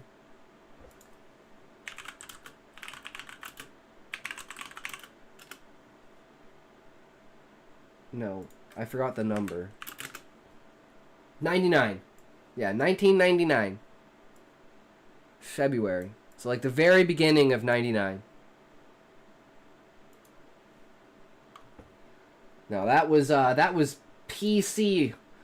I didn't even have a computer. It wasn't even my game. It was my friend's. He was the one with the PC.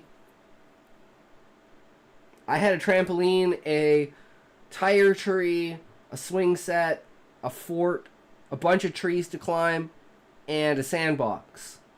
And a shed. Sometimes my PS2 didn't work to change discs, but putting it in my PS1 would let it work correctly. Good old technology, right? When it was backwards engineered, not reverse like compatibility, but it was like you could play a PS2 game on a PS1. It's like, what? Wait, what? Could you imagine playing a PS5 game on a PS4? Not a game that's released for both PS4 and PS5? I guess that'd be like saying playing a PS3 game on a PS2. Imagine playing a PS3 game on a PS2. It's like the jump in graphical fidelity and overall like power in the machine is so significant, even though the PS2 is considered one of the greatest of its time for its capabilities, because it was like, it had an internet browser. It let you play DVDs. It let you play video games. It was like the all-in-one that you needed if you didn't have a PC, and it was super cheap. PS2 era, man. Best fucking gaming era. Dynasty Warriors 3, Final Fantasy X, Romance of the Three Kingdoms, Jak and Daxter,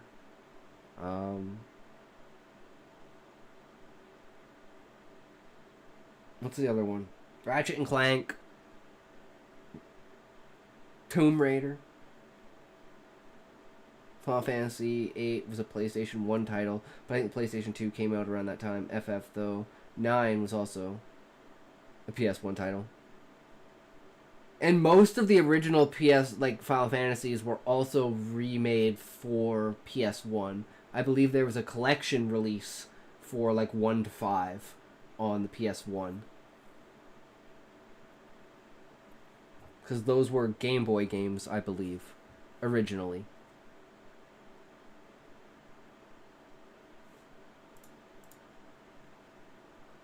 Yeah, these are, like, we have all of our plots. So, like, all of these are plots for, well, not these, because these are empty blocks. So we can write more stories.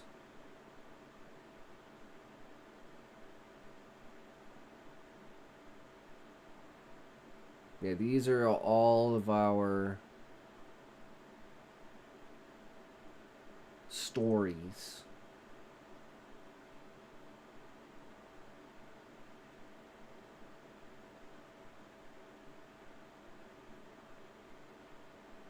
Which means we have a lot of stories to write. There's probably 150 here. Maybe more. And we've written, I'd say maybe 28 or 29. like full plot lines, 28 or 29 plot lines. Do you ever watch the anime Figure 17? No, I had the anthology collection, which I think was 4, 5, 6, but I didn't get the one with 1, 2, and 3. Yes, the anthology, that's the one.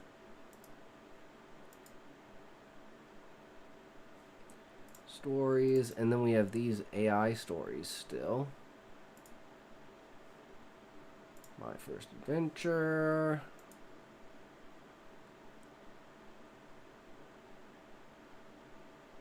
Oh, I totally forgot that we asked Grok this question, and then we never, because we were playing a joke on China's infrastructure and their ability. Who hits? The U.S. nuke has a higher chance of connecting. China's defenses are thinner.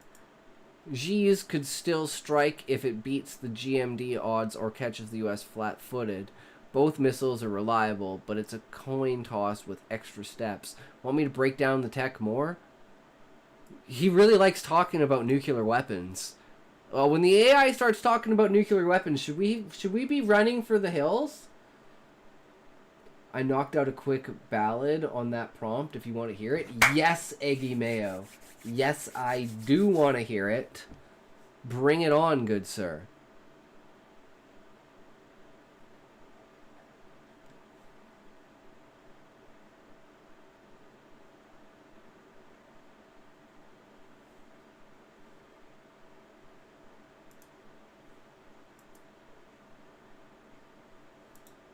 Well, we set up, we gotta try and do Zoshia again. This time maybe not with a disgustingly underpowered bowgun. The songs did sing of a dragon of old, a tale for the ages now often not told. The people of the town had become lazy, memories of the hard times became hazy. The prince had no quests, nothing to aspire, and a bored, comfortable populace to inspire. He picked up his sword and fetched his loyalist horse, and set out for some mad adventure, of course.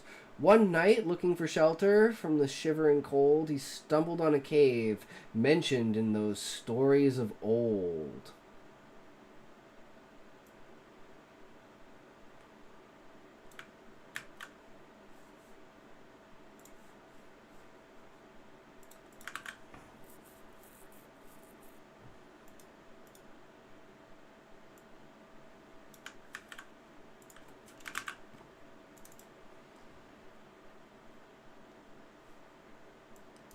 Deep in the cave was a person not dead, not quite alive, and a decomposing head. It stumbled forth and wobbled back. The prince stuttered over his plan of attack. The rotting arm swung forth, and so did the legs. The prince's energy on his last dregs. Coming up close with a chomp of its teeth, the prince froze up, anticipating death's relief.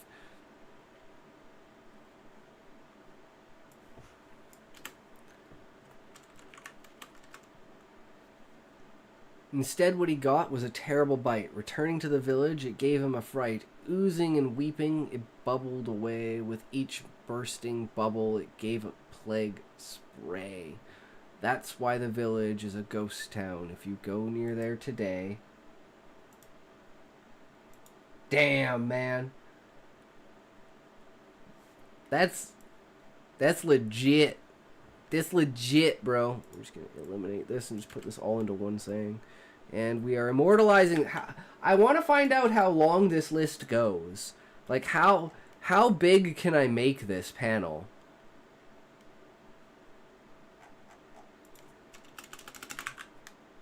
Like, is it just infinite? Can I just, like, keep adding to it? Couldn't quite get the dragon in there, LMAO. You go, bruh. I mean, that's fucking insane. You are being saved with the cuck chair, good sir. Where is chat creations, poem chat, cuck chair? The song did sing. That's what the title is going to be. Eggy Mayo, 69. The song did sing. True, brother. The song did sing. Oh, that's so good.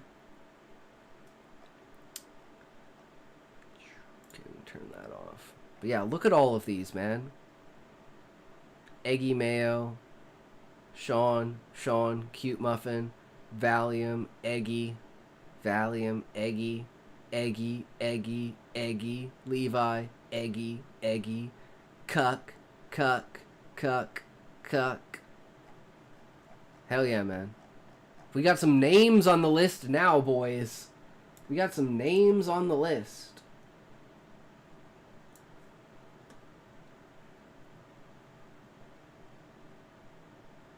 Where is my Vmungenamersh? There it is. Boom. Okay. So, what weapon? Not hammer. We're not doing hammer. Oh! Dual blades! Do we have good dual blades? I actually don't know if I have good dual blades or not. Let's find out.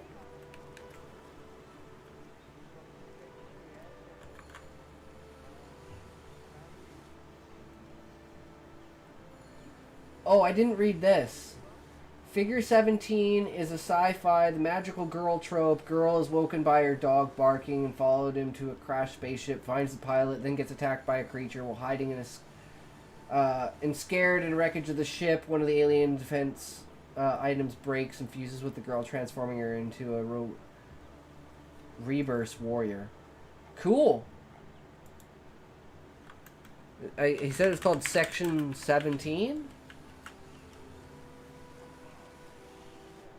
Figure 17.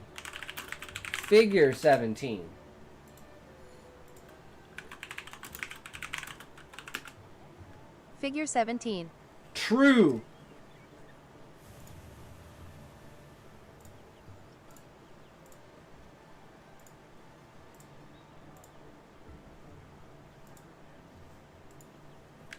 Okay. Dual blades. That's what we're looking for. Dual blades. I mean, they're not level 7, but they're not level 1. That prompt thing was fun. Nice challenge to write in a set parameter. Yeah, that's what I thought. So I figured doing that, and then, oh, that's what I was going to do, is I was going to show the other side of it, which is...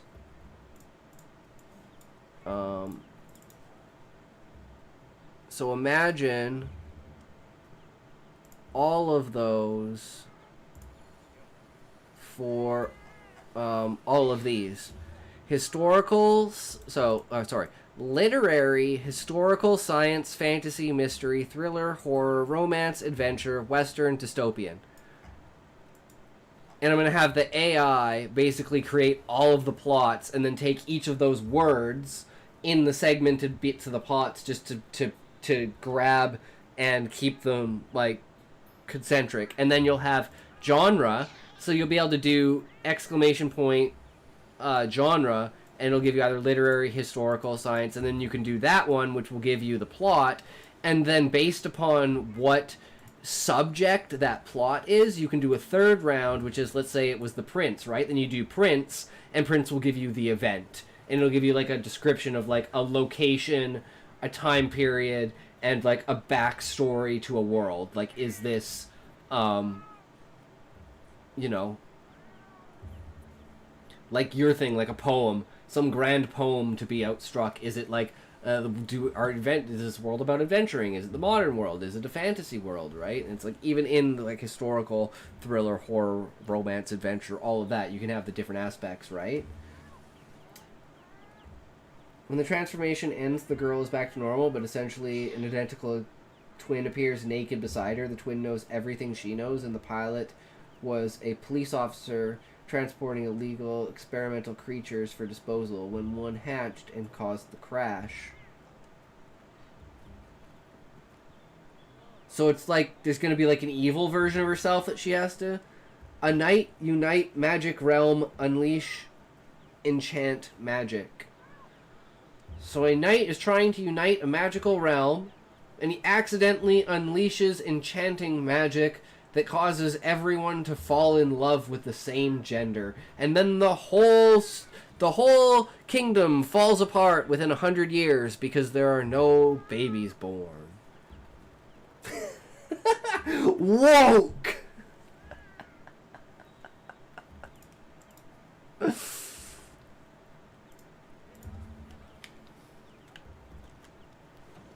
Oh, we have dual blades. Okay, let's go try Zoshia with dual blades. Oh, I probably have to pick up shit. Pick up shit. Right? Yeah, okay. Oh, we gotta change categories. We gotta up in here, done there, change dat, dem, dares, dappin, doopin. Categories, nay. Cat, nag, and snag, Nori's tail. It's what a palico would say, I tell you what. Why is Twitch so slow? What is this shit? Monster Hunter Wild. We are wilding out, boys! Kappa. Oh, that reminds me.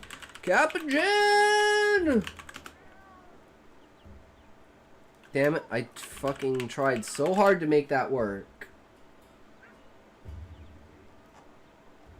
The two must join to become the robust warrior, and they have to destroy the experimental creatures before they can suck all the life out of the world. And with each encounter, they get smarter because they're telepathically linked. At the end, the twin can no longer remain cohesive. So it's like there's like 20 of them by the end, because each time it doubles, or is it like so it's her, she transforms, then it's 2, they become 1 again and transform, and then it's 3, and then 3 come together and transform, and it's 4, or is it like 2, 4, 8, 16, 32, 64, 128, 254, and so on. So on and so forth for that. Zoshia, boys, we're doing Zoshia. We're gonna take this bitch down. Ain't letting no one join the fucking mission and kill us all, because they're goddamn nubs. Only we die to our own monsters. A kingdom, discover magical artifact, unleash lost sorcerer. Yeah. That sounds like a Diablo problem. That's Diablo Act 2 in a nutshell.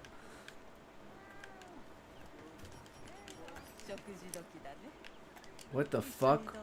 That's this. How do I get out of this? That's not what I want. I want Alma. Right? Because she can give me the quest for Zoshia.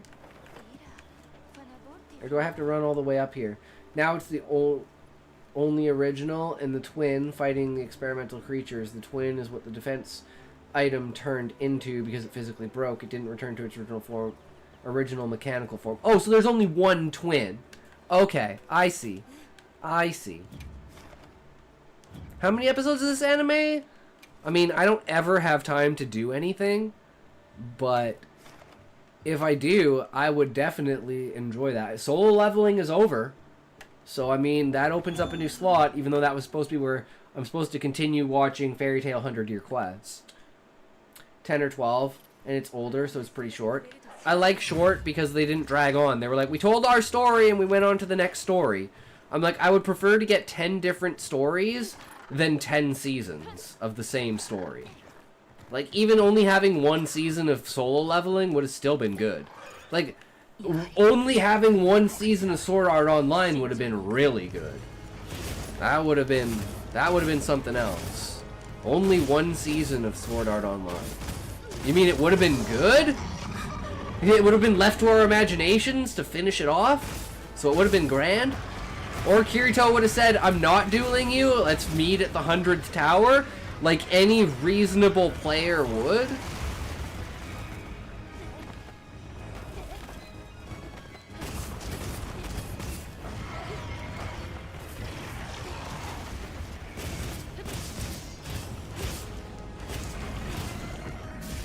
Oh, I friggin' did that in the wrong spot. I forget it always stalls you just a wee bit. The camera lock on is kind of annoying. I need to go into the options and turn that, like, the auto lock on off. Like, I've never played a Monster Hunter game using lock on. That's just not how I play this game.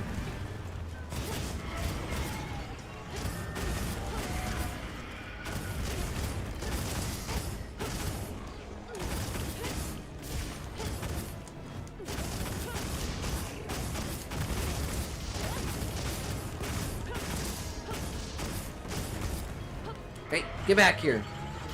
Think you can run away from me?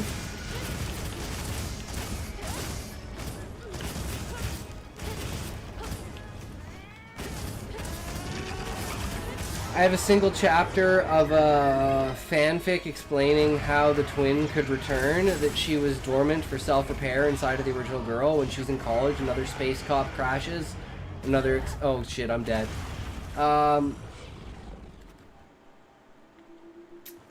Another space cop crashes and another experimental creature appears before the cop can act. The original girl, now adult, transforms, and while the cop is stunned, takes out the monster. Nice! I don't mind dying to reading that. It was worth it, 100%. If that's the reason we fail this mission, I am completely content with that. It was well worth it, well deserved.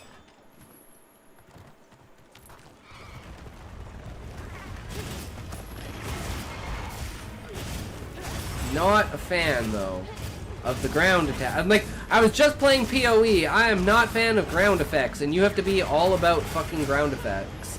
Oh shit, that's gonna be like, okay, no, wait, I'm stuck on its tail. Gotta use my offset attacks. Hey, what do you think you're doing, bitch? Get back here. No, you don't. It's like a Dark Souls dragon. You just attack the back right foot, and you're pretty much good.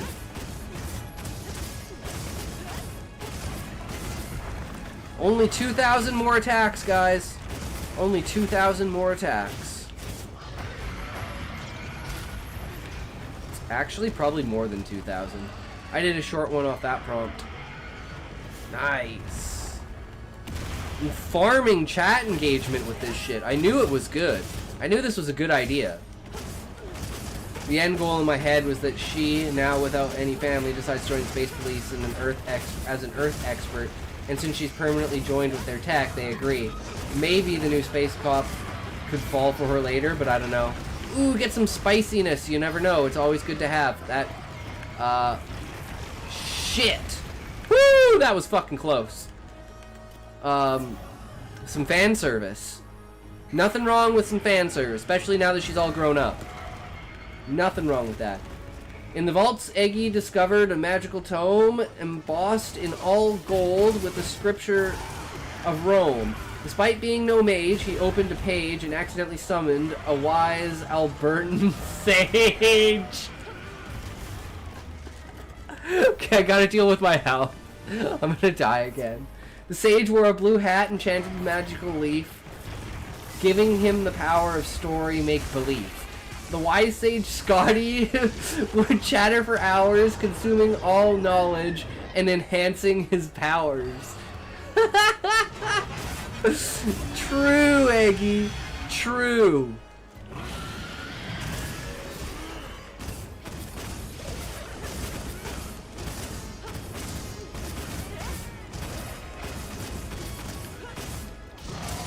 I don't know what he's doing, but he's just standing there. You know about platypus venom. I have heard about it, but oh my god, really? Just instantly dead? Okay, I may not actually be able to fight Zoshia. This might be a straight up, yeah, I can't do this. We might just have to, like, go and do other shit and farm new armor. I'm not even sure. Because I'm doing like 4 and 5 with this weapon. Like, you know what? You know what? Straight up, just fuck it. Fuck it. Fuck it. Fuck it. Fuck it. We're on the last death. We're going to make it a rule. If we're on our last death, we're just going glaive so we don't fucking die. And if we do die, we died with glaive, which is fucking shameful. Oh, this guy's going to come in and he has freaked me out. They're so weird. Aren't they like daddy long legs in the fact of like they're harmless to anything that's like outside of their range, but anything like, you know, bigger than them essentially is like fucked. It's flat out nasty. It makes every pain receptor it touches fire at maximum power without doing any actual damage. If the pain reaches a certain level, you can die. Believe it. I believe it. Oh, he's mounting it. Okay, cool. Give me your leg. Give me your leg, bitch. I need your leg. That's not your leg. Or that is your leg, but that's not white. Where's white? There's white. There we go. This is when the real battle begins. It's like fighting Geismagorm all over again. Guys, my balls! Flat out, the spines are on the back feet. If something grabs its tail, it gets dosed. That's crazy. Oh shit! I survived! 'Cause I wasn't in like the fucking absolute middle of it. Oh, we want to use a potion? We do not want to use that.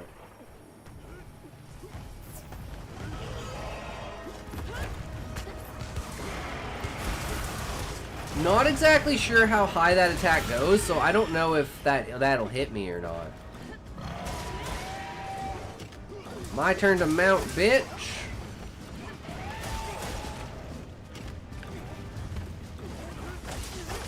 There we go. Give it some wounds so I have something to extract.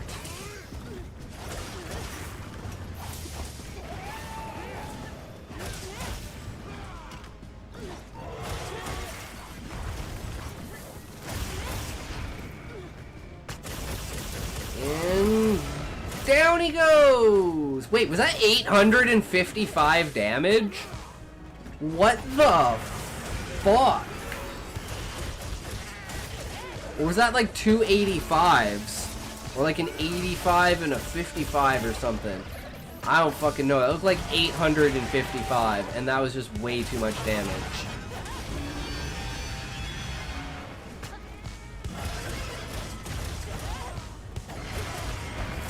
Shit. No, I'm safe. I'm safe. Nice, we got his wings. Be pissed, bro! Nothing could beat Insect Glaive. Insect Glaive is fucking broken OP. Best weapon in the game. If you're ever bored, though, hit Royal Road and look me up. My only complete story is cat version, but it's not a proper paragraph, it's just a massive wall of word vomit. Past Life Remembered is probably most fun to read, even if it's not complete. Is it the same name you're under now? Sean R. Kieser? 1?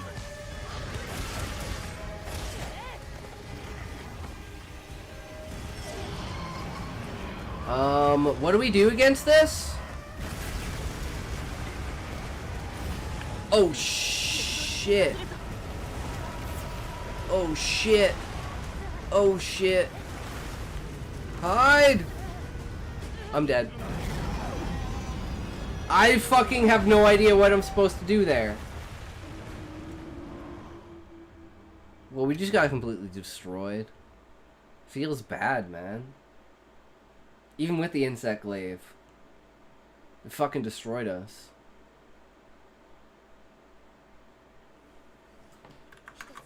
SR Keister 1?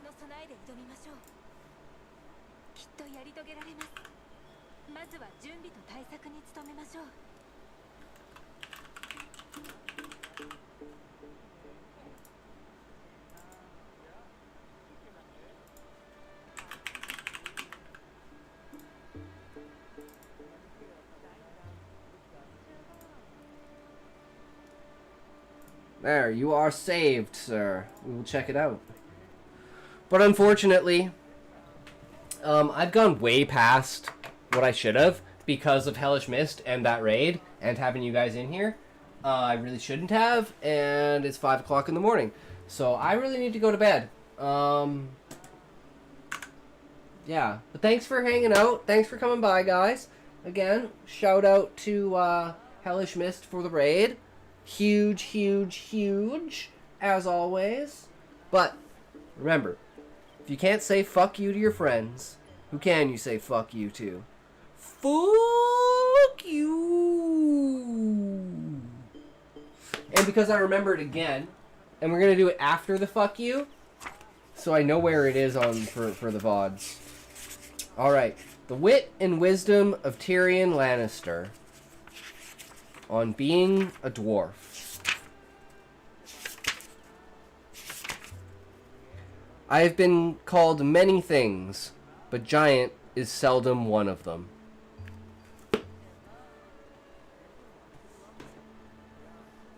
May your sleep be truly restful and your dreams inspirational. Thar, that was fun, cool to have new, mature voices.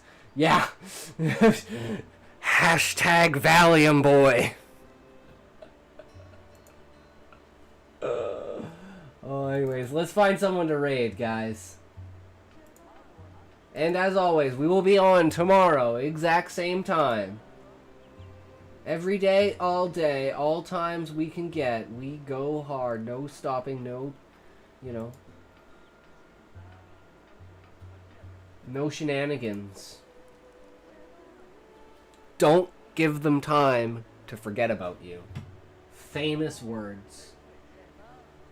You guys want to do some VTuber ASMR?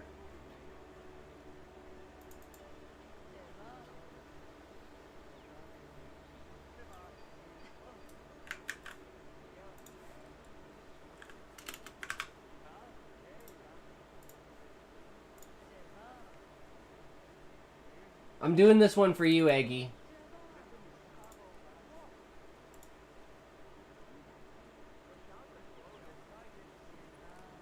Wait. What? Wait, what? Did she go offline? Wait, what?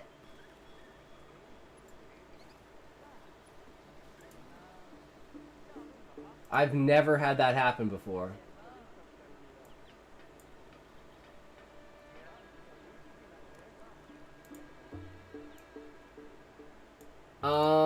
Okay, I don't know. It's not letting me raid her.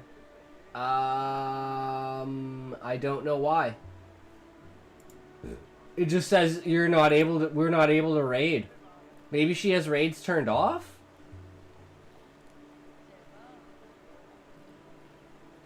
Well,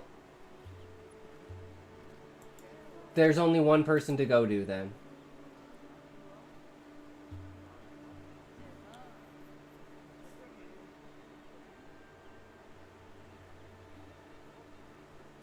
Give him lots of love, guys. He is one of our founding members of the community.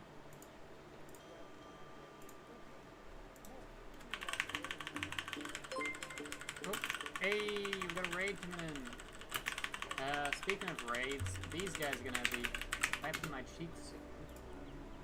We got a bunch of Neanderthals. Raid! Mature, because I'm 46. So these goobers, all 7 of them. So like True. A minute ago, we had a bunch of mechanoids come in, and we did a good job dealing with them. Mjolk took a hit to the jaw, which is kind of nothing. But Jane, who was my second best shot. You know what? We host. Actually, on top of Jane being a really good shot, I'm gonna switch out of gear just for the moment. Ooh, sexy baby.